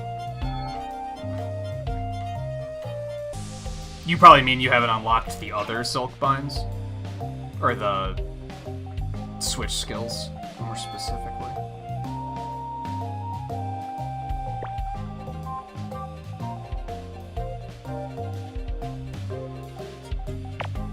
Silk binds are like the special moves.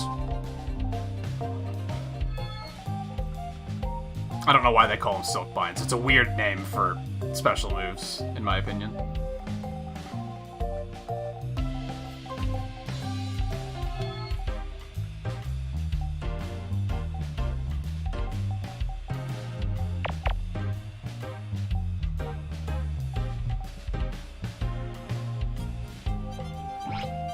Yeah, you're probably thinking of switch skills are the things you unlock. Switch skills are like the ones that completely change some of your attacks. You have the silk binds already. Well, one of the switch skills is always for one of the silk binds. So you have two. You have, I think it's ZR and X and ZR and A. Or is it ZL? I think it's ZR. But now I'm not sure. One of those can be swapped. It depends on which weapon you have.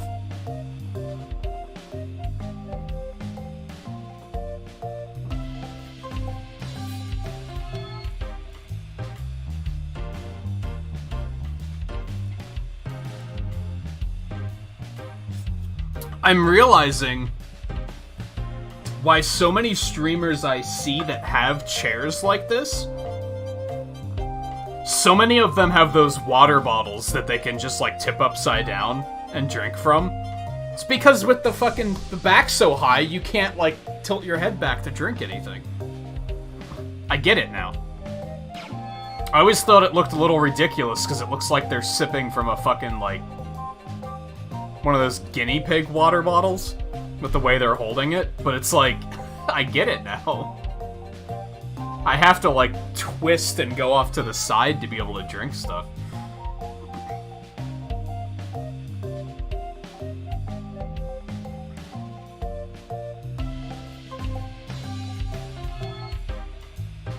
Okay, we know this is the 3 now.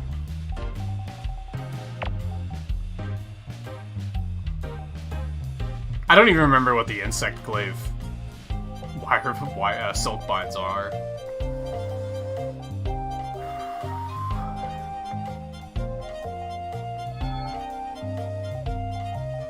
Okay, I think this is where we were stuck. More or less.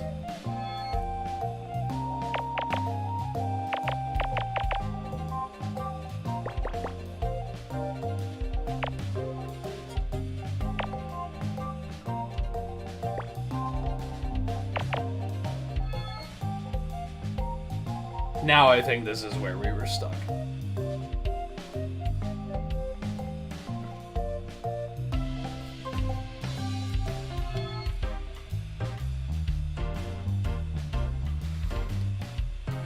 Alright, so let's just cook on through again. 16, we just don't... 24 blocks and 16, there's nothing we can work with there. The 5 could be here, and this could be the 2, or this could be the 5, and the 2 could be over here somewhere, so we have nothing to work with there. These 2s and the 7. Like, this whole thing could be the 7, or this one could be the 2, and this could be the 7, or that could be the 2, and that could be the 7. So we don't really have anything to work with there.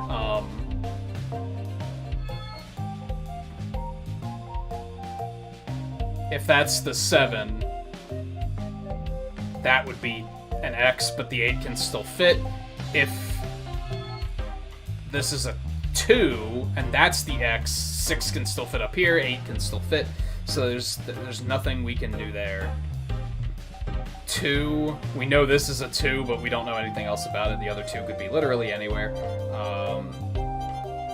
2 and the 1 here could be anywhere. 11 could be on either side.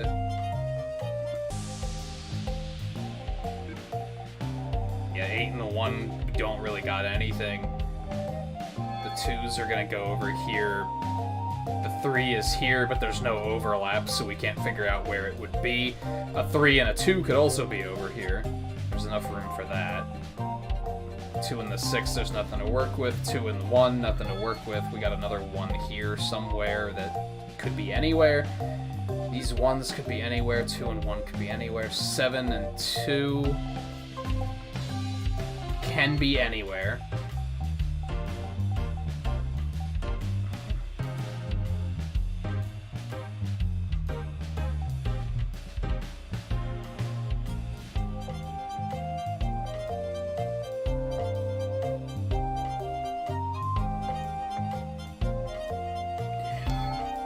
Well, the ones can't go here or here because those have to be 2s. So that might help us a little bit. Is that what I was missing? Because that means this has to be 7. Yeah, that has to be 7. That's what I was missing. Okay. That is what I was missing.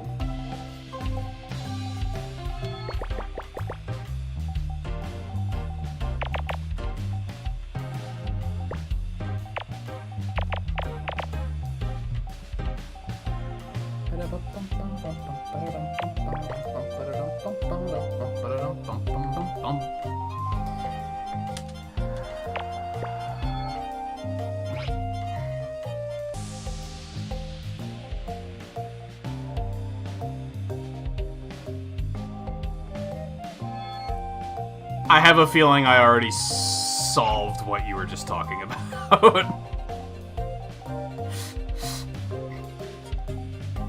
Yeah, I was kind of able... I found a way to blow it up and just kind of went.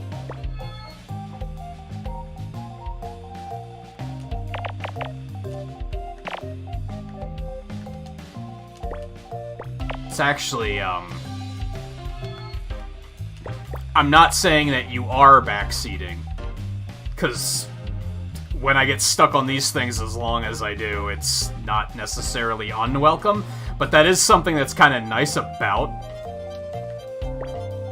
streaming Picross, is that it couldn't be backseated anyway. Chances are by the time I read anything anyone says, I'm gonna be way past it anyway.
I feel like for some, you might have moments of, like... You might notice parts where you're like, why didn't you just fill that in? You had it. It's because... You know what I've said before, like, don't play off of assumptions in Picross. Like, sometimes I'll be like, I'm pretty sure it's here, but if I fill it in and wind up being wrong, it's gonna cause problems. Yeah, that's another thing, is even explaining, like, what is being missed is not exactly easy.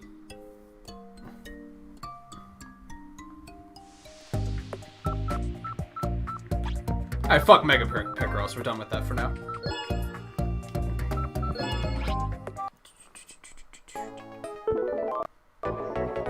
Oh god. I hate it. Thanks, I hate it.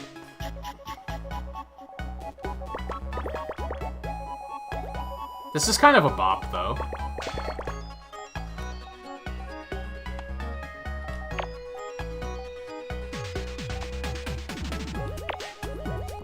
This is kind of a bop, though.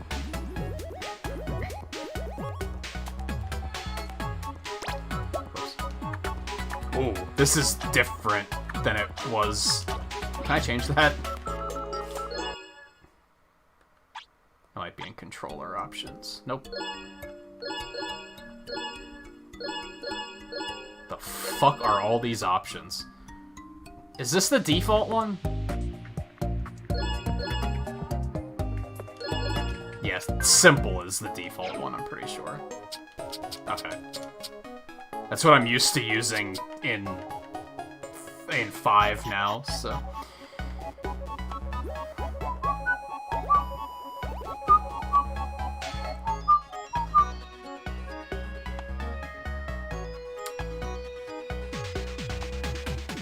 Fuck, dude. Just fuck. Just fuck. Just fuck. Oh, what have I done?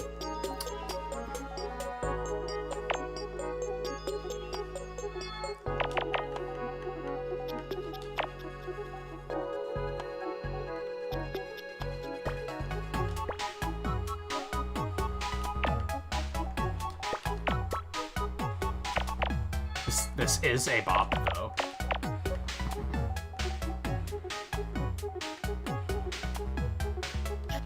Don't let it be forgotten.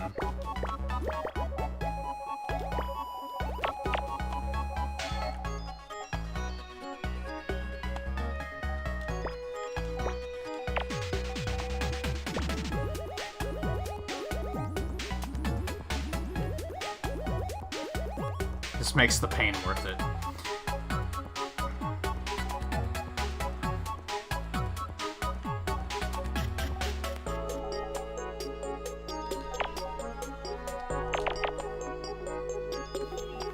Excuse me.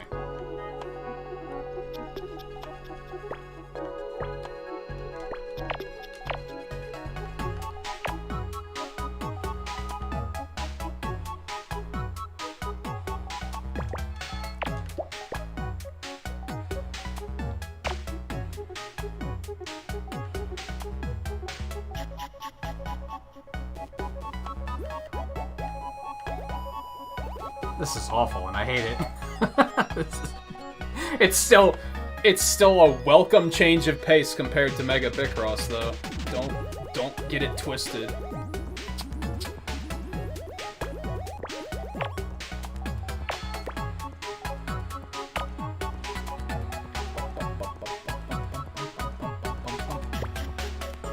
Nope, that's wrong.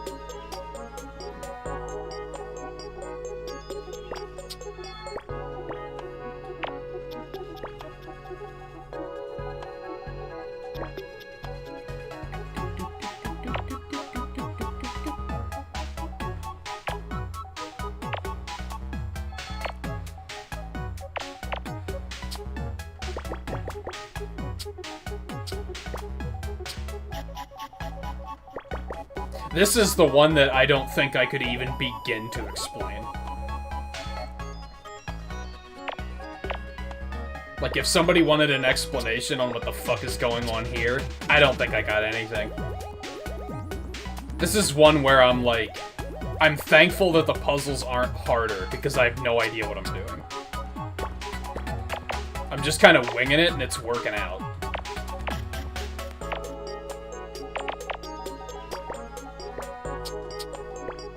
Dude, it's an alligator.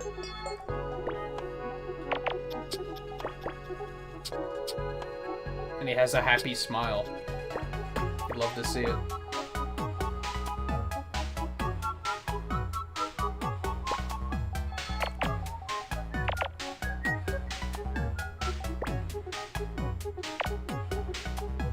Maybe it's not quite a happy smile. I'd like to think it's a happy smile, though.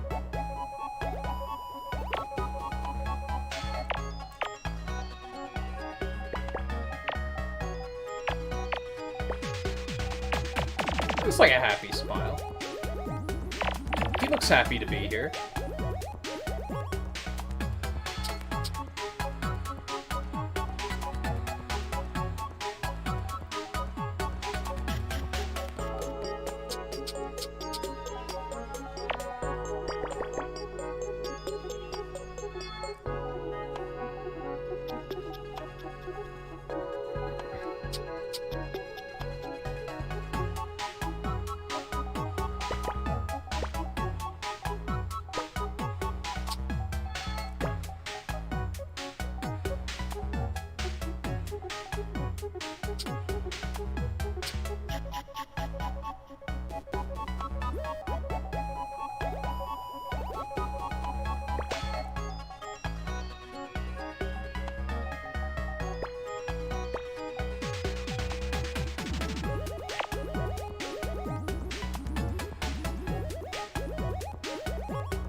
So that was a good time.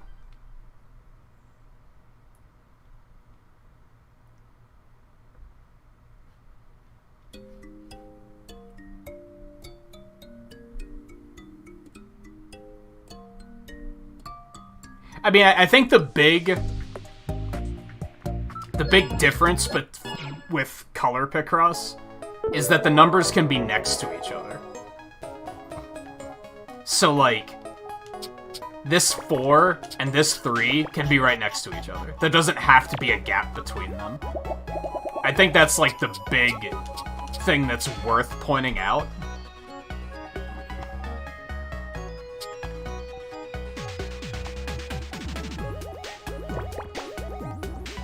Also, this song is a bop. Perhaps also worth pointing out.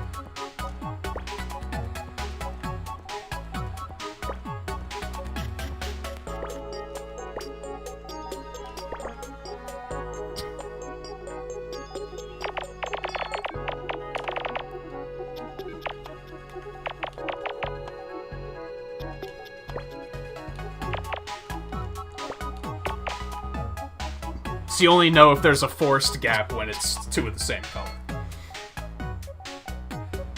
Basically.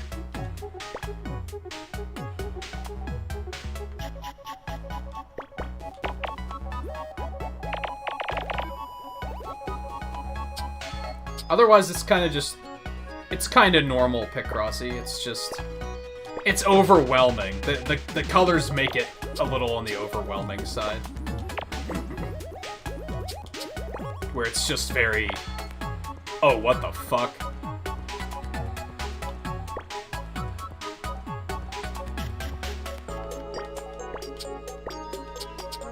Fortunately, these don't get that difficult, though. Like, I'm not too terribly concerned about these.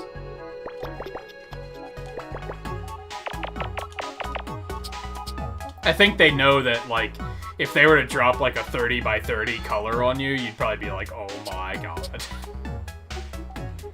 Like, that would just be it. That would be the end. Just, no. Nope.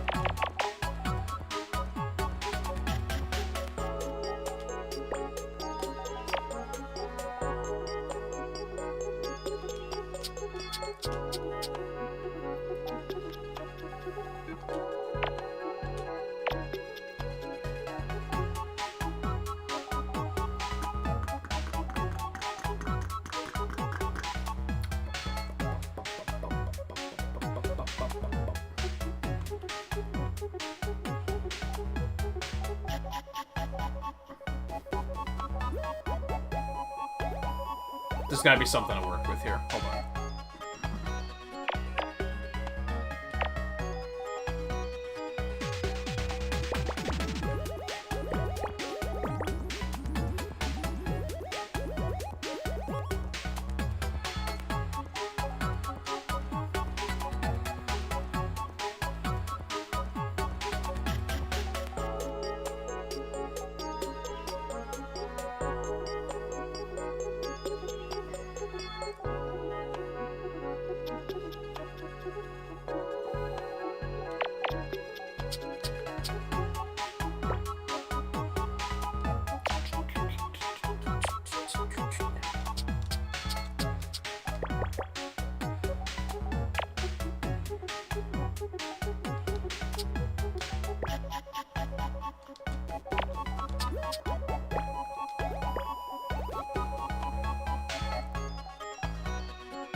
Oh, it's a sports ball. The guy with the bat. The pitcher. See, I know sports. Don't... think I don't know sports?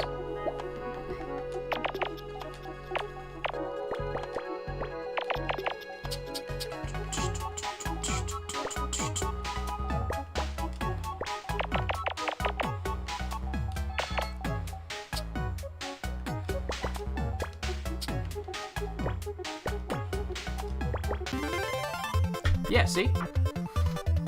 Oh. Crocodiles don't feel joy, only bloodlust. Batter? No, it's a picture, dude.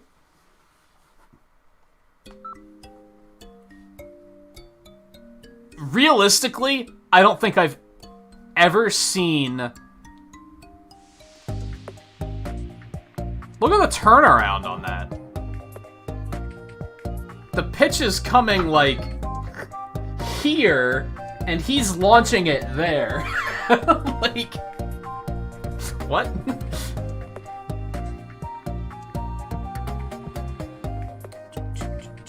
I don't know. Those crocodiles look pretty, pretty joyful.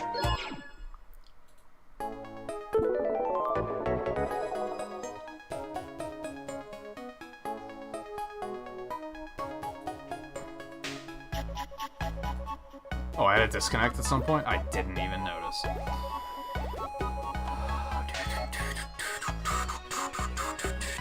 Ooh. Ugh. Ugh. This one's nasty. Hold on. Not only are the colors nasty, but there's a lot of nasty with this one.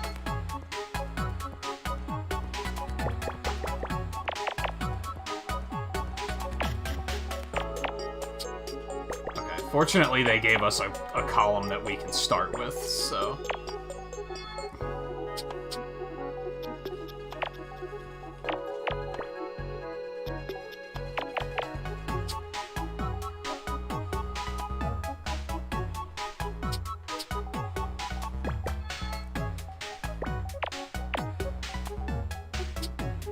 I don't know where those go yet.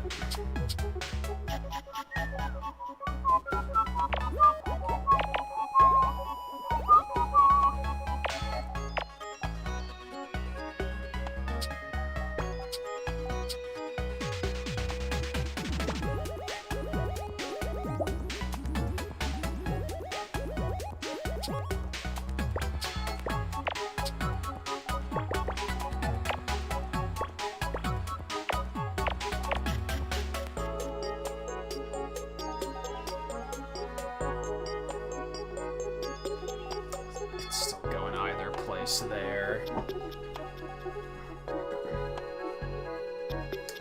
Does not give us a whole lot to work with.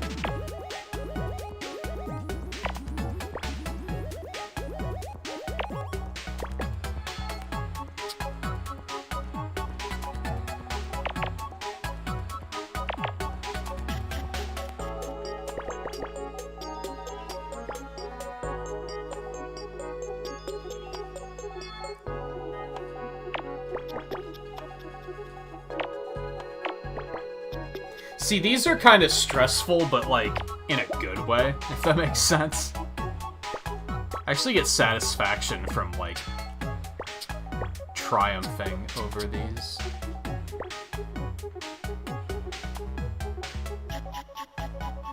It's a praying mantis, dude. I can already see it. Sorry for spoilers.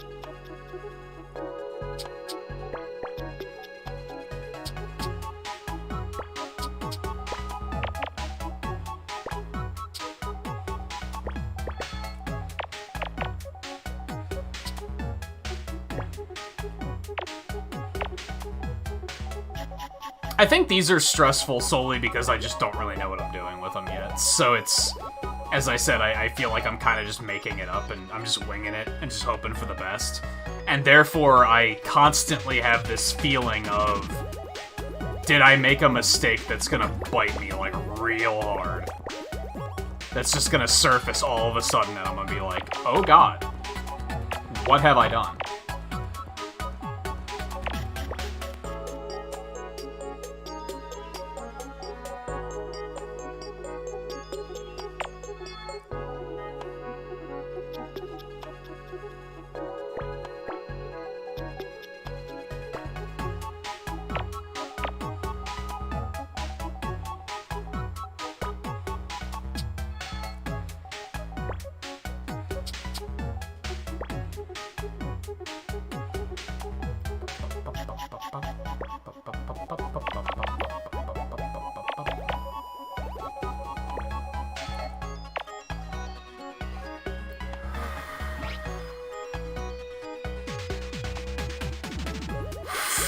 I'll just have to take your word for it. I wasn't paying close enough attention. I'm being a bad streamer and not paying attention to chat as much as I probably should be, so I didn't see it at the time.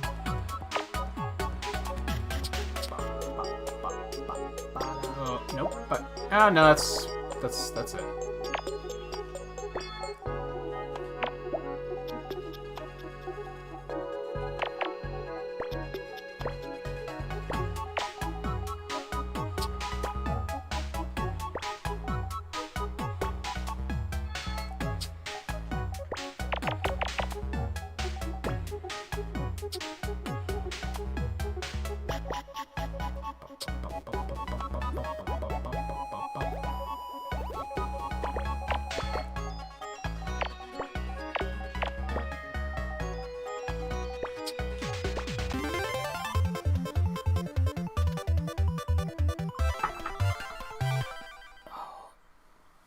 Is he also thirsting for blood? He doesn't look as happy.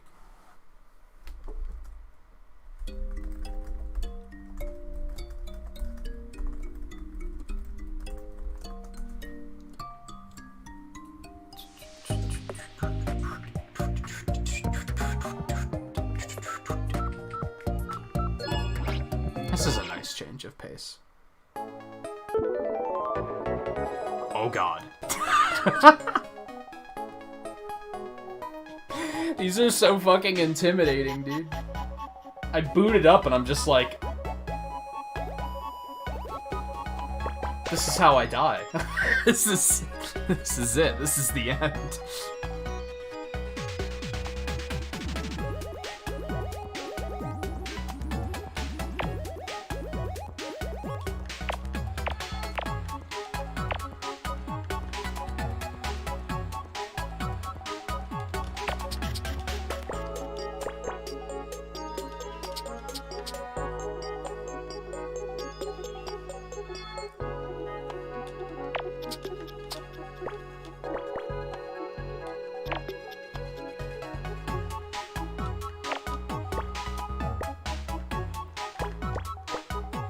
But then the bop kicks in and I'm like, this is fine.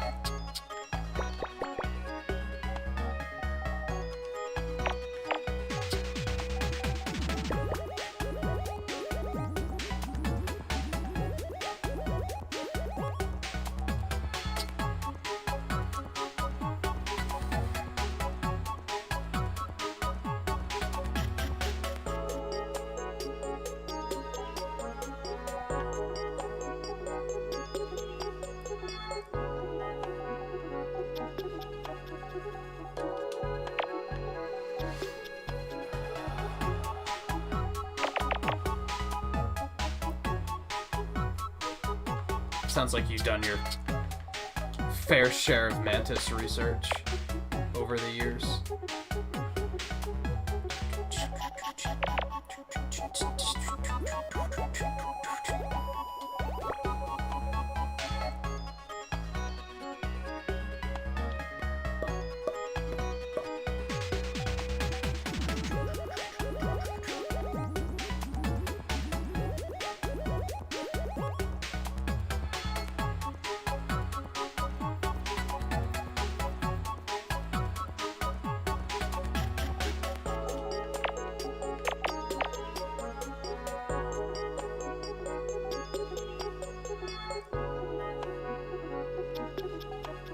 Whew, this one is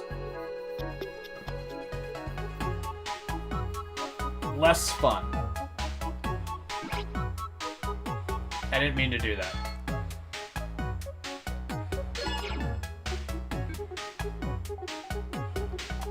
I don't even know what that is. I just accidentally pressed the button and it was like, bang. It's fine, I didn't want your help anyway. Oh god.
This is nerve-wracking.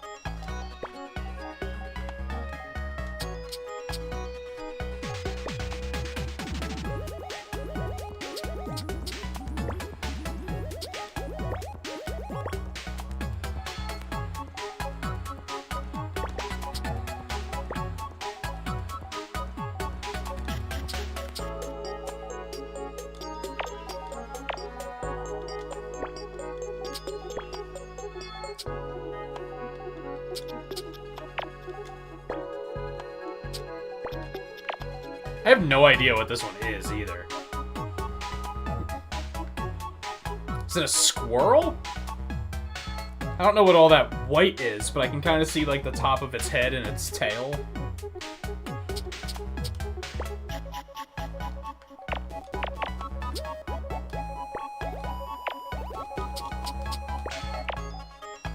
Does it have very big eyes? Is that what I'm looking at? It has, like, Mega Man eyes.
Oh, I see. Those aren't eyes. That's an eye and a nose. And then the bottom of its face. I thought the white was all, like, a big Sonic eyeball. It's like, that's the most fucked up squirrel I've ever seen. Whew. I see it now.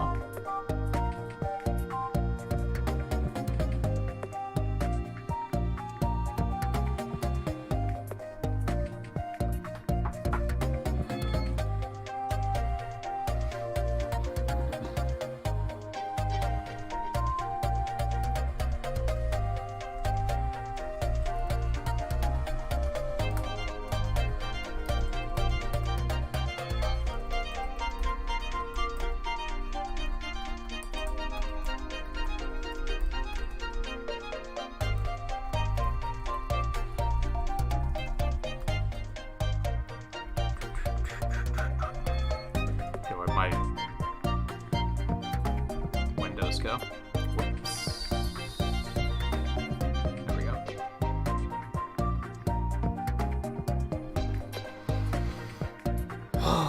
Okay, what time is it?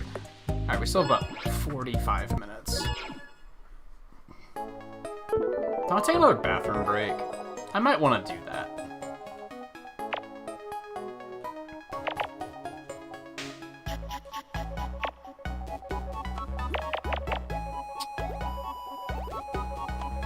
That's like perfectly paced so that we...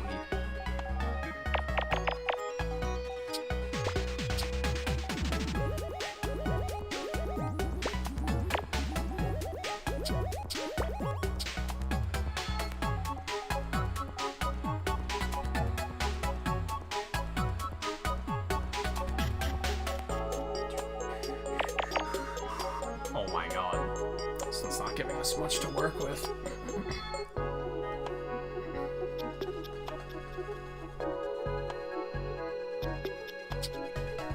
Although,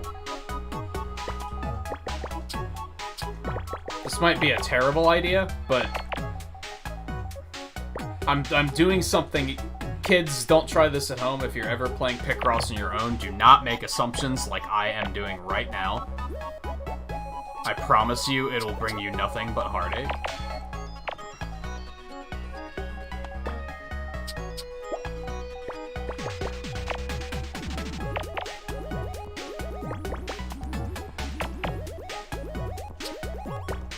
If you don't yet know what heartache feels like, you will know by the time you're done making a dumb assumption.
I'm very fortunate that this is working out as well as it is so far.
Is it? It doesn't have a flesh tone, but yeah.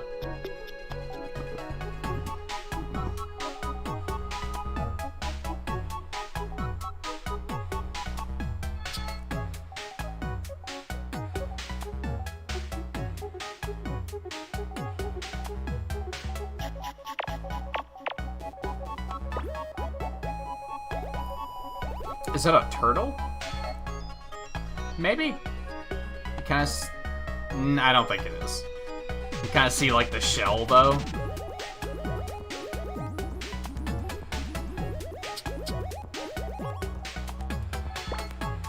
I immediately think I'm wrong, though.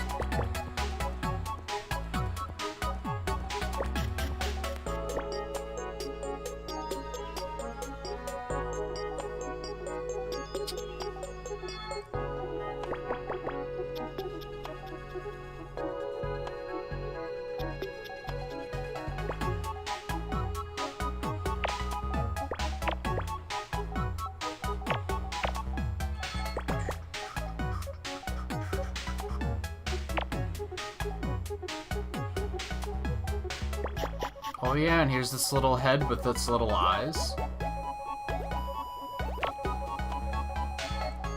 Maybe?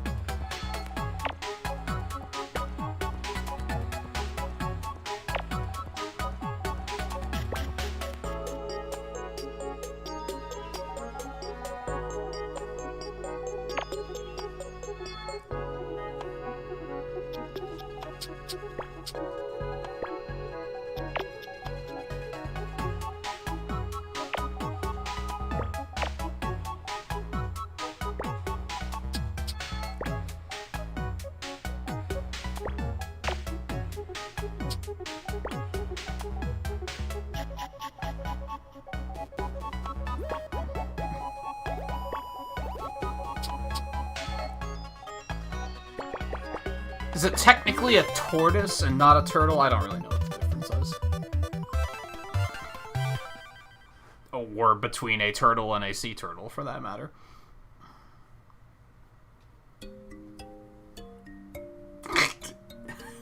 I don't know if you're serious or not.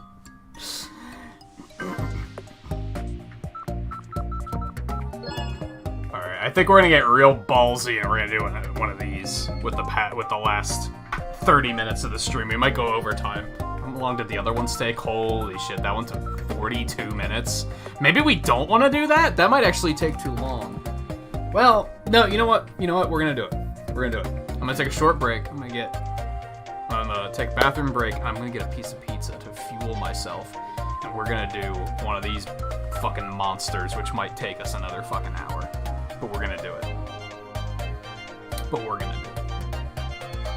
It might be terrible, or it might be fun, or it might be both.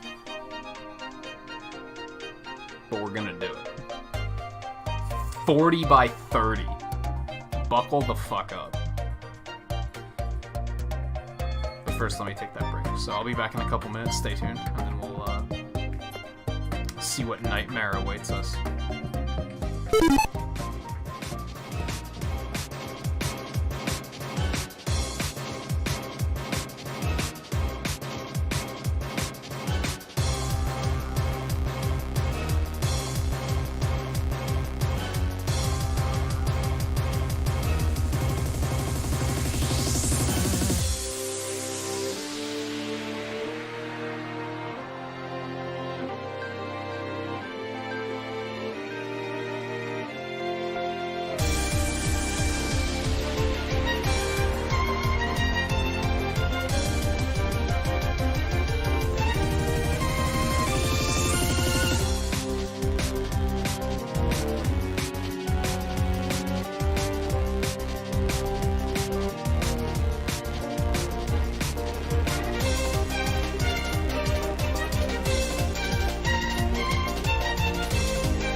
Oh my god.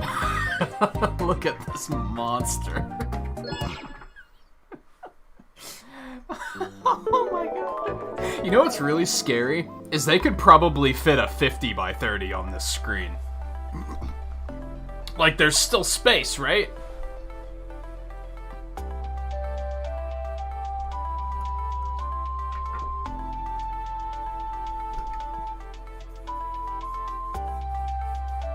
This is that one that reminds me of Final Fantasy IX's overworld theme. Scarlet knows.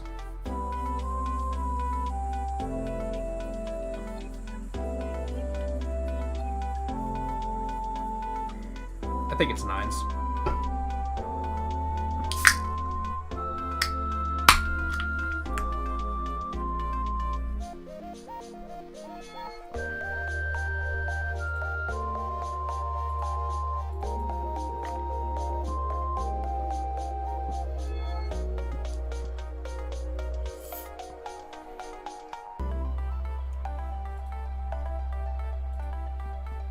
Yeah, if you're, like, watching on a phone, you probably can't see any of this.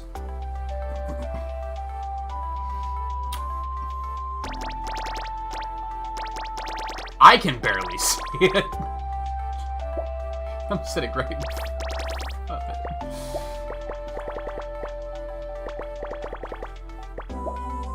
Alright, that's a nice, juicy way to start things off, so I'm feeling pretty good about that.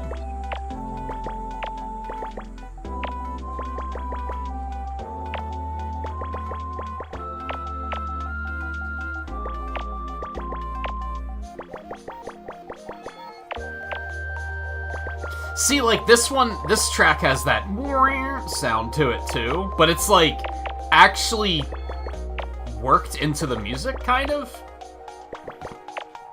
This isn't the same track as the other one, is it? Because that would... I'd sound like a complete idiot if that's the case.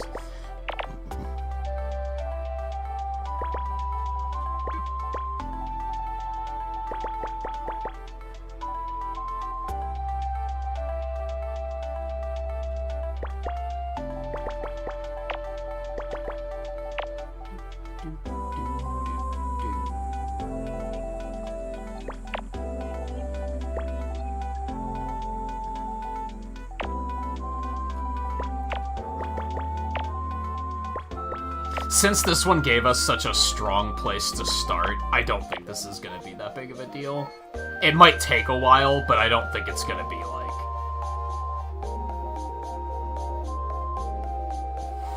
oh my god, difficult or anything. We technically don't know that. Let's not... Actually, we do know that.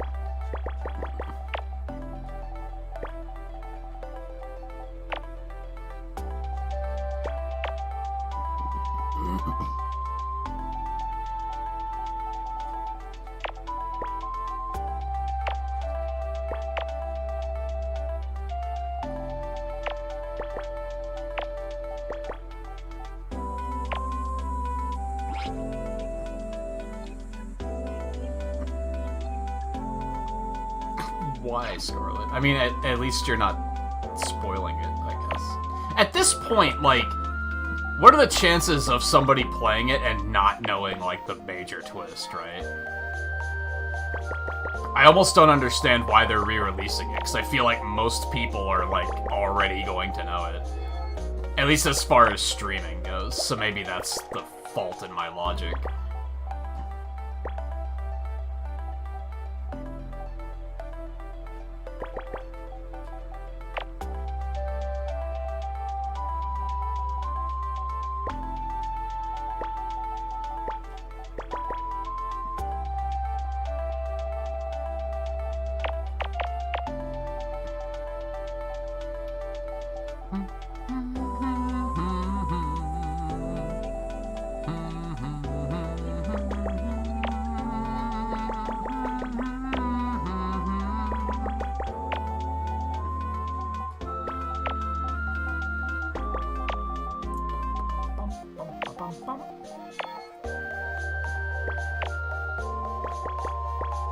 Yeah, I think this one's just gonna be time-consuming.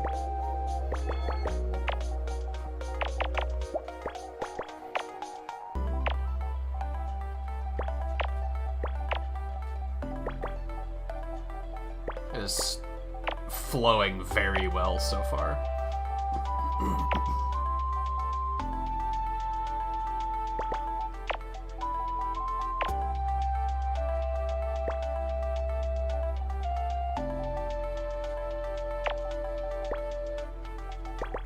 Something on my fucking tooth.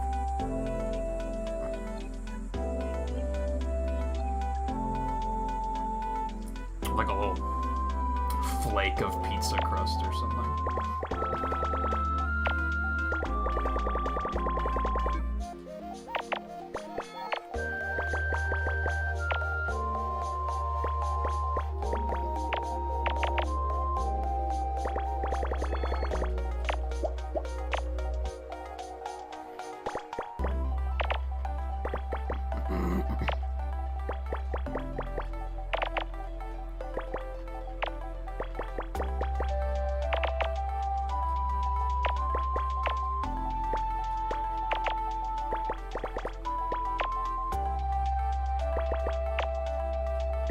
Now even if we do get stuck somewhere, now we have the bottom row feeding us too, so...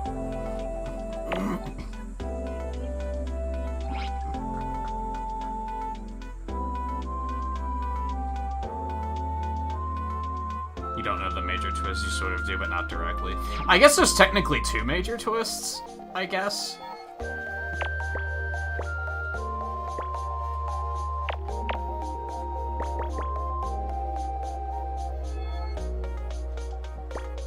I guess I don't know the ins and outs of, like, every bit of context either. But I think I know enough that my streaming it would be, like, a bad idea.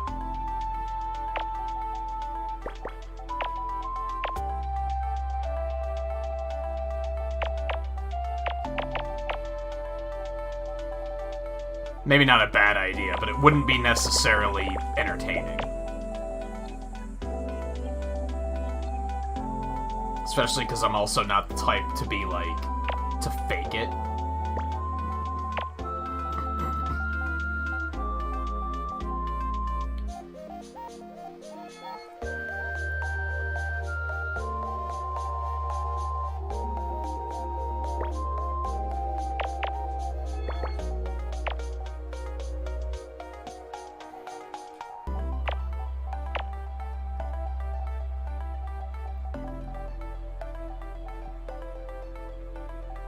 Ooh, this is getting a little hairy.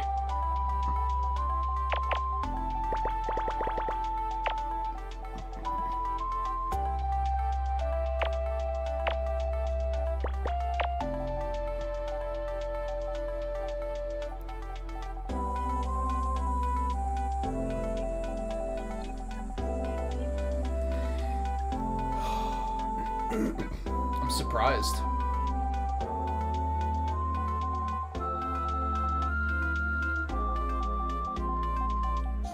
Yikes, I don't really have a lot to work with.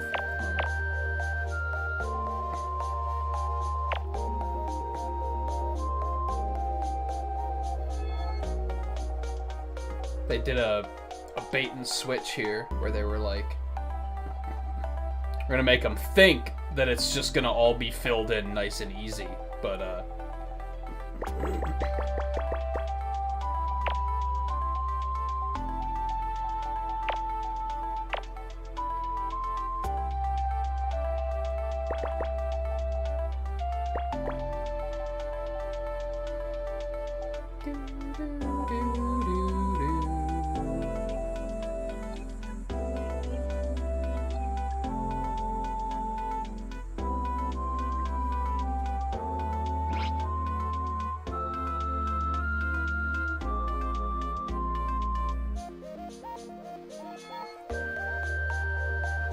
I actually don't even know most of their names. Like, if I wanted to spoil the game for somebody, I couldn't, because I don't know enough about it.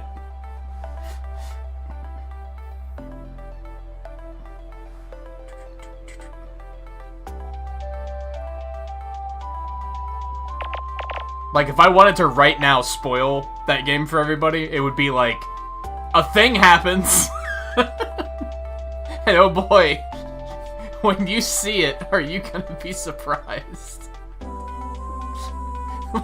I couldn't...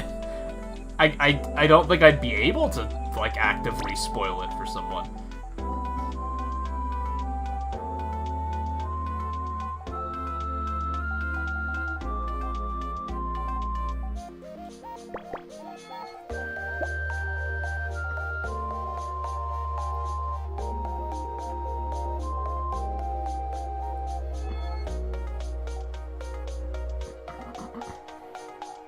Wow, they really bait and switched on this, like, hard.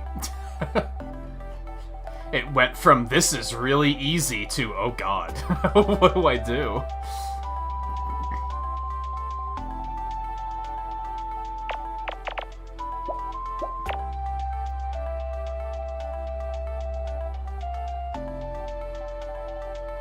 That'll show me. I need, like, another real big number somewhere. Even better if it's like a set of big numbers. Yeah, like there's a 13 over here. Yeah, buddy. Why does nobody say yeah, buddy anymore? We should bring it back.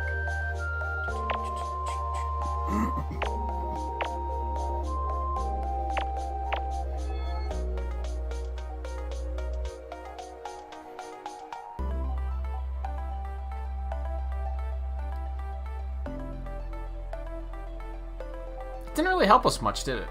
Come to think of it.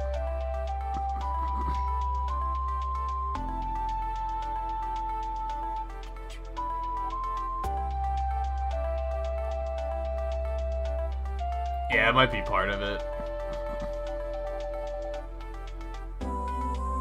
It's one of those things that, like, inevitably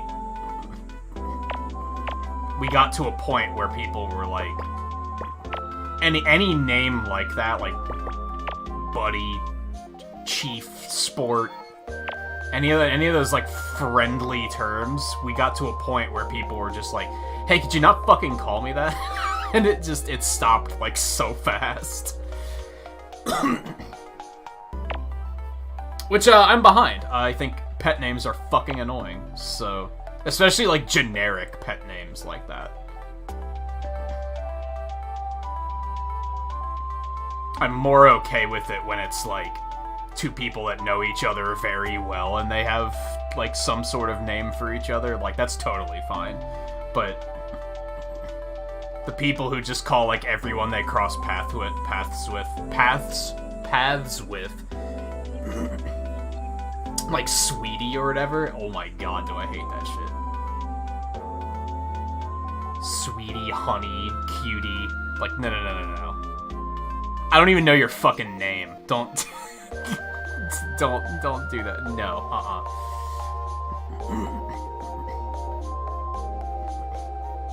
And I think, in general, people kind of reached a point where they were like, we're putting our foot down on this. Because I think most people don't like that.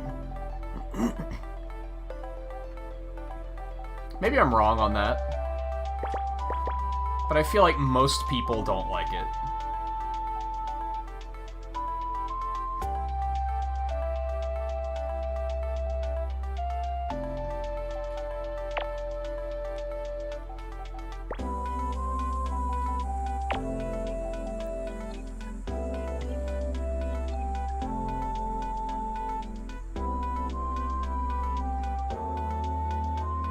That's true. Some people can... I think most people dislike it because of how many people do it in a condescending manner.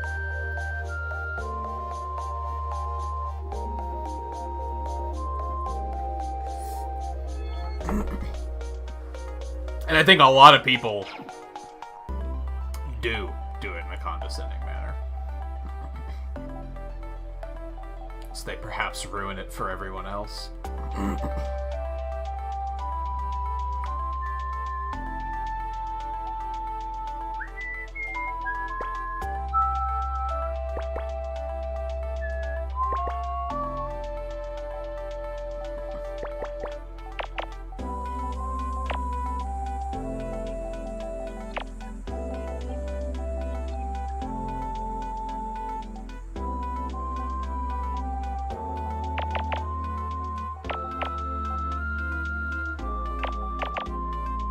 I don't know if that's right, but I guess we'll go with it.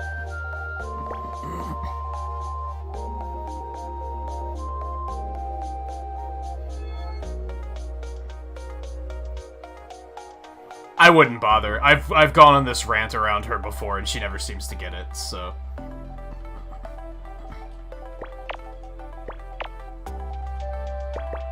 She also comes here once in a blue moon and stays long enough to say hi and then immediately leaves. Unless she's been lurking the entire time, but I kinda doubt it.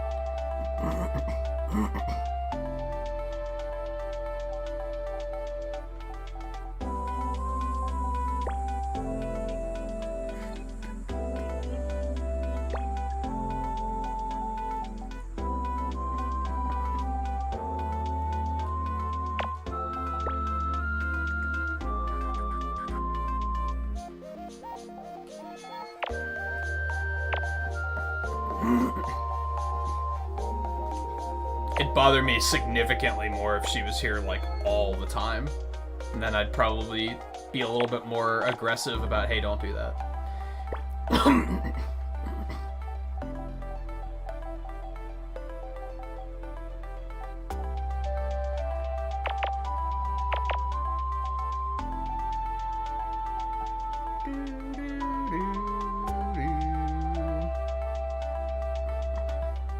Dude, bro, man person. I'll keep that in mind.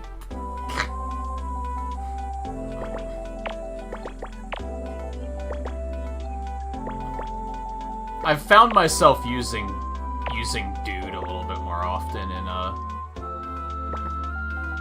the last couple years. I don't know why. It's just inoffensive, I guess.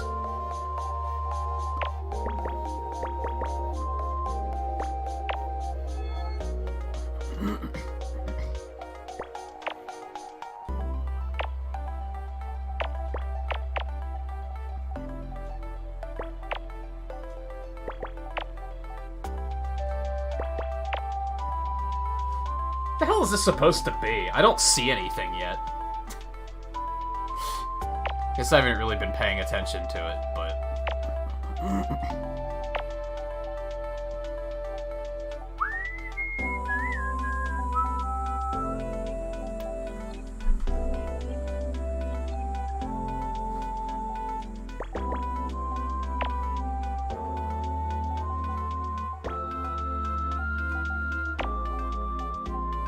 Is it like people on a stage performing or something?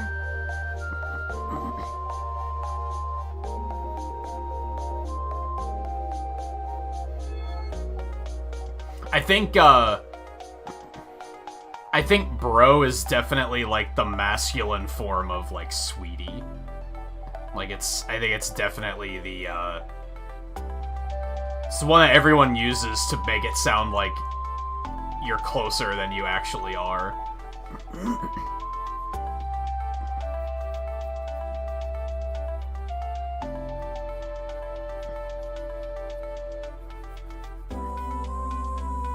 But it's not common enough for me to, like, completely hate it. It's more of a... If I knew someone that did it, like, frequently, then I'd probably... Like, if Twain did it, I'd probably be like... I might say something.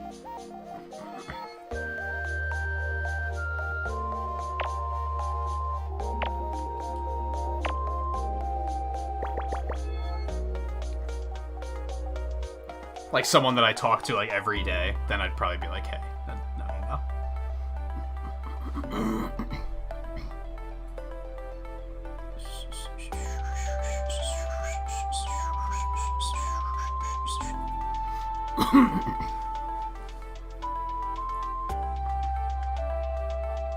How'd we even get on this topic? Magic of Picross streams, baby.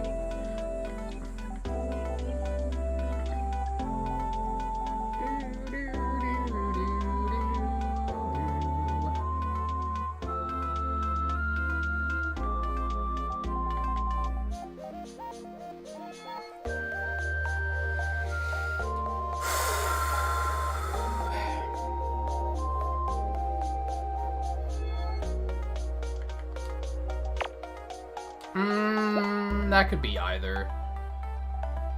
Let's not make that assumption.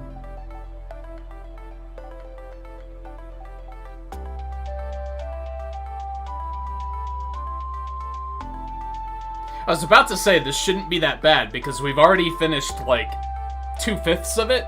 At this point, we're down to a 25 by 25 puzzle, but then I realized that's still fucking huge. It's still quite large.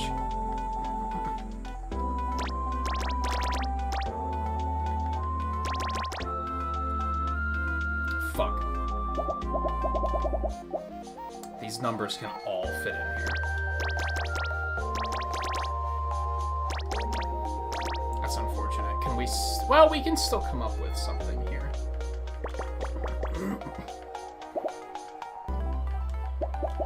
Yeah, a little bit. A little bit. Is it gonna help us?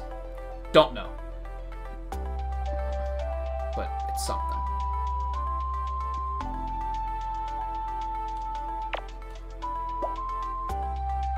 Nah, that could be a 2.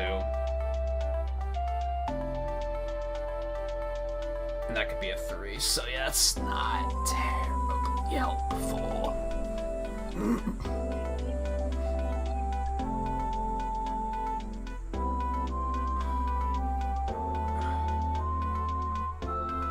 Yeah, it's like it's different if from like the streaming perspective, I guess. It makes more sense to just use people's names so that you can actually know who I'm addressing. But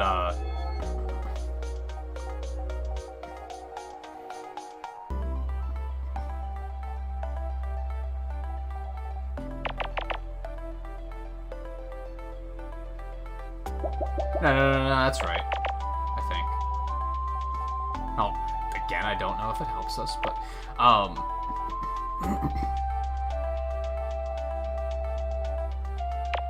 But yeah, if, like, I was hanging out with... If you were right here, I wouldn't be constantly calling you by your name, right?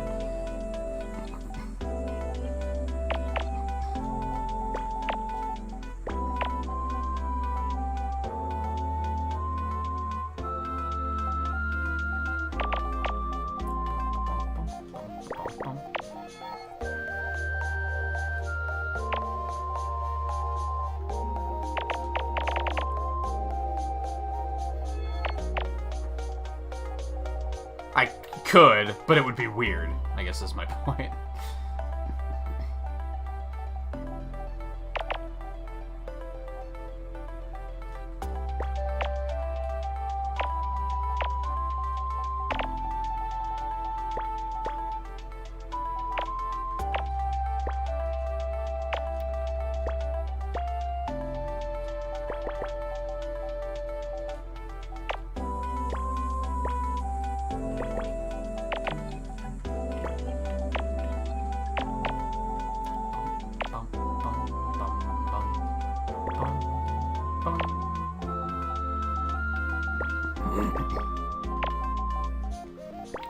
Alright, we finally got this flowing again, so feeling a little bit better again.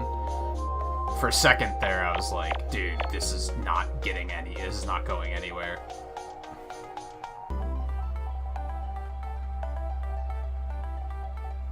But I think at this point we can say we saved it and we're back on track.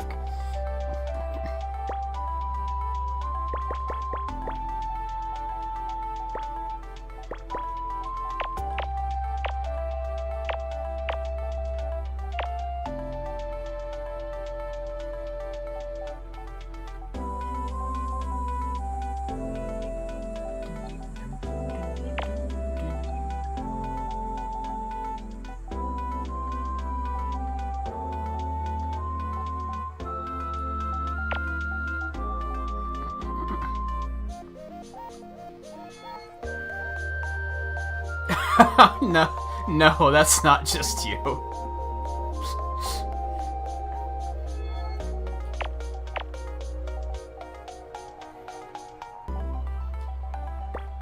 That is not just you.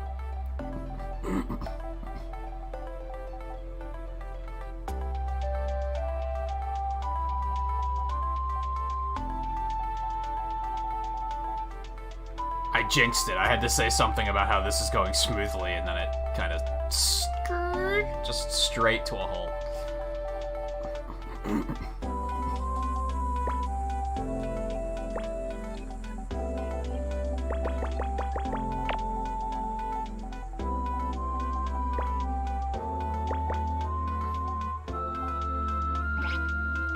Yeah, these are the largest ones in the game, yeah.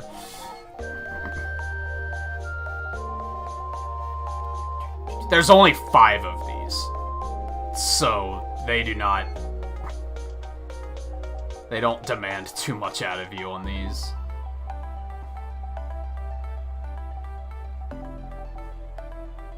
They decided to show a little restraint.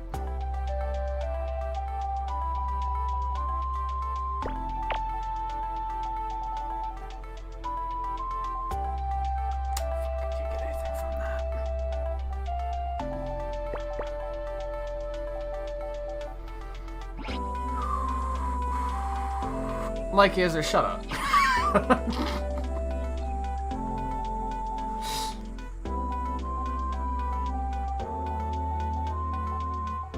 I'm not a fan of the What if you had to sit naked in a hot tub of boiling tar? It's like there's Yeah, that would suck. Is that what you want me to say? Like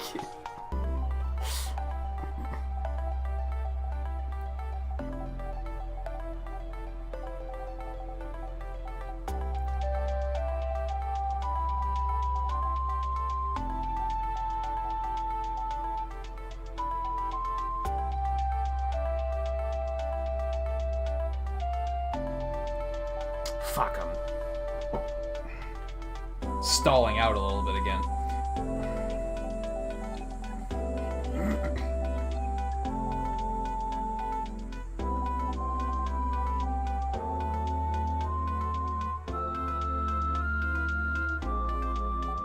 This has to be 6. I don't think that really helps us, but it might. I think this would also have to be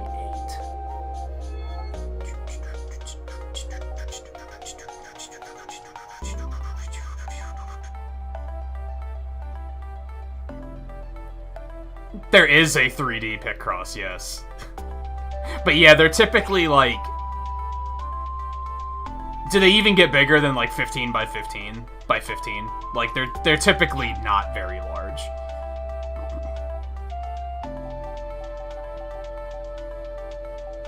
Because yes, nightmare.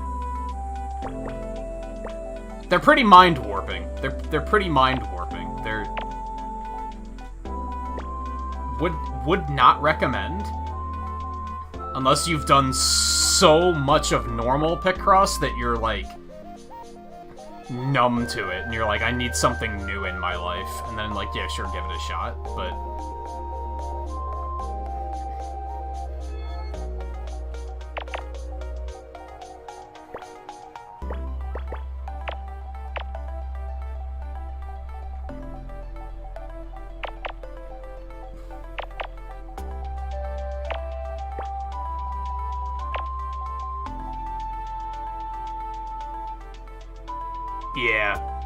yeah, it's like it gives you like a cube and there's like only some numbers on it. And then you kind of like dig away at it.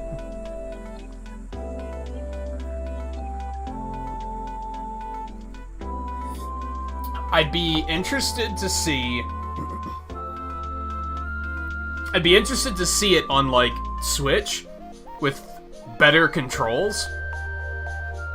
Cause like, I never found it super elegant on 3DS and DS, where it's like, it was all stylus based, so you had to use the stylus to like, rotate it around, and then you had to press a certain button to like, chisel it down. It'd be more interesting with Switch, for example, because then like, the left Joy-Con you could like, rotate it, and then the right one you could use the pointer to like, chisel it down. I'd be curious to see something like that and see how it works. I would give it a shot.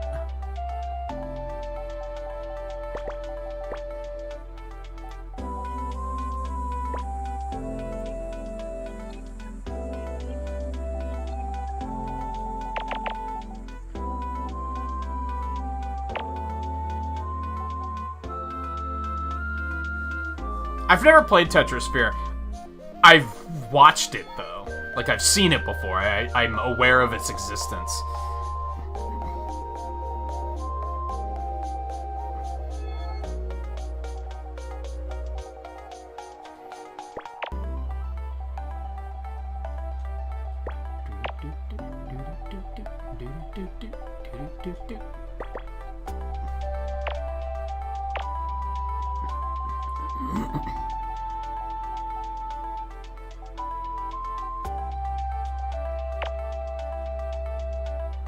This did wind up taking longer than I... Well, not quite. I said it could take up to an hour. I don't think it's gonna take that long. But I'm glad I took a bathroom break first. For sure.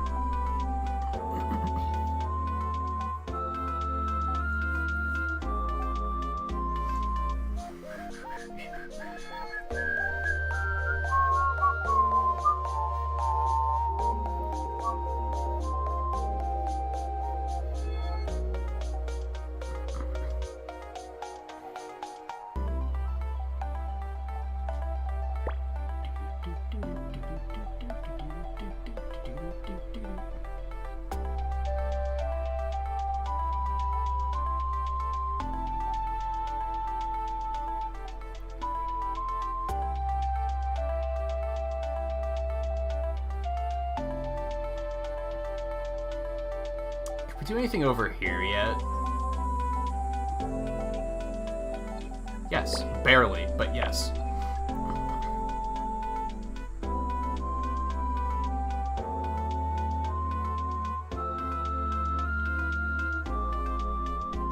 We didn't post it anywhere, though. I don't know if I should say that he should, or... I'm not sure how I feel about that. I haven't quite figured out if memes involving COVID are funny or not.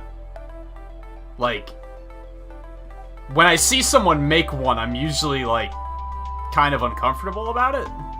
But I'm not, like, super offended. It just seems too soon? I don't know.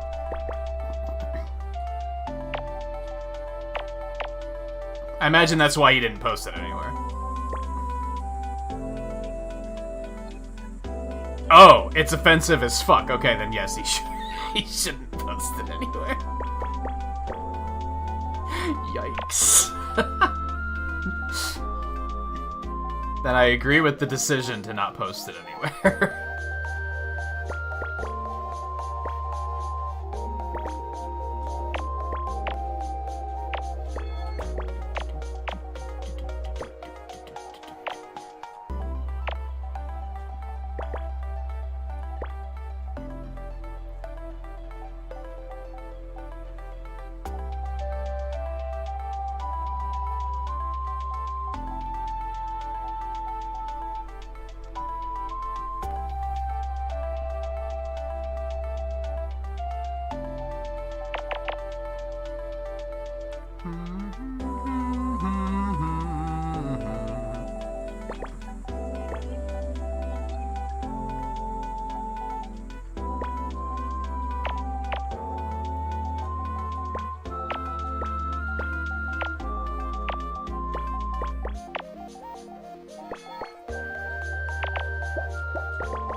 I will say, this is exhausting.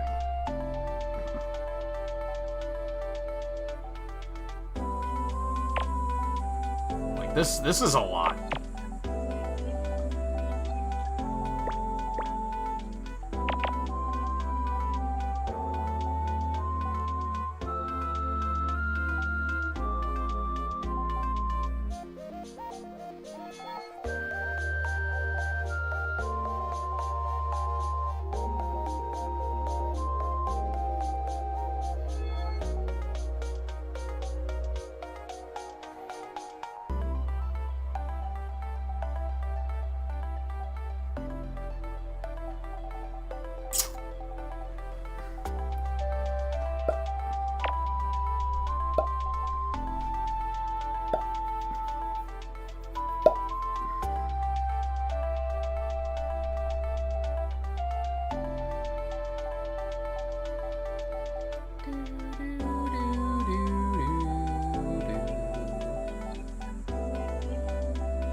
lying if you said you didn't laugh your ass off. It's very, like... It's so contextual. Like, if I followed an artist on Twitter and didn't, like, personally know them, and they posted something like that publicly, I probably wouldn't laugh. I'd be like, yo, what the fuck? If they showed it to me in private, and I knew them well enough to know that they're not, like, super racist, then I'd probably laugh. I'd be like, that's fucked up, but it's funny. I'm glad you didn't post it anywhere.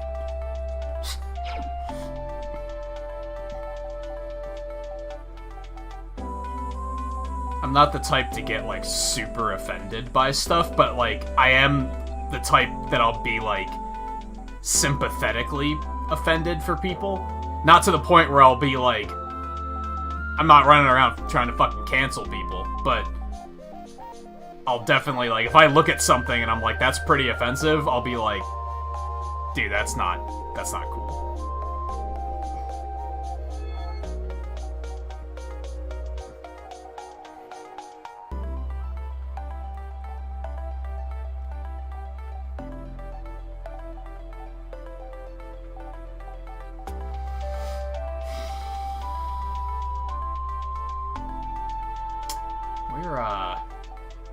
We're stalling out pretty hard here. What am I missing?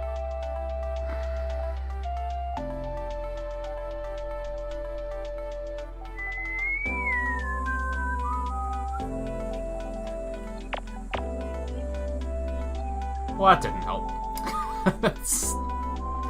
That always feels good. It's like, oh, I found something, and it isn't helpful in the slightest. Cool.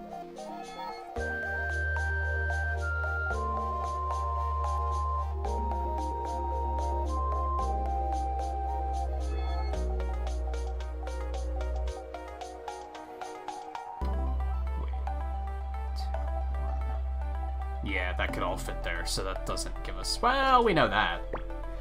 Once again does not help us, so that's spectacular. It's such an exciting cycle, isn't it? There we go, that helps us. That's it. That's what we were looking for.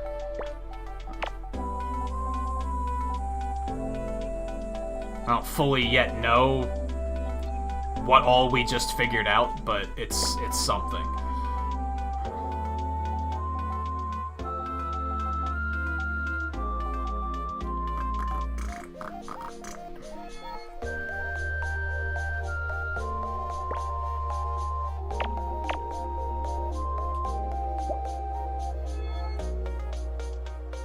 We don't know that. That could be 5. I don't think it is, but it could be.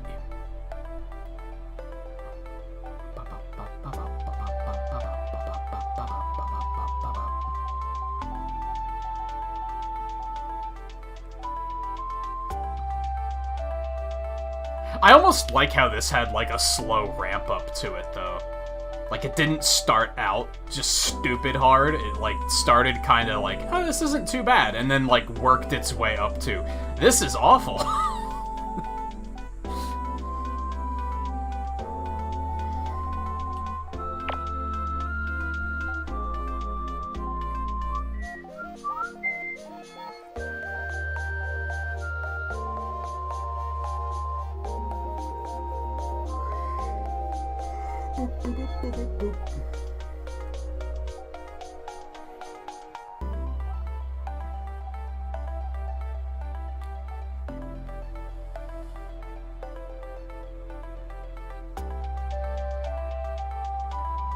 Dude, there has to be something. Oh, I see it.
fuck, dude?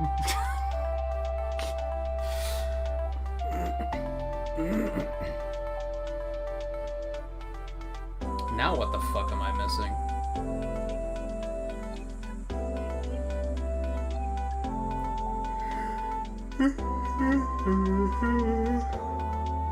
I still don't see what this is even supposed to be.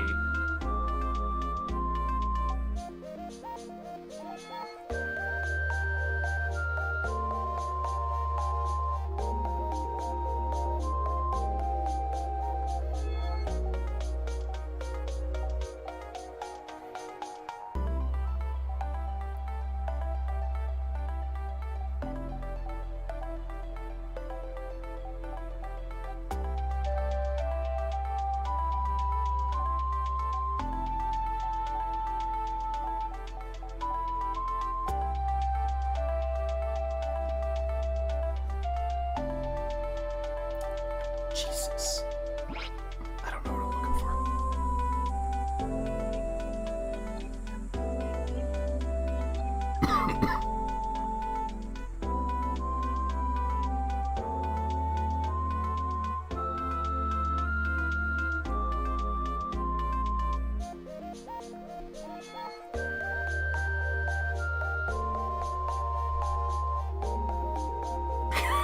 I don't think it's the creation of Adam. Oh, jokes are jokes, but there's a proper time and place on the internet. It's neither of those. Yeah, that's kind of the thing. There's a thing called knowing your audience and reading the room. And when you post something anonymously on social media, you are you are doing neither of those things.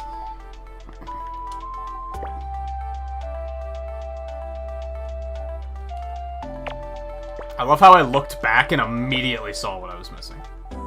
It's like, oh, there it is.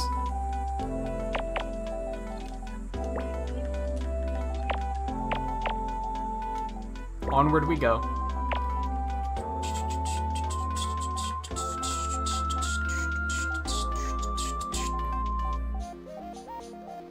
Now, is it going to immediately blow it up? Probably not, but, you know, it might.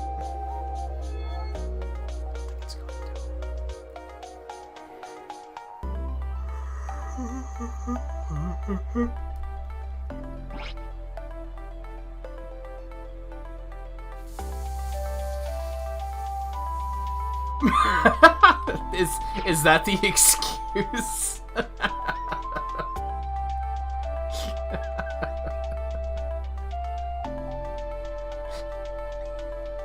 For some reason, the funny part to me was the fact that you felt like you needed to justify your actions. Like, that's the part that got me. That you had the moment, and you were like, oh no, the butt boomerang was going too far. Whew. I may also be tired. Mentioned earlier, my schedule's pretty fucked up for my week off. Like, I did not do a good job of, like, nurturing my schedule. I was just kind of like, so I'll stay up till 1 o'clock in the afternoon. Who fucking cares? I'm on vacation, bitch. And, now that I'm not on vacation, guess who cares?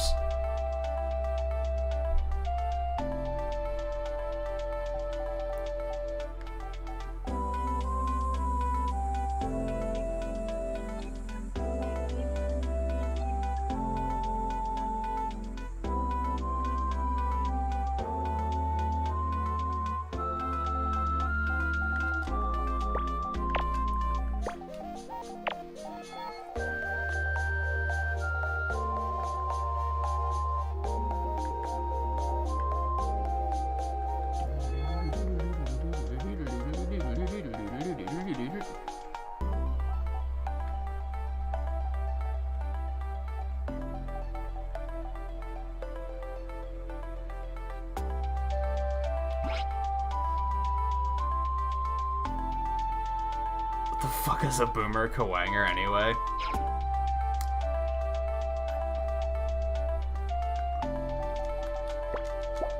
I don't know. Kawanger's a type of beetle, right? It's like a stag beetle, I think.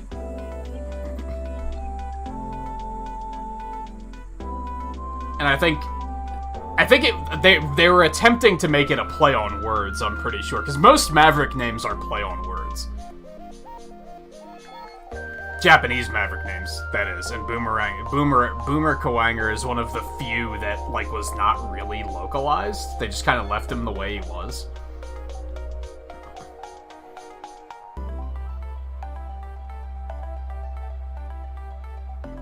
Until Maverick Hunter X, and then they were like, let's change him to Boomerang Kawanger, because that makes it better. It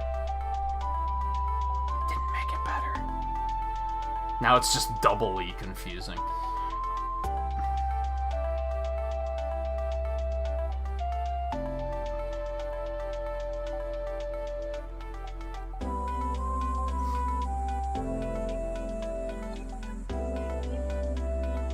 Yo, give me something.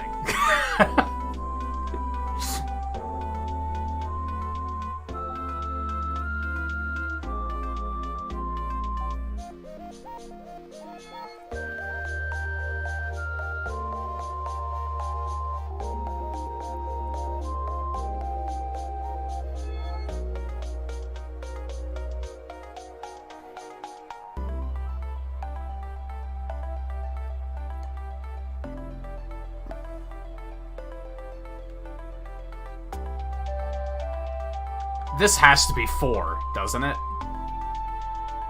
I think that's what I was missing. There's nowhere else for the 4 to fit.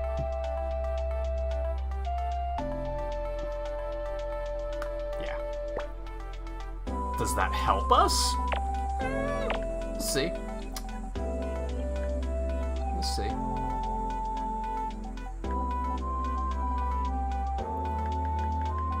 It doesn't. Can confirm. That doesn't help us. Does not help us.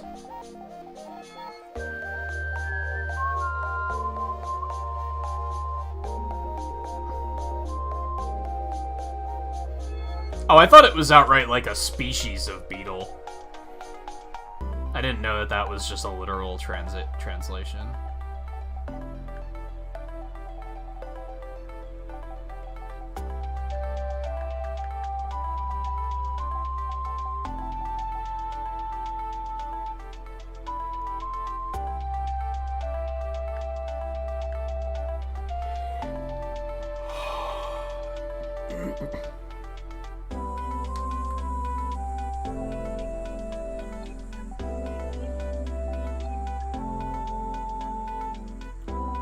Okay, well the 2 can't go here. We're gonna have to start doing this, where I just start visualizing what happens if we put the 2 here.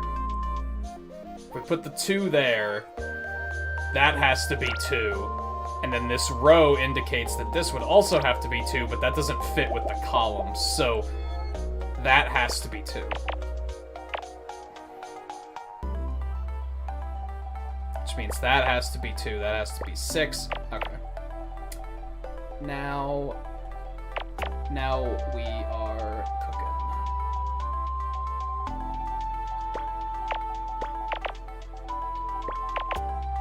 Sometimes I'm almost stubborn with that shit, where I'm like, no, I don't want to just fucking try something at random and see how it works.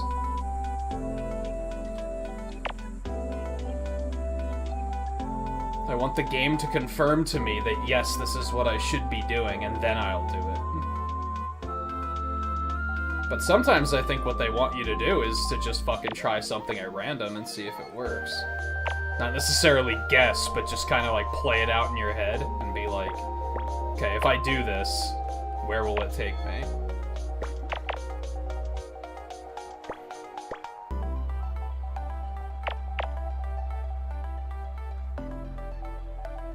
Now that I've been listening to it for a while, this track is starting to bother me for a very peculiar reason. And that's that, there's an instrument in the background that's like a low hum. And it sounds like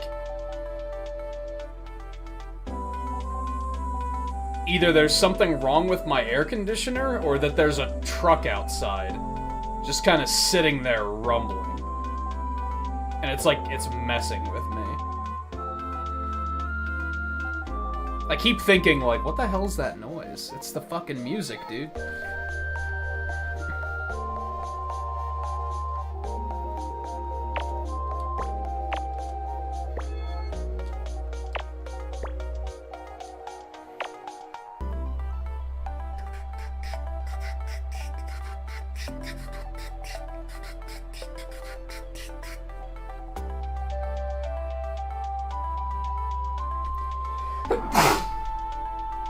Excuse me. And I remember once upon a time where whenever I sneezed, it was always 2 sneezes. And then allergies came along and just were like, we're gonna change this.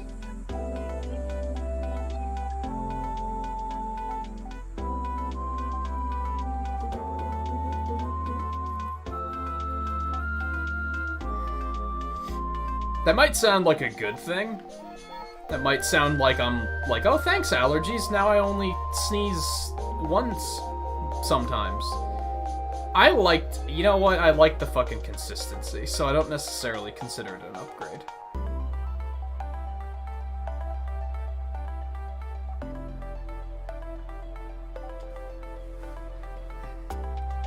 It has to be a 1 now. We know.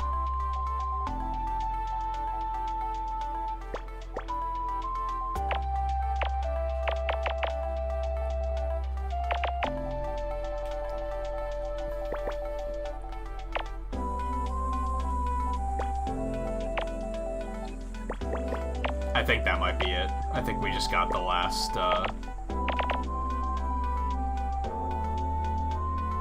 Is it like a person in a cave looking up at some sort of monster? Like, I don't even know, dude.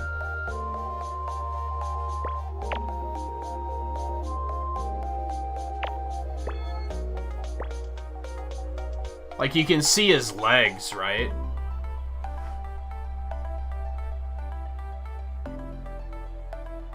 Oh no, it's an elephant. I see it. You can kind of like see his trunk. It's a circus, dude. I don't think I've ever been excited about a circus, ever.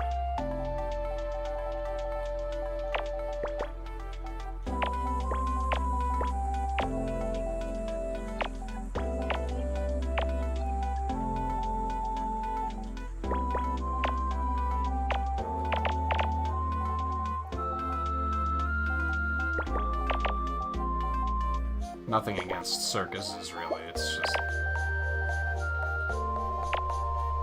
never been to one. Never had the desire. I've never been like, goddamn, do I really want to go to the circus right now? Like, that's just never been a thing.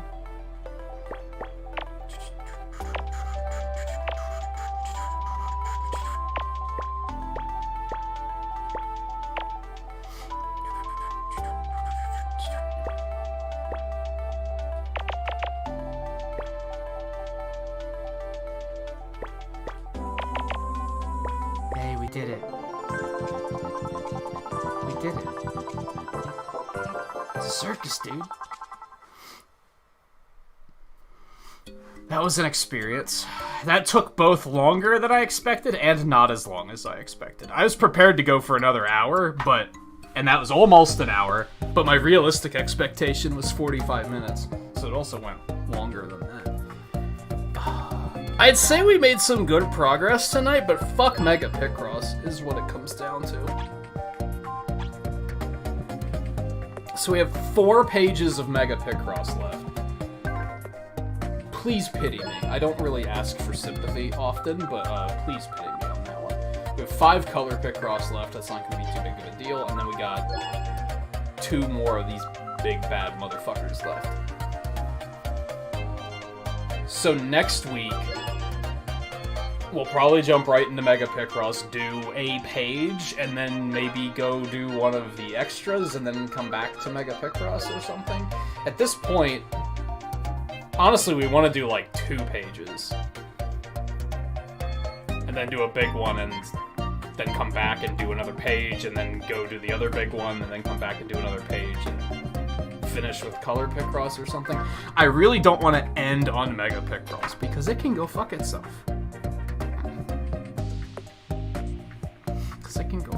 So I'd rather get it done sooner rather than later. I feel like overall we made solid progress today, so. I do remember the Sega Pico. I remember wanting one just because it was a Sega thing. And I was like, I want one. That was the thing that was like made for kids though, right? Like I was already like a teenager, but I was like, but it's a Sega thing. I want to, does it have a Sonic game? Then I want it.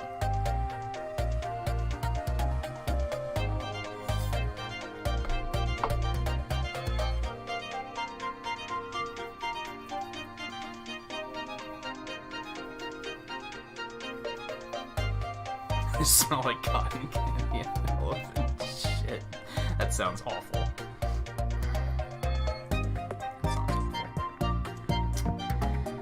Alright, so that'll be it for tonight.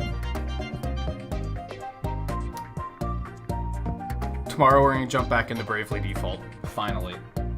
I mentioned that due to watching GDQ and just watching all of the variety of games they played, that now I'm like, dude, I want to play this and I want to play that, and I also want to play this and also that, which means we have to get Bravely Default the fuck out of here.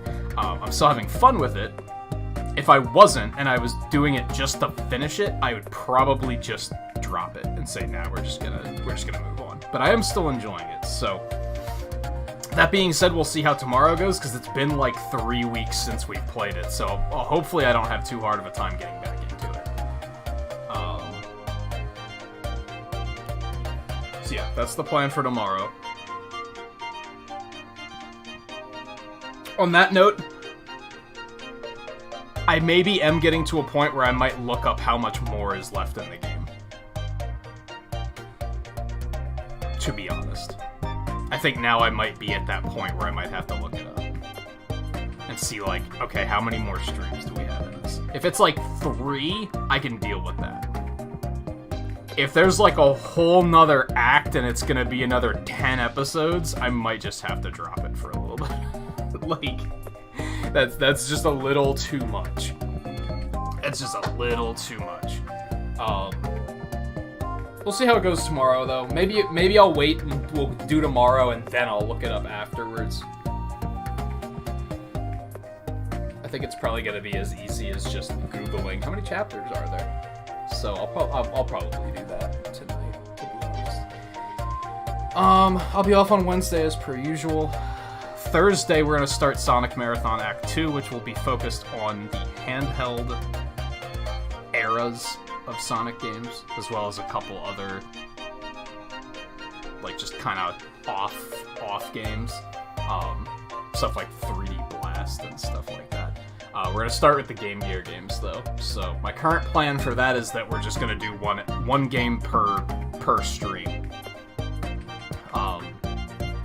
I want it to be organized compared to how I did the first part of the Sonic Marathon, which was like oftentimes 50% of the stream would be one game, and then like we would be finishing one game, and then the other half of the stream would be starting a new game, and I don't want to do that if I can help it. So we'll see. The Game Gear games aren't terribly difficult, except for Sonic 2. I think most of them I should be able to get through in one stream without difficulties.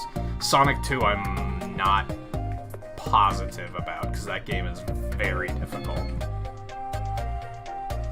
So we'll see what happens with that one. I might actually not be able to beat that one. That's how difficult that one is. But we'll see how it goes. But we'll start with Sonic 1, of course, which has a lot of really cool bangers in it, so if you're not familiar with any of those games and the music, come check it out for sure. And then Friday we'll play some more Mario Golf.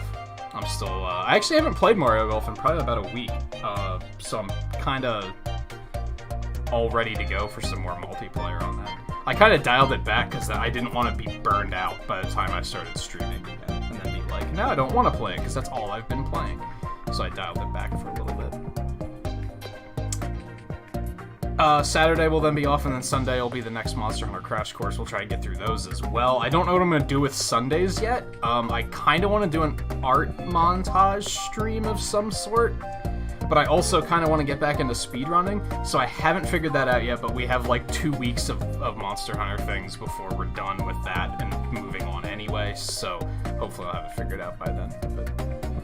But otherwise, thank you everyone for hanging out tonight, and like I said, I'll see you guys tomorrow for jumping back into Bravely Default. And we'll come back to this on Monday. More fucking shitty shit Mega Picross. I'm not planning on picking up Skyward Sword HD, by the way. Is that out on Friday? I like Skyward Sword. I'm just not interested in dropping $60 on it when I could instead drop $60 on another new game. Honestly, I'm not that eager to play it. I feel like I could just play the Wii version and be totally fine. Unless they added, like, a new mode to the game, and then I might be like, ooh, not a Master Quest, because I honestly thought Master Quest was bullshit. But, if they added something to make it feel like an entirely new playthrough, then maybe I'd be able to justify it, but... I long for the day where Nintendo just starts putting randomizers in their games. Like, what if? What if Metroid Dread just had a randomizer built into it? Like, how cool would that be? Think of all the replayability. Like, it wouldn't matter all of a sudden that the games are, like, kinda short. It'd be like, oh, but we have a randomizer that we can play indefinitely. Oh, God. I feel like people have probably tried that, but still go for it. Still go for it.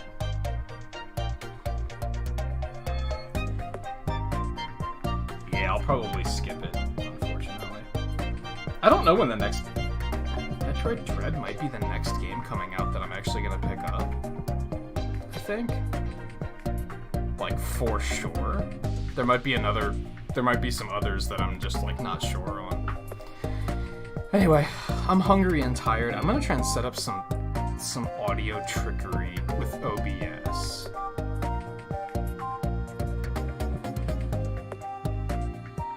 Maybe. I don't know if I'm gonna do that tonight. Whatever. I'll think about it. Yeah, Wii Remote would suck just because you're, linked together like that. I'm still sure people have tried it. Because people are crazy. I mean, people try and do it with, like, normal controllers, so if anything, it's an upgrade over that. You'd think.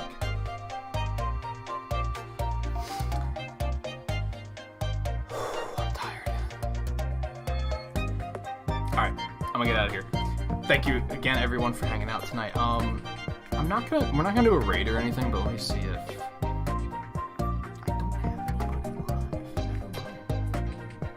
I feel like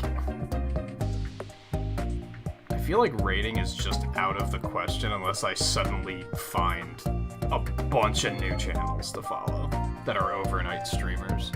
There's just never anyone live at this hour anymore. That's why I've been kind of thinking about just starting to go for 8 hours instead of 6. Because it's like, there's no reason to end and raid somebody anyway. Might as well just keep it going. But viewership usually drops off around this hour, so I haven't felt super motivated to do that either.